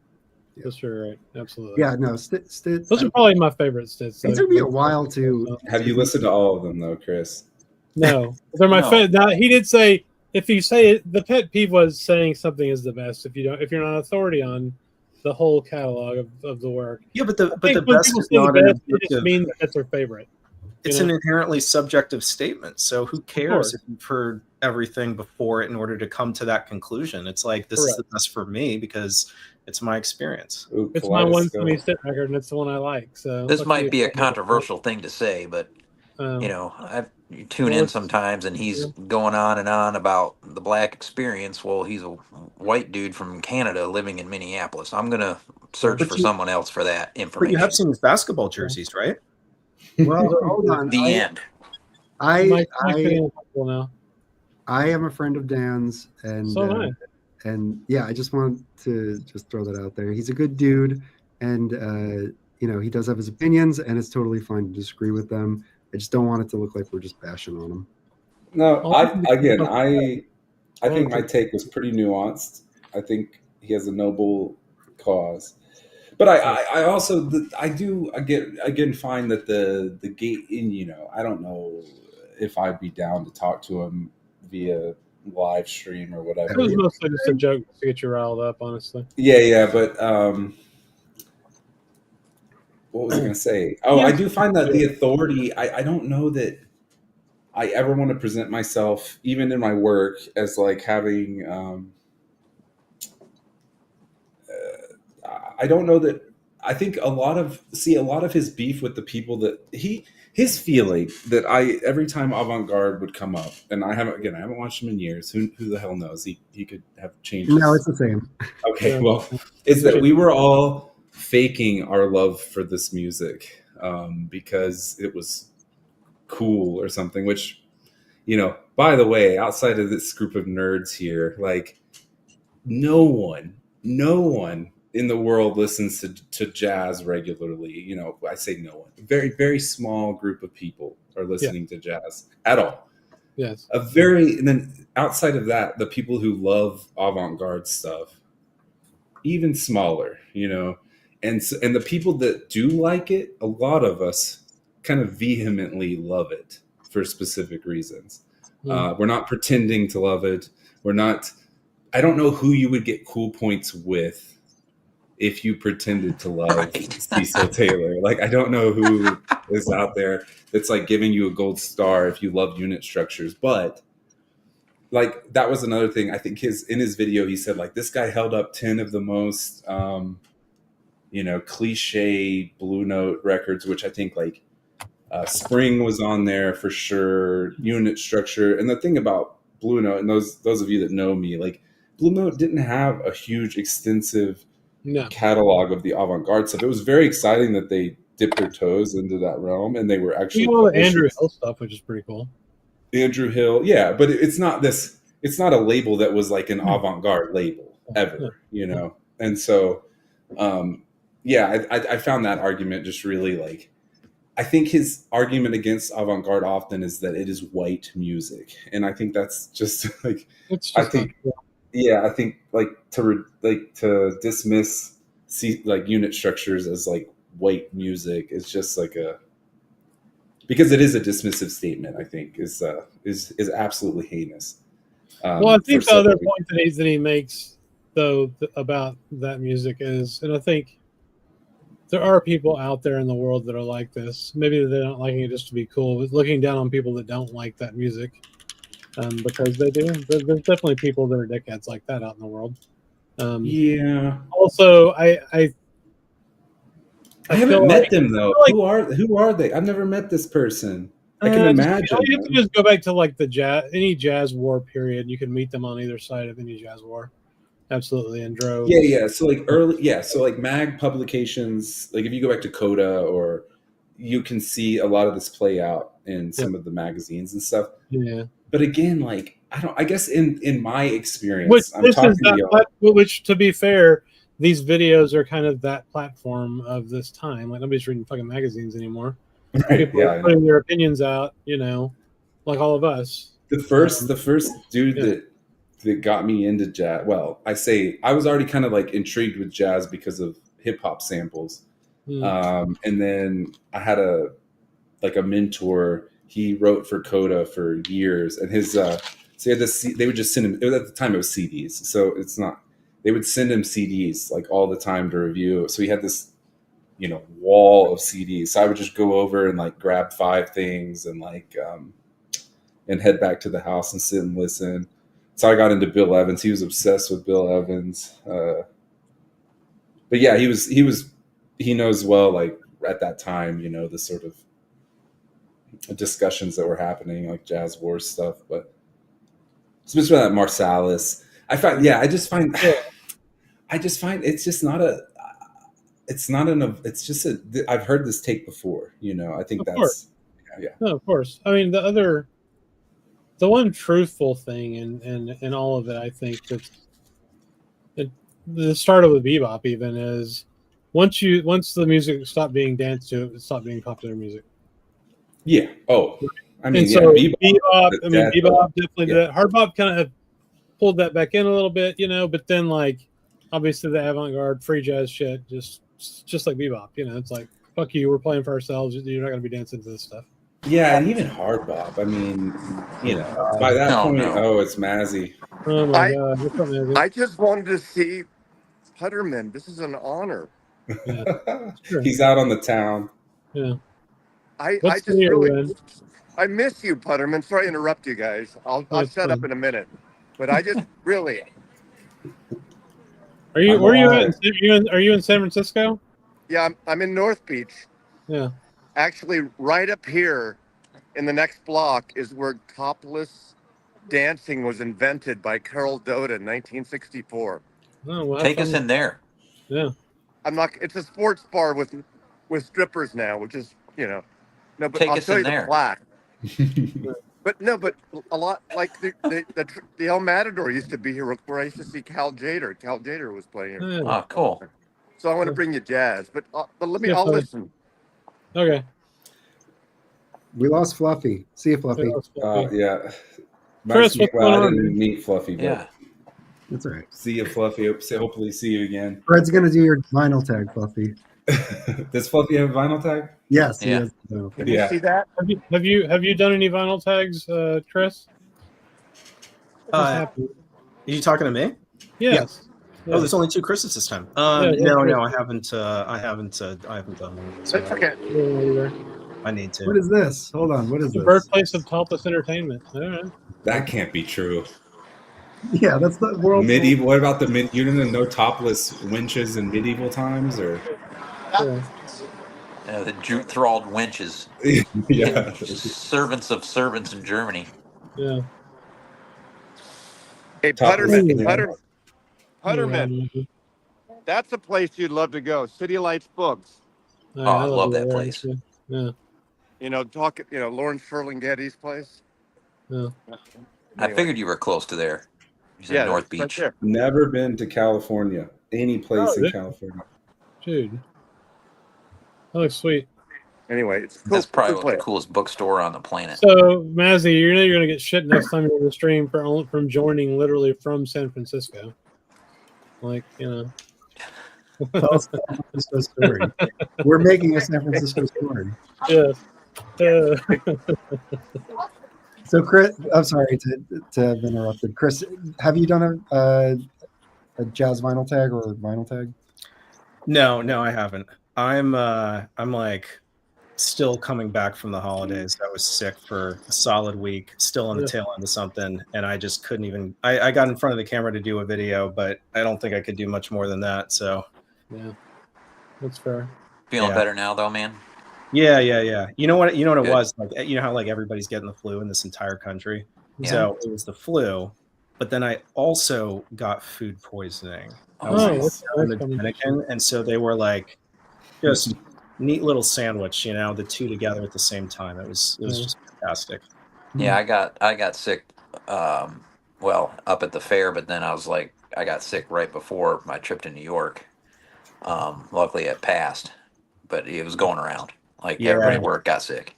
Yeah. Well, the best part is Dave, you need a vaccination that's before record shows. Yeah, it's true. I've had freaking 6 or 7 of these shots, man. Yeah. They can't make them fast enough to put in me. Chris, if that happened to you in 30 or 40 years, it would just kill you. If you absolutely. Well, here's the thing though, the positive spin on this is that it's New Year's, right? So dropped about 5 pounds, probably water weight, gave up caffeine, gave up alcohol, it was great. Just eating bread and rice and whatever. The brat diet, yeah. Brat diet, yes. Here's the thing. What was it? What was the thing last summer? Brat summer. I had a brat winter.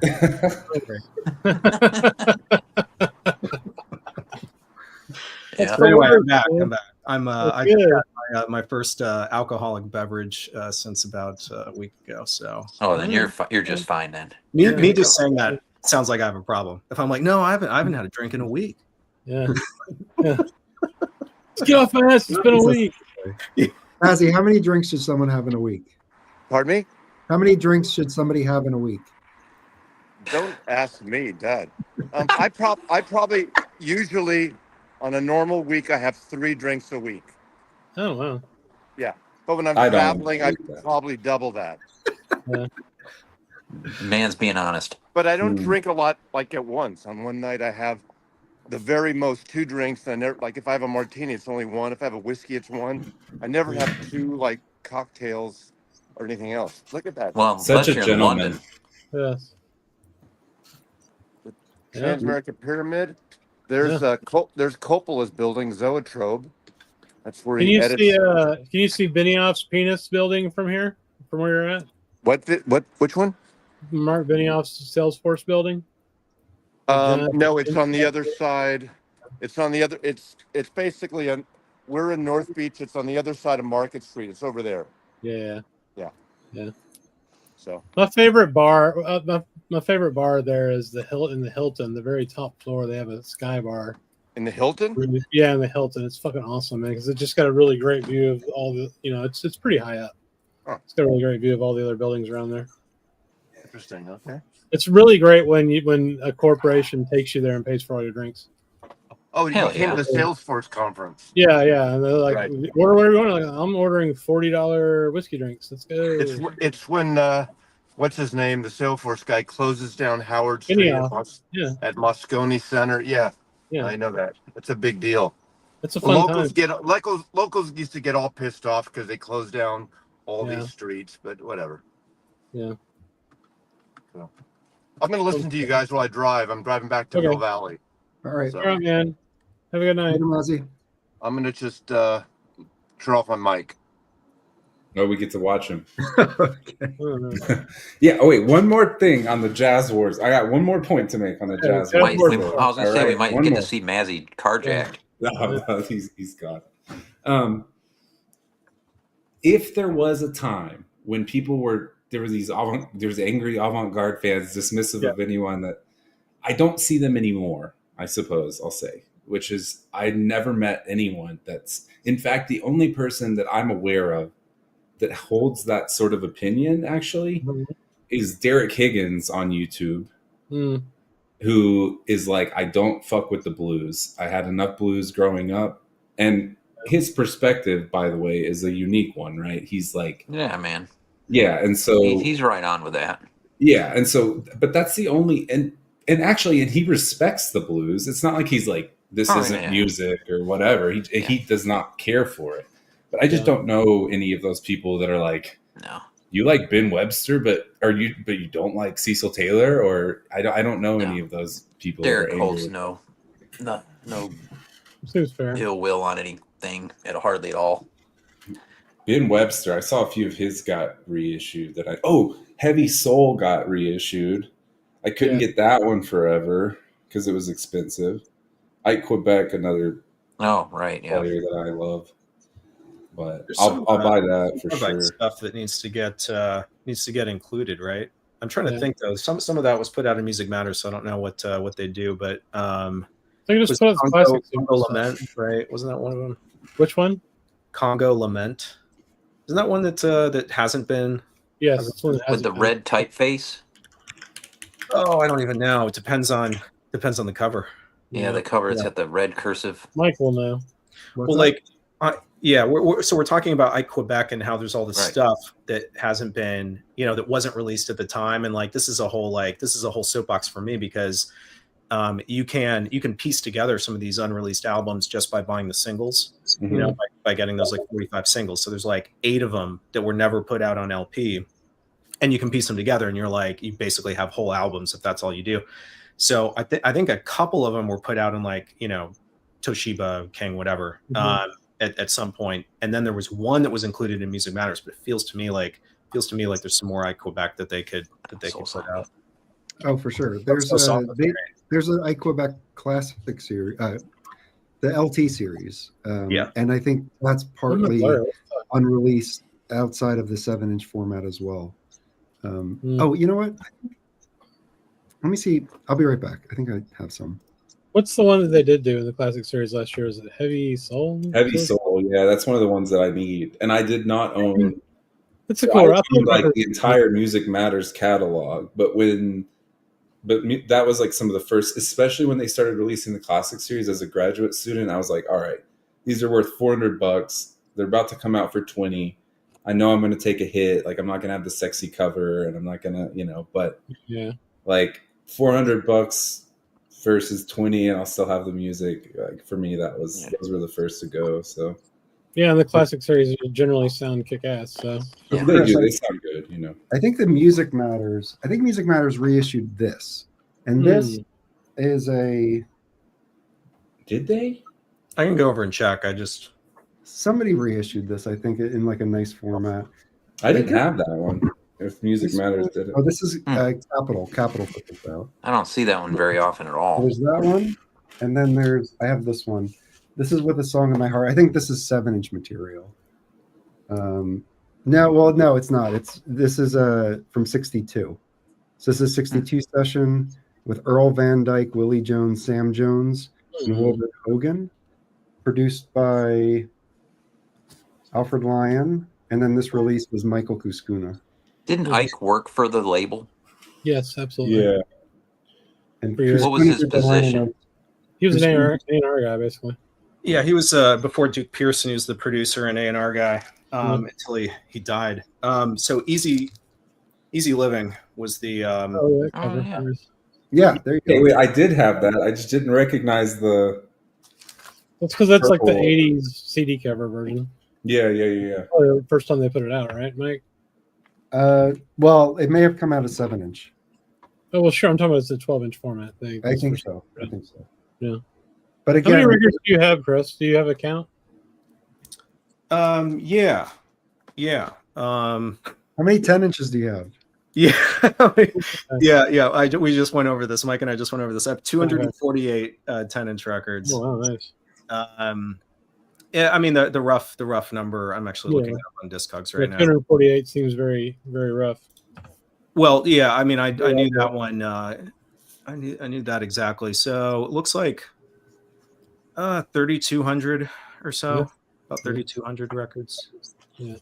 And about 3,150 are jazz. Yeah, no shit. Yeah, if I had every record I'd ever bought without selling, since the time I started collecting, I'd say 3,000-ish, but they were, especially the early stuff, there's a lot of soul, like a lot of less. Oh, another thing about jazz, someone was saying hard bop kind of brought the dance stuff back, but by that point, right, you're getting other musics that are popular musics, like jazz's reign of being like pop music kind of ends, early 20th century, right? Like it never comes back, but yeah. Sure. Well, I'm about to cull again. So like this time last year, I sold 500 records because I wanted to buy a turntable, and I've pretty much decided I want to sell another 500. Yeah. And then here's the thing though. If I looked at my Discogs count, right, of like stuff throughout the year, like, okay, maybe there was a dip, but then it just like went right back, throughout the course of the year. Like I replenished it. Yeah. But the bottom line is I'd be buying anyway. So it's still a win, right? How do you get rid of them? Do you just go sell? Like, do you sell them via eBay? All on eBay. I've never sold one at any store. And I've never sold on Discogs either. So I just do. With your audience, you could do a live YouTube auction and sell all a bunch of records. Yeah, like Dom and Alex just very did. Fast. Yeah, I need to talk to some of the folks who do that on what's that app too? Like what? Oh yeah, what is that? What can I get a what? Yeah. Like Dylan does. I know Dylan does that, and some people do that. I don't. And actually, Rob does too, doesn't he?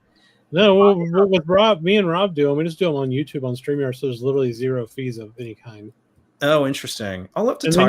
Then you just have people pay you friends and family, so you don't have to pay PayPal. Yeah.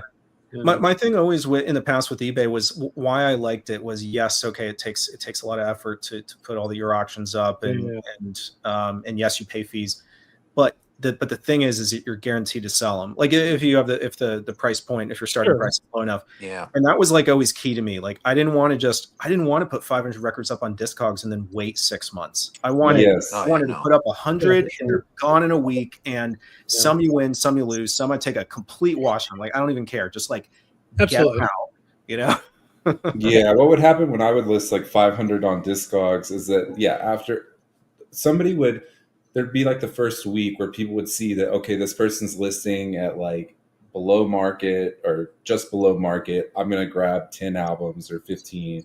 So you get like the initial surge. And then, I'd be like out of town 6 months later and I'd get a sale. And I'm like, oh shit, I got to message this person now and say like, hey, give me a few days to ship out. So the ones that I've ended up trading were like eventually Discog, just the 50 I had sitting around that I was like, I'm not waiting on this. But the YouTube, I used to do the YouTube auctions as well. And the only pain with that is like you kind of need a spreadsheet open to be like, this is who got what, and you need to make sure they contact you. And then ultimately you've got to like mark when they pay, right? So it was never a problem for me. Of course, I didn't have like an audience of 20,000 people or whatever, but people want their records if they buy them generally. But it is no fees. You can also just write it down with a Post-it note, bro, and put their name on it, and then like put it in a pile. And when they email you, you tell them, "Here's what you bought," and they pay. I did do that once. It got precarious though. A few Post-it notes had fallen off, and by the time I was tossing records.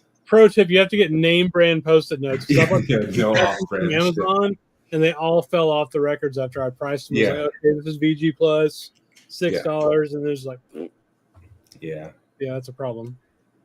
I mean, I'm at stuff though now that I've got 820. I just looked and like, there's not really anything that I'm looking to. That's fair. It's going to be probably a couple years before I unload anything again. I think I'm going to unload my entire collection. Just be done with this crap. Yeah, that's fair too. I'll think about that about once a month. Dave, have you ever thought about that? What? Just like selling all your shit. Oh yeah. How many do you have in your collection, Dave? That's be up there. Probably, I'm nearing 5,000. Yeah. Most of it's jazz. Probably 3,000 of it's jazz.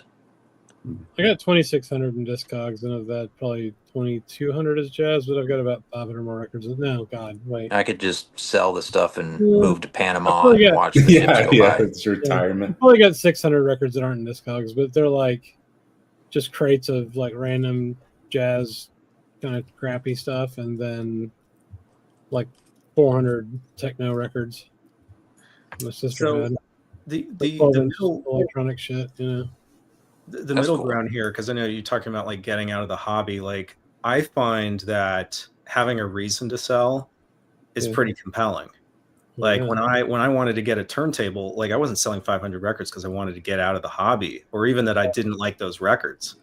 It was that I was going to give myself something, have the ability to buy something that otherwise I wouldn't have allowed myself to do. I bought a much more expensive turntable than I would have been able to justify. That's what Teddy just did a few years ago. He made a decision. Okay, I'm gonna go all out on my gear, and he got custom built stuff. And the way he was able to do it is he sent a bunch of OGL Saturns to Wantless Records in Boston, and Belson put them up on eBay for him, and he made a killing. Mm-hmm. And then he had custom. I got to send that video, Mike, to you of his setup. It's the most clearest sounding setup I've ever heard in my life. It's absolutely incredible. Yeah. I also just sell but stuff. He did it through selling just a handful of records on eBay. Well, yeah, if I had a bunch of $2,000 records sitting around, I'd do the same thing. Yeah, that's the tough thing. Yeah. But what I like to do is just sell stuff that I don't care about anymore. I mean, we all have that stuff. Like you bought it, you were into it at the time, you listened to it twice. You're like, okay, I'm not going to listen to that again for 10 years. Right? Yeah, I also think it's healthy to go that and then buy new shit that you can explore. And I just keep turning over my collection like that, I've been enjoying just going through and saying, like, I want to take out 10 records, which ones? And I go through my entire collection and really focus on which ones I'm okay. And I feel like I'm going to continue doing that over this year. And I could already tell there are records that, they're fine records, but, if I had to, I'd totally get rid of them. That feels good too, to like be able to pull anything from the collection. And that like right now with mine, because I got rid of all the stuff that I was even relatively like about, like, right. I love the record. Now I have it's certainly not all jazz, but a lot of that, like, shit, like I kept, speaking of Derek Higgins, when people are passionate about something, I'm like, oh, it's gotta be good. Like I gotta retry. He loves Genesis, and over the years he's talked about Genesis. Oh, yeah.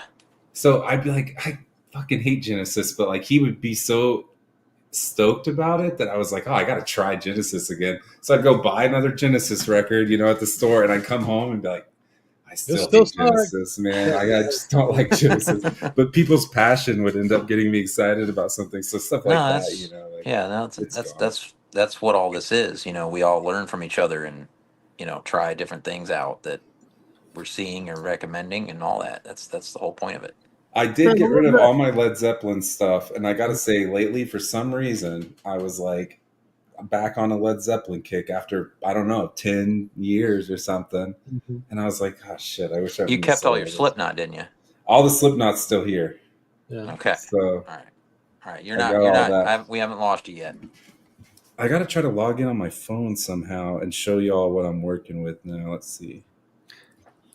But you guys know it's the Hampton Hawes 3 LP set on Contemporary. It's like all that long session. Yeah, the all that long session. So like I have that, and I'm just thinking like, do I need to keep this? Do I need this one? I have like the Shelly Man at the Black Hawk, all 4 of those. Mm-hmm. Like I had it. I've listened to it. I know what this is. I enjoyed it.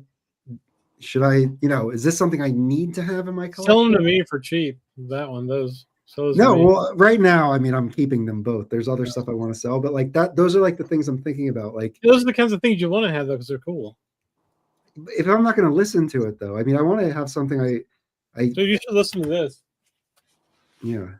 I listened to this twice today. I fucking love this record. Everybody talks shit about this when Chad put it out. Oh, that's right. That was. Did you post that in the Discord? Yeah. This is fucking great, man. Really good. Absolutely excellent. I love Did you have 2 copies of it? No, I accidentally posted the same picture twice. Like, oh. Hard. But anyway, I love that record. I got a lot of contemporaries, man. I like a lot of them. Yeah, especially all that Hampton Hawes shit. Well, they sound they great. Did some good stuff later, man. Like the Firebirds and all those. Oh my god, dude! Yes, yeah. The '80s contemporary stuff. Woody Shaw. What's funny about some of those contemporary though, like, and I agree with you, by the way, like I think it's underrated. I think even a lot of those trio sessions with like Andre Previn, but there are some like sleepier ones or ones that, that focus on show tunes that are just a little bit much. And the funny thing is you're like, man, the music isn't that great, but it sure sounds great. Yeah, definitely. What's got, Fred? Wait, can you hear me? Am I echoing? Yep. No. Yep. All right, so check it out. Back here, the plan, is to do a built-in right here. So those will be, it won't be all records. Like I said, I only got 820. So I think I'm going to do records, books on either side. Yeah. And then down here will be this will be cabinets. Eventually I'll put hinges and then I'll have like a workspace to clean records and stuff. So I'll put like the shop vac under here for my little vacuum session and stuff. And then, hold on, there's y'all on screen. But wait, there. So yeah, built in behind the desk. Yeah. Yeah, it looks great. Great. And then over here, I built a new cabinet, but I really only have room. Like, there's no room for big ass. Like I said, I think I'll try to do. As I smash these little cheap monitors, I'll probably do LS50s. Are those Fluons bookshelves? Yeah, Fluon. They are. Oh right, yeah. Yeah, it's like a little. I had a pair of those. Those are good. And then here, all the records that are left are this plus, I don't know. Let's see. You can't make fun of my room. I just moved. All right, stuff's still on the floor, but this looks nice. Like the everything's still in boxes. So I gotta get that shelf built before I can get them all out here. But oh yeah, there's the dog. I still have the French bulldog. This is like a video game. Yeah. Expect like the gun, just like the gun, just like yeah. The first person. Yeah, behind where you're on the computer, that's a nice little spot for a wall of records and books. Yeah, so I'll film. So I talk to my students here too, right? So like, I want to have a nice backdrop for them, and then if I start the YouTube channel again or whatever. Yeah. There's also some talk of I'll come back on. Well, I'll finish this thought, but I'll come back on the computer. But there's some talk of I've been using the sunroom as a blackboard, so I need to get curtains right here so I can actually see my writing at night. During the day it's fine, but anyway, yeah, that's the new spot. But yeah, there was some talk with my advisor about maybe speaking of the Jazz Wars beef, about maybe making the dissertation into like a sort of do like YouTube video essays for each chapter. Oh, cool. Which I think would be like a cool alternative format instead of doing the old school. Make sure the comments are off. Because I was talking to him and I was like, look, man, I put out a YouTube video back in the day and I'd get like, 10,000 views on it. And this dissertation is just going to die. Like, I'm going to send it to you. It's not going to be published because it's a university document, right? Right. And so, like, if you put out a video essay, at least you could reach some more people. But I don't know. That's something I'm thinking about. I do have to jump off the stream. Chris, are you going to keep going? I don't know. It's been 4.5 hours. It seems pretty long. And I forgot to do my focused thing, Mike. Oh yeah, what was that? The I was going to show a label, but we can do that next week. Okay, all right. All right, yeah. Sorry to cut things off. I do have to run. All right, y'all. Well, it was good seeing you. Definitely. Don't be a stranger. Yeah, maybe next Friday I'll see you again. Nice to have you back, man. Yeah. Chris, thanks for joining. Talk to you later. Dave, always a pleasure. There he goes. All right, talk to you later, Chris. Later, y'all.